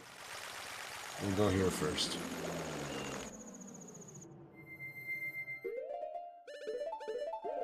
This is also something that takes a while to travel, so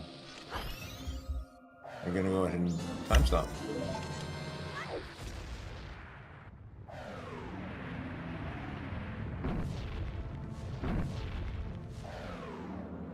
I didn't use Z for this entire slide. Nice. I like that. I always love the twitchy hiss. Yeah, I had already done this once before with Z, so I'm like, yeah, let's do something interesting here.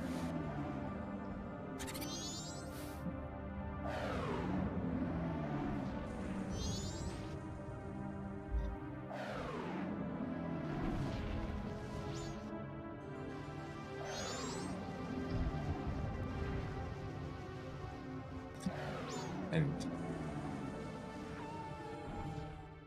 gotta fall off.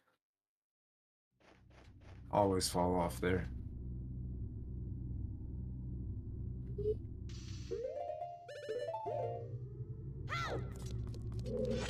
And here's why we got the stick earlier, on that woodfall platform. We used one at the twin mold fight, but then we got another one on the woodfall platform. Yeah, and again, that action swap is when you have a first-person item in hand, and then try to take out a deku stick, but it gets interrupted by some text, like in that case it was Navi, or title. Wrong game. Watch the slide.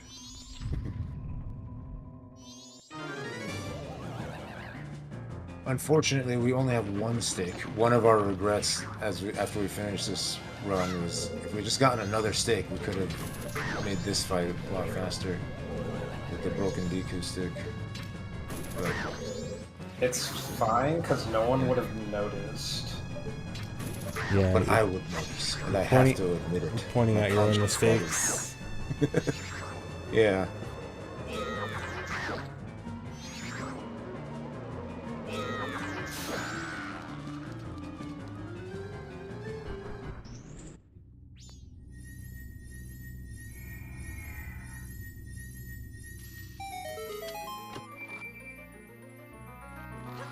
The reason that there's hookshot targets in this temple, I'm not saying this sentence unaware, but that from chat, is because this game does a lot of shortcuts where if you have other dungeon items, you can go through the temples again faster. It's Yeah, actually one of my favorite things about the game. yeah, it's actually very good design.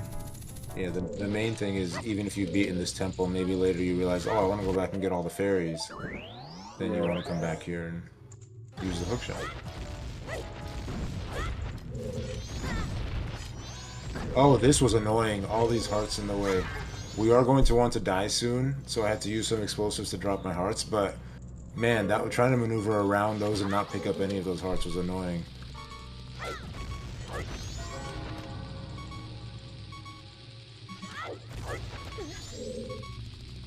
It was actually a really precise path to get through them. And again, we do that recoil to skip the boss key. Except this time we got the fire arrow, so we'll just use that.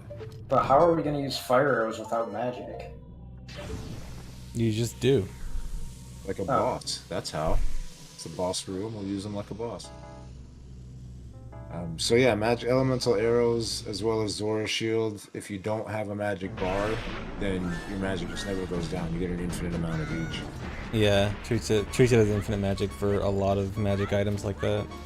Pretty much everything except a lens, I'm pretty sure. Yeah, it's like lens, right. lens, Deku Bubble, and spin attack, I think. Oh yeah, bubble and spin. Yeah, you're right. ZFG is pretty. Yeah. Say it. You Say it. No, that was under my sentence.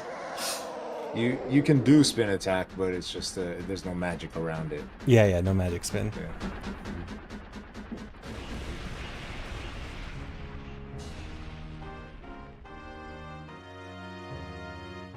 So we got the lens. We weren't able to use it, but the only reason it was helpful anyway is because it was unrestricted. Oh, we're doing the has to go? Yeah.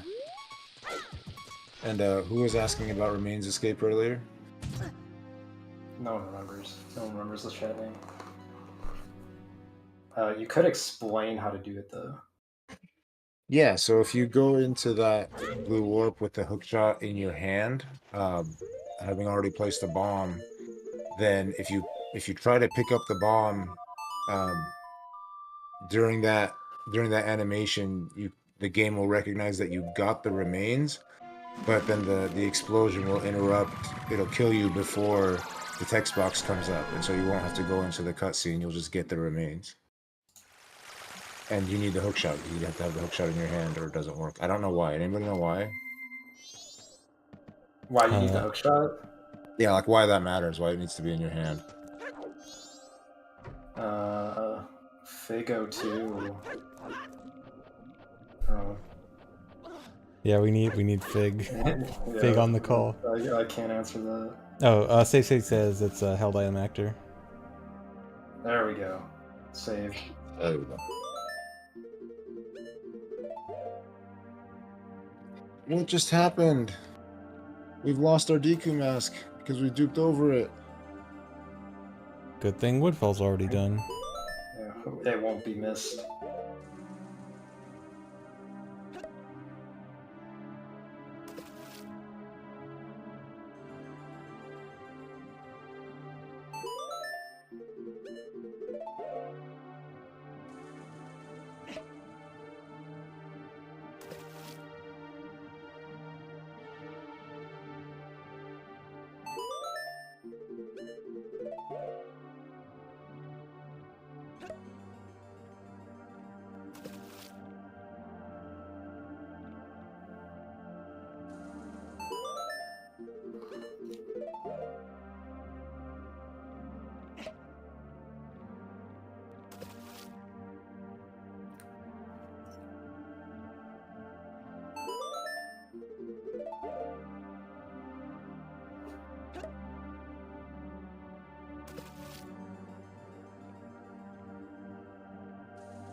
So as far as we know, yeah, New Wave Bossa Nova is the only way to trigger or to get into the temple without. Yeah, there's no loading zone like far in the distance or anything.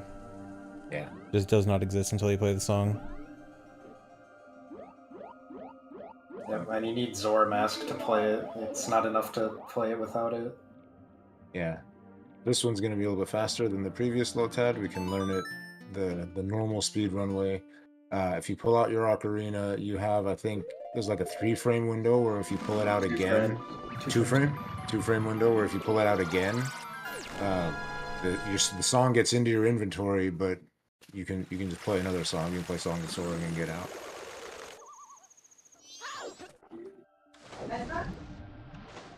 Yeah, and there's no wrong warp to Great Bay Temple either. Watch this Hess.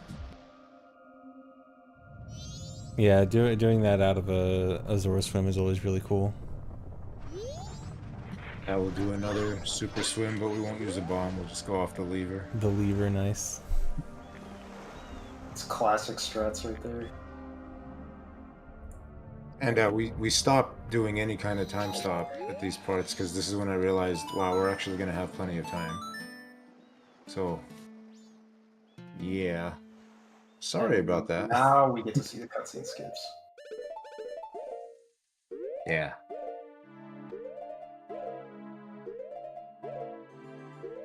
Yeah, we're pausing to delay the turtle cutscene and then entering the loading zone. That'll clear the cutscene out.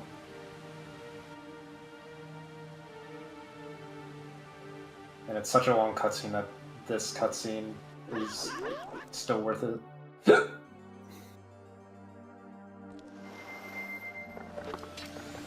So there's actually a little fun fact about that entrance to Zora Hall that hardly anybody knows, is that Zora Hall is shaped like a fish. So there's two entrances. You can enter through the mouth underwater, or you can enter through the butthole. That's Good to an know. Easter egg. Yeah, that's real. I didn't make that up. That's real.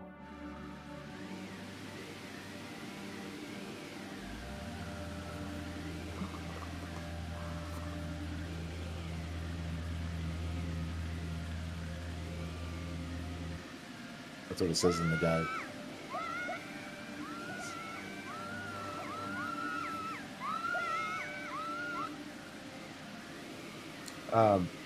One thing you may have noticed by now is we never got milk. I actually wanted to get milk. Others didn't want to get milk, and then it turned out to be a moot point because by the time I could get milk, it was already the third night, so you can't get milk. So we didn't do any remote hook stuff. So we'll just be using the old-fashioned bomb strats. I was on team no milk. We've seen so much remote hookshot that it's cool to see other strategies to do things. Yeah, and you can actually use the same bomb that you used to clip in here to recoil. Nice. All that with one bomb.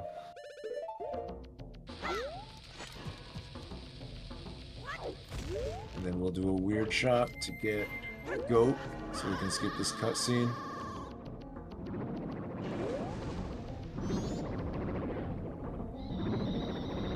If you hit goat before you jump in, you can skip the intro cutscene that normally plays when you jump in that chasm. Yeah, because he's loaded before you go down there, so if you can get your bow through the surface. You can also do it with the extended bow at the wall, but we had a bomb, so might as well. Oh, did I say goat? I meant adult war. Yeah, both of you guys said goat actually. Yeah, I only said it because he said it. Alright. And Gyorg is dead.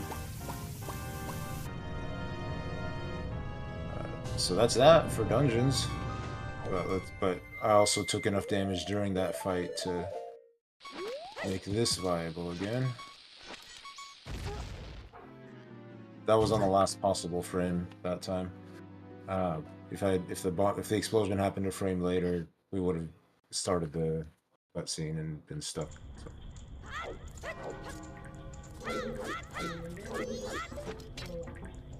And yeah, there's still plenty of time left, and there's also plenty of time stop that we didn't do.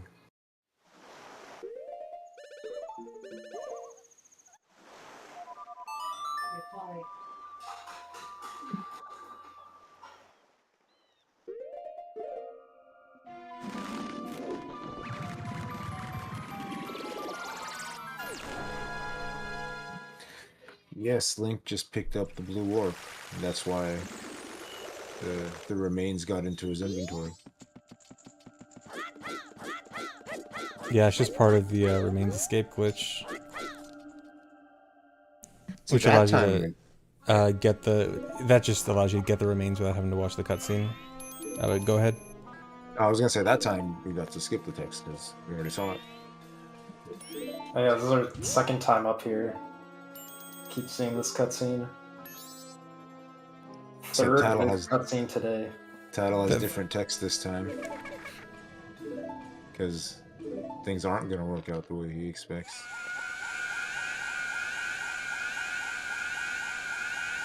So this time, Oath to Order should function normally. Yeah, so I actually So- made it up here with quite a bit of time left, still an hour 45, and that was with like stopping time stop like towards the end. Yeah. And so the question came up, and a lot of people are probably thinking it now: is this RTA viable, knowing that you have this much time left? I've been thinking about it, and I think eventually it may be. The main issue is having enough time to do all the stuff before, uh, mostly the hover into Snowhead. But the Stone but Tower. Stone Tower, yes, we've mixed up each of those for the other now. Um, so the thing that I think is helpful to remember is we skipped a day and a half at the beginning, Yeah, so we might be you still need the big bomb bag on night 3. yeah. So, but we might be able to use that beginning part to get the wallet, get maybe even get the lens Yeah, and come you back, can like do same more time. setup. You can for sure do more setup. Yeah. I think it'll be difficult to do RTA. I think it would be You easier to would. do low A than this one Oh, RTA. also, Oh, really? do we go over why this is only possible on Japanese? Because I know on or only possible in This is- English. Because Yeah. on Japanese you'd be able to save some time not having to go get lens and do the Mountain Village stuff. Yeah, but you No, need this the I pointed switches. it out already. The inverted tower to invert the tower. We Oh, rely right, on the right, yeah. Because there's no switch on the Stone Tower side, so you wouldn't be able to invert Stone Tower on Japanese.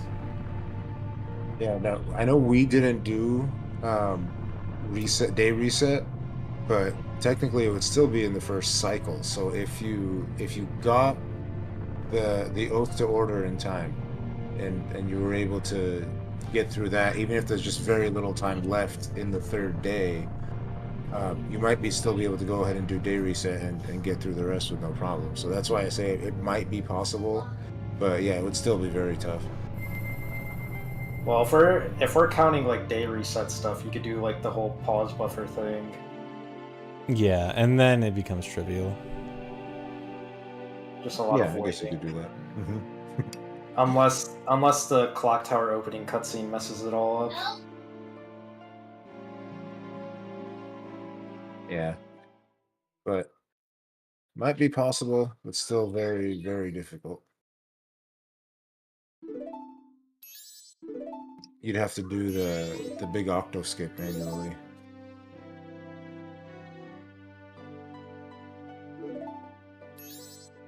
Oh, actually, I just realized this now. When been mentioning this like pause buffer day reset, it doesn't reset the day. It resets like the half day.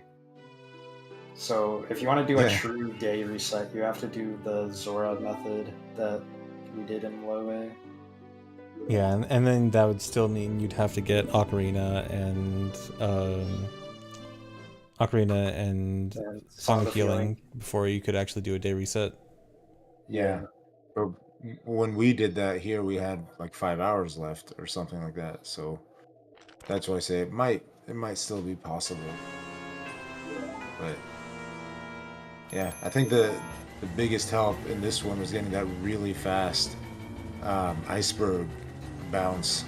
Like I don't know how we got it that fast. Yeah, And that would also be another hard thing for RTA, right? Because I don't think there's a setup Yeah. for that. You kind Yeah, of I just don't have to think so. hope, right? hmm I mean, there's RNG involved even in just the positioning of that iceberg when you enter the route, when you enter the area. So I don't know if you'd be able to set it up. I think what RTA would do is play on Japanese and do the Honey and Darling method, and then for the Stone Tower invert, you would use the switches at the start of the temple and just pause buffer the entire hover. That would be rough. Would That would be I don't extremely envy would that. getting elegy be viable? Uh, You don't have form. no, Oh, you just need one. that'd need Okay. arrows. Never mind. You Yeah. need Mirror Shield, I think. I mean, mirror shield well, I guess mirror shield would need fire, which would need arrows.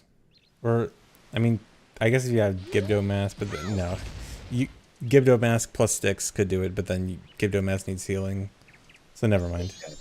So we used our last bomb chew to get a quick Hess into Majora.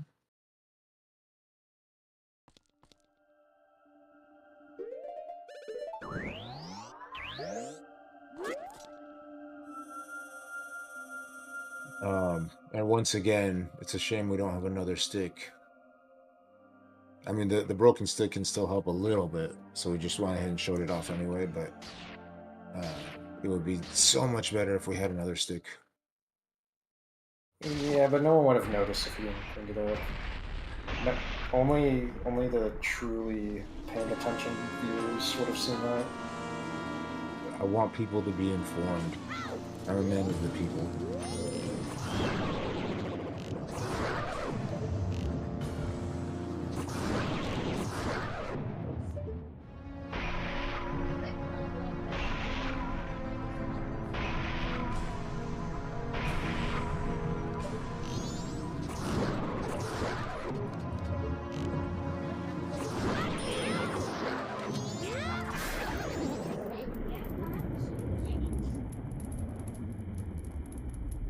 Yeah, you can keep your broken Riku stick if you do a jump slash at a wall with the correct spacing. Link just won't put it away.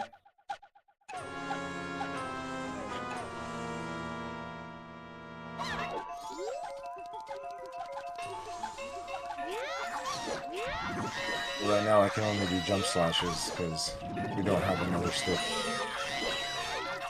Thankfully, it's not too many of them there.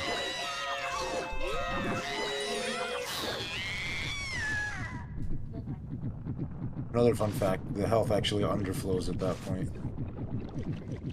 Nice. Oh, interesting. It goes from 2 to 254 instead of 0. Nice.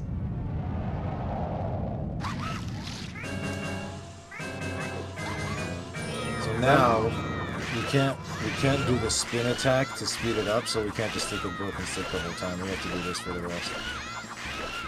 Spin attack being, if you rotate the stick as you land from a jump slash, you can jump slash again sooner. Yeah. Time? Time 1:29:29. Nice. Just like the number of A presses in the last run. We did that on purpose. There were 12,129 A presses in the last round. Well, I think you pressed it a few frames late. It should actually be 0.29 there.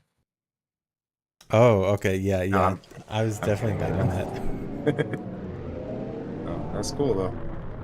Yeah, really cool run. Yeah. Back to day one.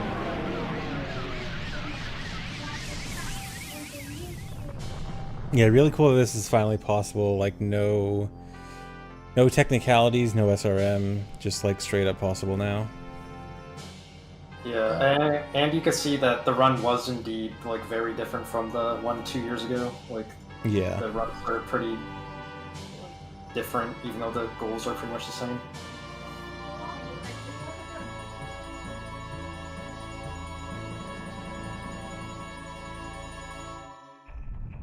Day 9, astute viewer saw that. Night 1, astute viewer saw that. Yep.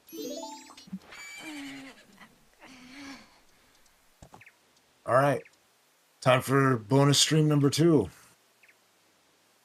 We just needed about, what, 21 hours to set it up? Something like that? Yeah. I will be doing one more low-TED premiere tomorrow of OOT Max Keys. So we have one more left, but I didn't want to do it today so we don't have to watch 3 back-to-back, which I know you guys will say you want to watch 3 back-to-back, but it would be long. But yes, we have one more tomorrow.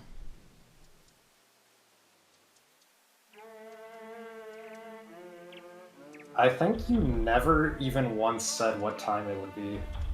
Oh yeah, I'll probably do an hour later than today. So probably noon PST, 3 p.m. or yeah, noon PST, 3 p.m. EST.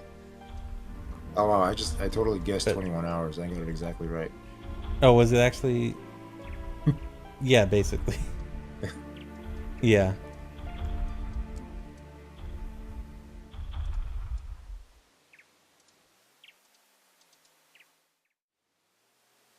Was that non-American times? Google it.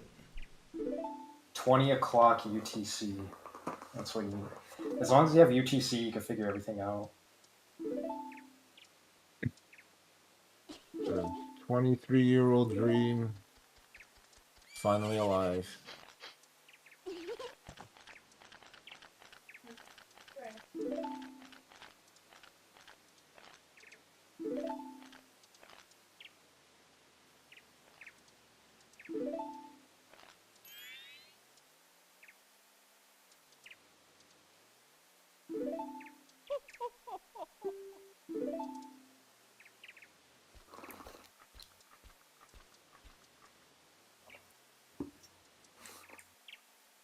Last input coming in soon. I always got to point out what the last input is. The task timing end.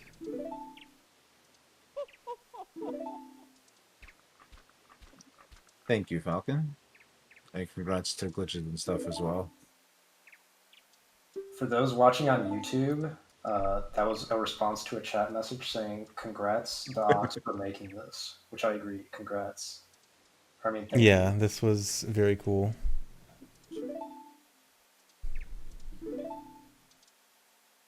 All right, here is the last input. This text box right here. There you go. Nice. There were only a handful of desyncs, which was so overall this went a lot more smoothly than previous LOTADs have made. That might just a pain. Yeah, that might just be because it's a lot shorter than any of the other ones. But yeah, so I'll upload this commentated version on YouTube. The Ox can do like the uncommented version.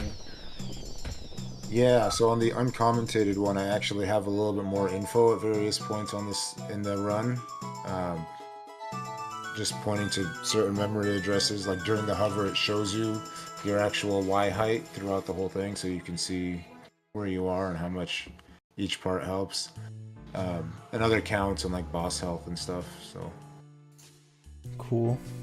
yeah. And so both the commentated versions of these will be on Kita's channel later. Yeah, later today even. Yeah, I've got to send them right after the stream. But yeah, so with this, that was 10 years in a row, every single February 21st since 2015 to now, for 10 straight years, we've done a commentated LOTAD, which is crazy. And yeah, I mean, it started as a complete accident. It wasn't even planned that that would be the case, but once I noticed it, I wanted to keep it going. But yeah, as far as on my end goes, I consider the project to be complete 10 years. So I'm not going to hold myself to do it anymore in the future. But it doesn't actually mean that there's not going to be more February 21st. It's the opposite. There's always going to be some LOTADs that people are going to show on February 21st. People have been like contacting me, like there's already something planned for next year, honestly, and like over a year in advance. Like, I just wanted to show that people can like do tool assisted stuff without taking the time to do it perfectly. Yeah, and just doing cool challenges, even if they might not be like the typical type of challenge that would normally come to someone's head.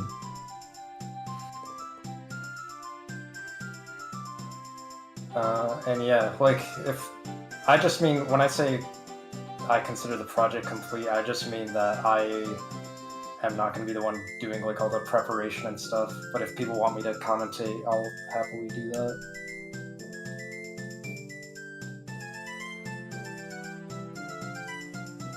The inventor of the term LOTAD, that was a chat question, probably Ringrush. Ringrush, the OG challenge creator. I thought it was the Pokemon Company. Don't give them credit. Nope. This is Anyway. legally distinct name. I'll post the Discord in the chat again, and on YouTube it'll be in the YouTube description. There's a Discord that we've been using to plan LOTADs and Zelda 64 challenges in general. So if something like this is interesting, like if you're like, wow, these LOTADs are cool, I want to make them in the future. It could be you. It could be the girl reading this. You could be the next person to make a LOTAD. You'll have a whole community here to support you. Yeah. If you do Ocarina of Time, there's GZ, which makes it a lot easier. GZ is very accessible. Yeah, it's the best thing to ever happen for OOT.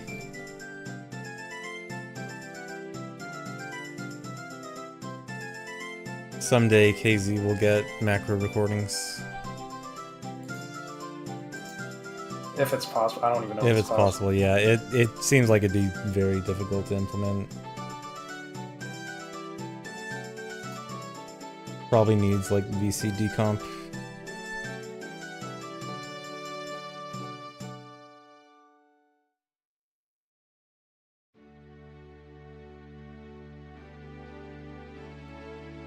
To the chat question, someday they'll make another Zelda like OOT and MM, right?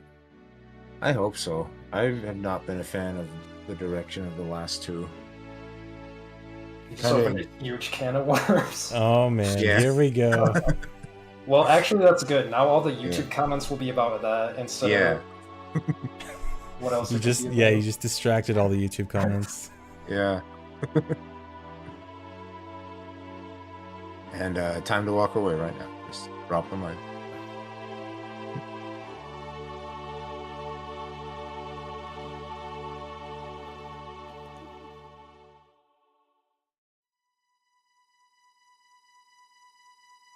I've already distracted all the Twitch comments from here on. Yeah. It's fine. They weren't saying anything.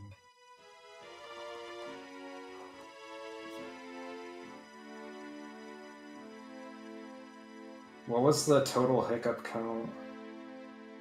I think it was just 3. Was there a 4th one? Did anyone catch a 4th one? 4. Yeah, somebody had said 4 in chat earlier, like right when Majora died. Okay. But now I'm getting a lot of different numbers.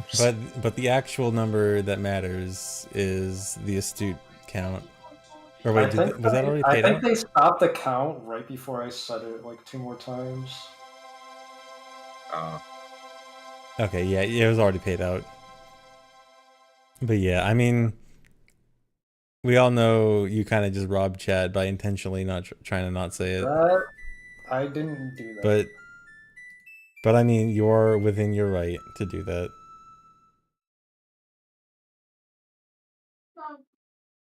All right, that's it. The end. All right, Thank that's you it. for watching.